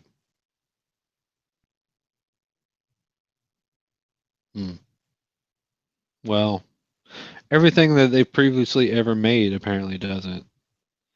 Not by default. I mean, I know you can adjust that, but who does?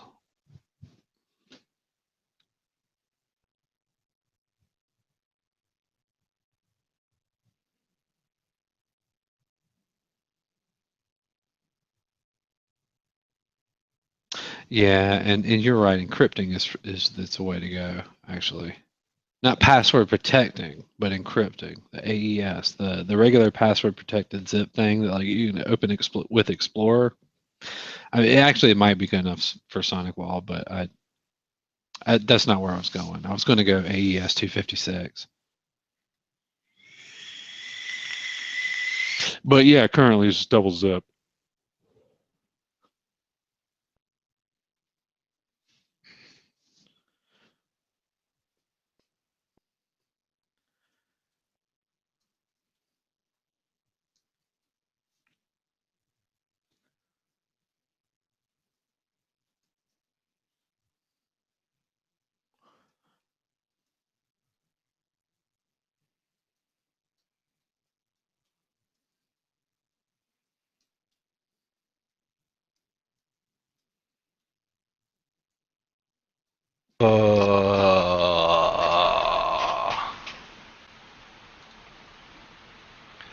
Dope.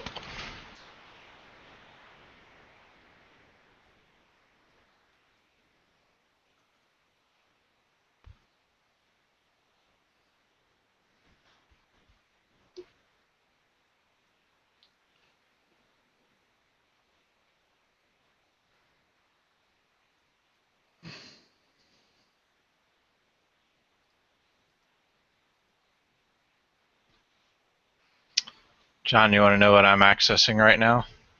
No. Josh PE. funny, funny stuff. Good hell by. Hey, is there any way we can get that? No, we can't do that. Get what? What?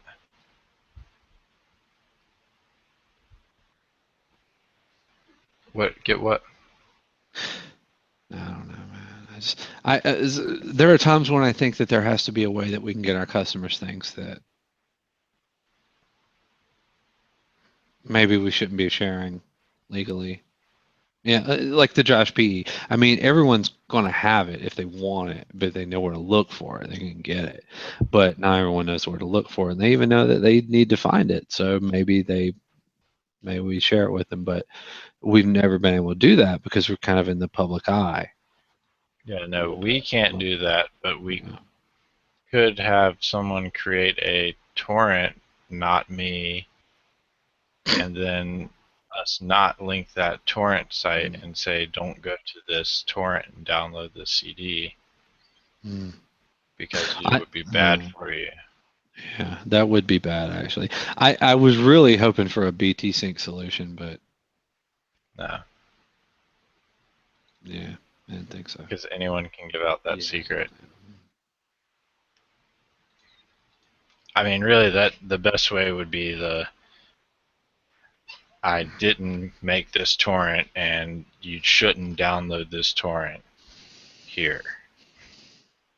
Technically, that's still legal.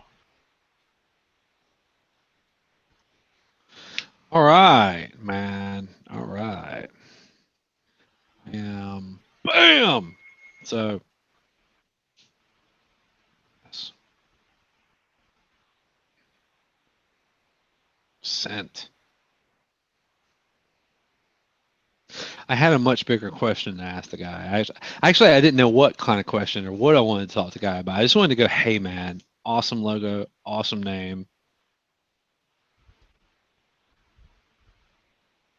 You just sent that one question. Where's your awesome logo? Yeah, that's okay. The email to his support mail bounced just now. Mm. Wait.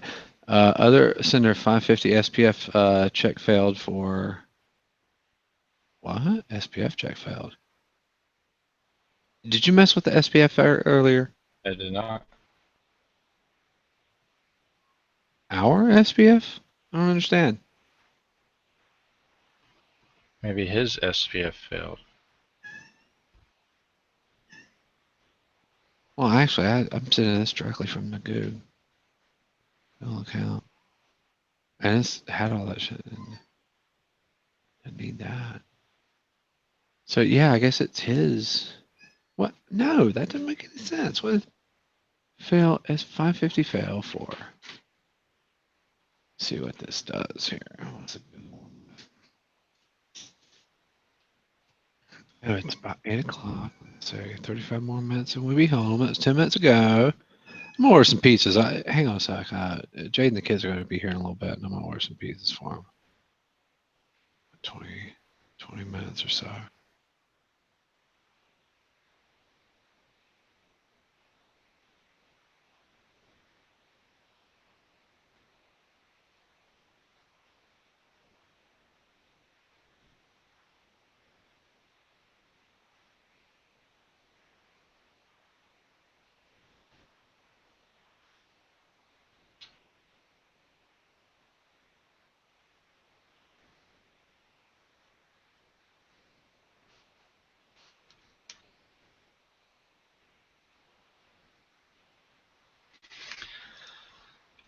Oh.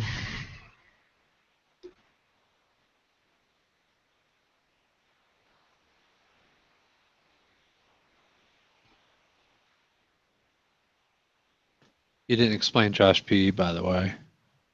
Not that it matters. It's a little obsolete, but. Yeah. Telephone. Here,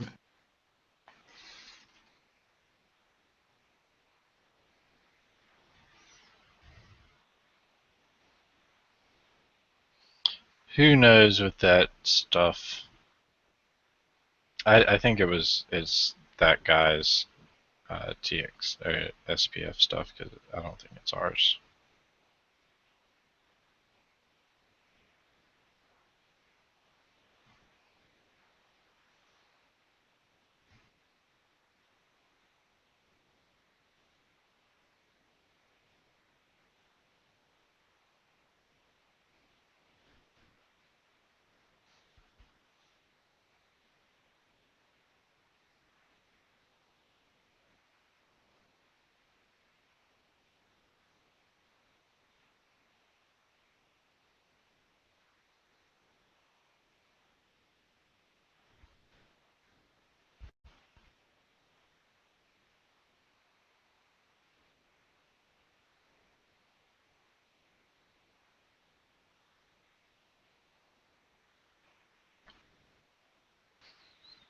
Alright, sorry I was distracted. I can't explain Josh P to you guys.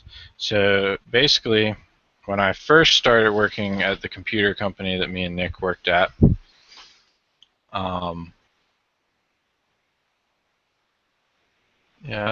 I think that's what we have. I don't know though.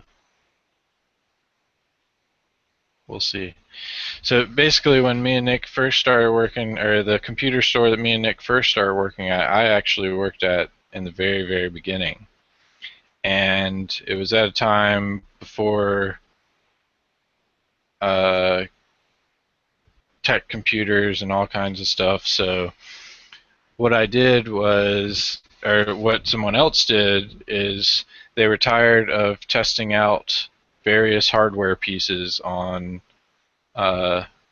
trying to find like a computer to test out hardware or hard drives or power supplies or whatever. So what they did is they took a piece of plywood, screwed all the pieces of hardware down, and then would use that as their test system. And it was this guy named Josh that created that system. So we called it a Josh test CD, or a Josh test computer, test PC. And essentially you could use it to test power supplies really quickly. You just unplug the one that's on there. You could use it to test the processor that happened to be on there, which was the one that we were primarily selling at the time. You could use it to test RAM. You could use it to test hard drives or hook up hard drives and use them and do various things. So I left, came back after college, worked there again, and that's when Nick was working there. And they were still using Josh PCs, and they had essentially become our TechBench computers. And we called them Josh PCs because it still was in a PC case, but it was the same essential idea that we based it off of, and we would hook hard drives up to it and do all kinds of stuff like that. So I found out about WinPE while I was working there, and I went through and heavily customized a copy of Windows PE, and like had the background, had everything set up so that we could use it as a full-on computer to test with. And since it was in legacy and replaced what the TechBench computers did, I called it Josh PE. So it's a Josh PE CD, and that's my favorite way to test a computer or work on a computer offline. I hate having to try to open a computer up and take the hard drive out and put it in another computer and work with it, or a laptop especially. So I And would see, use the it Josh annoys the PE. snot out of me to wait for a boot disk. Yeah. So I would boot into a PE CD, work on it offline, fix what I needed to fix, reboot the computer, work on it online. And my bigger thing was I was going out on site doing things. So if I wanted to take out a hard drive and test it on a tech computer, I had to leave that client's house, come back to the shop, hook it up to a TechBench computer there, then fix it, then go back to the client's house again.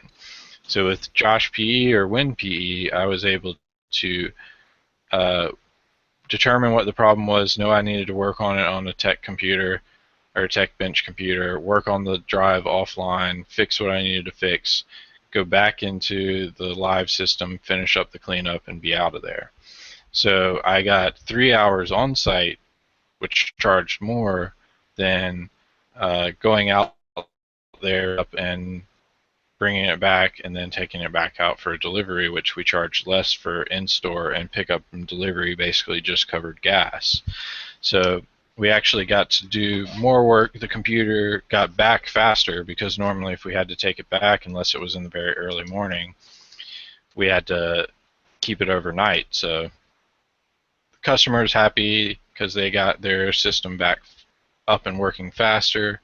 We were happy because we actually got paid more for it. I was happy because I had to do less work to actually fix that computer. So, but it was heavily customized with all kinds of programs and things that would work with licensed copies and everything. So. I just saw my pick advertising the feed. Yes. Yeah. No. Just a question about the thing, and sorry to distract, but he mentioned that we did have 3 SPF records. There were a few things that we, and the Zoho and different Zoho services and things, and they all have different instructions. I just threw a couple of things in there, and we had the thing from Google from before. Can you only have one? Is that how it works? I'm not a internet guru, so I don't know how to internet. I would listen to 2+1 because he does all that web hosting stuff. So. Well, yeah, I would too. I mean, I'm just saying, is that what he's saying? You can only have one? Is it only like the first one that works, or? I think that's what he's saying. Yeah. Well, we got to figure out which one we need then, I guess. Well, isn't what he said up at the top the way that we should be doing it? Up at the top, V1. With the include thing? Yeah, make that change then. Is that how we should do it? 2+1? The one you made right above paywall MZ from that comment, or the paywall comment that wasn't you. The one right above that. You just blamed me for making a change that I didn't even make, so you change I didn't. it. I did not. I said you change it. I didn't say you. You said, what did you broke this? What did you change? What did you break on this? Oh, I just said no, because I got a strange bounce. I know, and the first thing you did was blame me for changing something I didn't even change. I didn't blame. It was squatting. Change it. You change it. Master. You're just trying to get out of shit.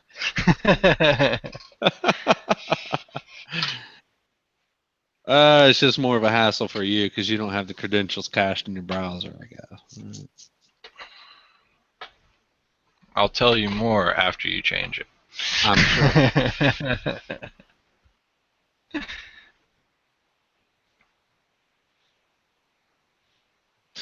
Okay, I'm completely on the wrong thing. You combine them. That's cool. I didn't know that. That's why I'm dumb on the internet. I'm a computer level guy. I'm not an internet level guy. I do internet level stuff. I don't know what I'm doing though.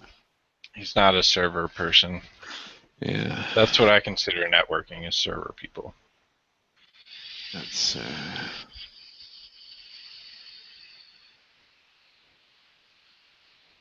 Chris probably could have told us about this, but we would have had to wait till tomorrow.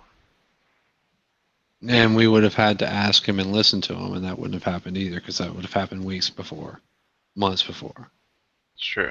Have you ever asked him? No, because I know I should. Why did you think that you could? I know I can. Does he have that skill? I didn't know he had that skill.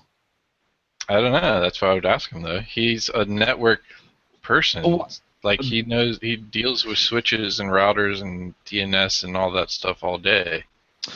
I thought he just screwed around. I didn't know he did that.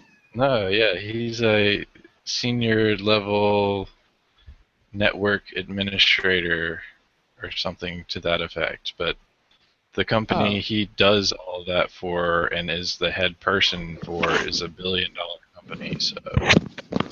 Well, yeah, but I didn't know he did anything important. I thought he just screwed around. Well, it seems like he's just screwing around, but he is important. No, he's screwing around. It might be important, but he's still screwing around. Well, when we're talking to him, it's on his days off. Yeah, okay. I know that. He's just on call. I don't know what days off are. Yeah. Okay, so DNS, yes.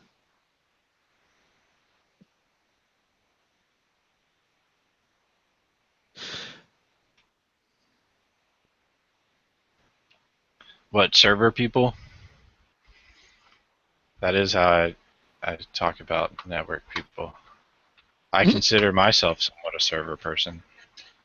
I'm not a full-on server person, but I consider myself a server person to the extent that I understand the inner workings of servers, but I don't understand the network workings of servers. It's just like I'm a server person, like I'm a workstation person. I don't see much of a difference except for additional capabilities and things. But I'm a tech.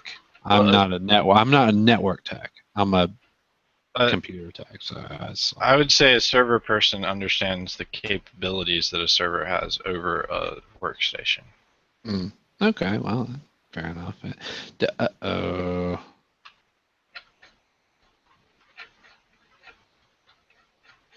Why did I? Was this important? See. You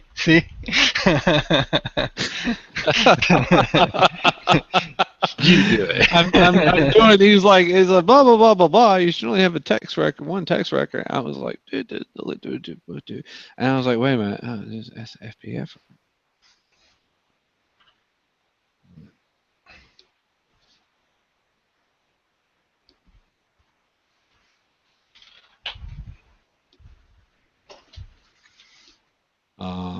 That's the content.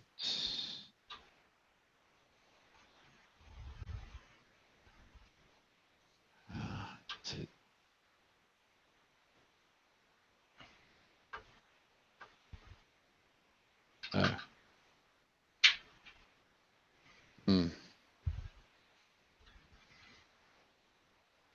Okay, so I just made that my SBF record, 2+1. I hope you know what you're doing, because I don't.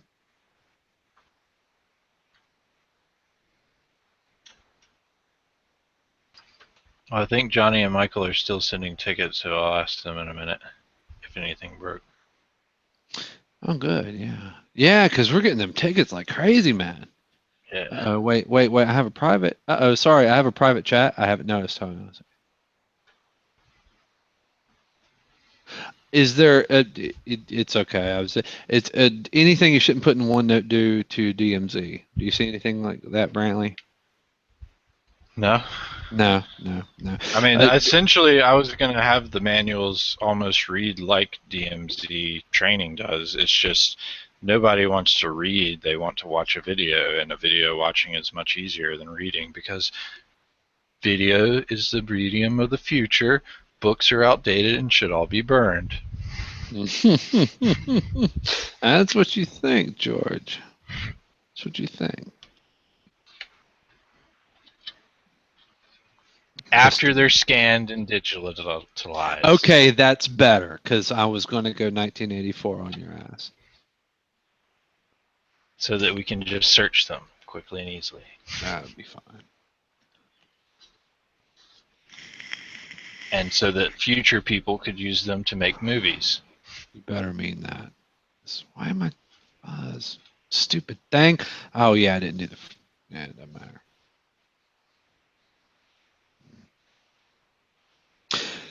Reading is awesome.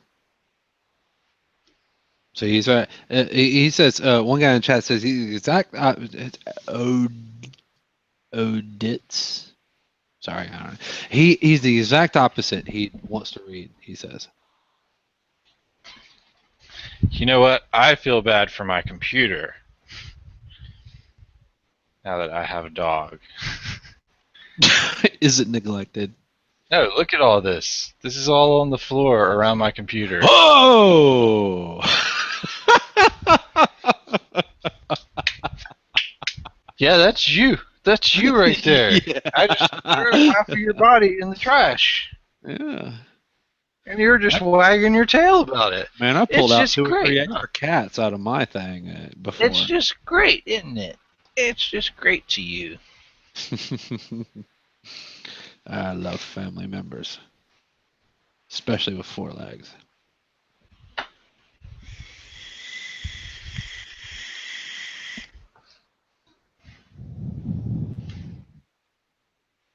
So guess what happened? What happened? Is that SPF showing up right? Are you on MX Toolbox? I can probably figure this out.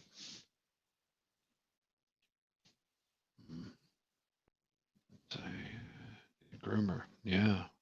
Yeah.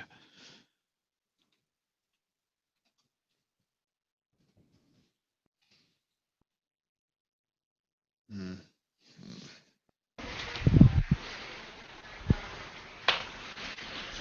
So Johnny was like, so I just learned how to do tickets, and Michael assigned 12 tickets to me. And then I completed all 12 of them, and guess what? Tank's only got 2 tickets left now. I just did 12 tickets, and Tank's only doing 2 tickets. Wow. Was she proud or what?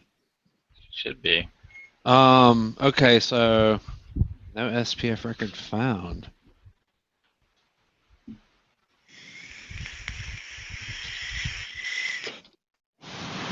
Dude, I don't know what all this shit is. We need like an expert here.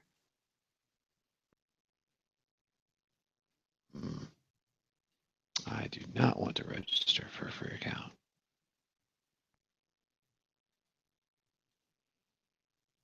What's my DNS? Text affiliate.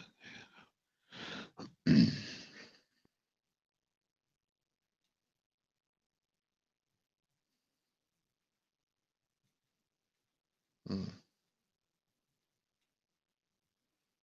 Hmm. Oh dear, it says there is no SPF record for foolishit.com or text record in this search, but I know they're the same thing, right? Yeah, one starts with V equals SPF 1. One does not. But one starts with V equals. But what? Why is this not working? Because you gave me the wrong thing. There are 2 plus 1. Really? Was it this? It did. We had some actually copy and paste issues the other day with this chat. It was doing some weird stuff. Is that the proper thing? Because that's what I've got in there.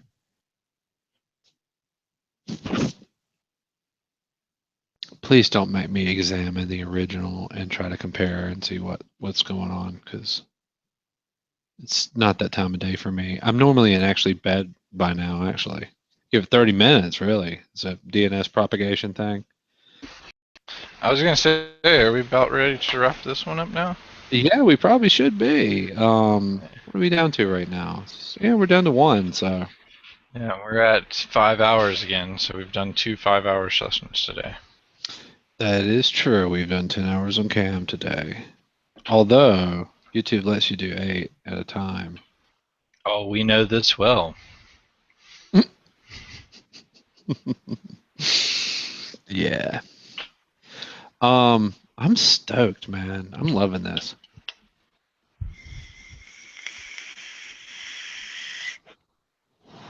Let's get this DNS thing worked out here. Give 30 minutes, can take a while to show up. Yeah, it should all be in one line. Okay. Taking that word for it. If not, I'm calling you tomorrow. On Saturday. Is tomorrow Saturday? Yeah, I'm calling you on Saturday. Yes, it is. I'll find your number too. I'm sure it's in the CRM. We have our ways to track you down. Because I know you're not going to get my email. We have our ways to make sure you get our email. You'll get the CV equals SPF1. Oh, interesting. No, you'll just get the the little D72 thing down at the bottom saying get your ass up here. Or we'll send out a newsletter blast. Yeah, we'll newsletter blast you. Hey, you, call us. If you know them, call us to call him. We'll track it down. I know somebody used to do that.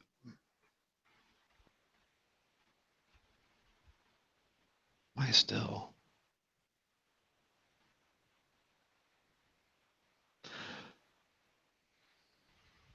All right, man. Well, I guess we're gonna wrap it up, right? Yeah, let's wrap this bad boy up. I gotta update my Awesome. webcam firmware. Me too. He's in tech directory, by the way. We'll find him. He said. I Sweet. hear the kids. I hear some That's right, kids. I It's remember. time to wrap it up. Timing. Perfect timing. All right, let's close it up, guys. It's been fun. Been a Thanks blast. for the thing. Kids are coming on Grand. camera. Let's stop the broadcast later. Bye.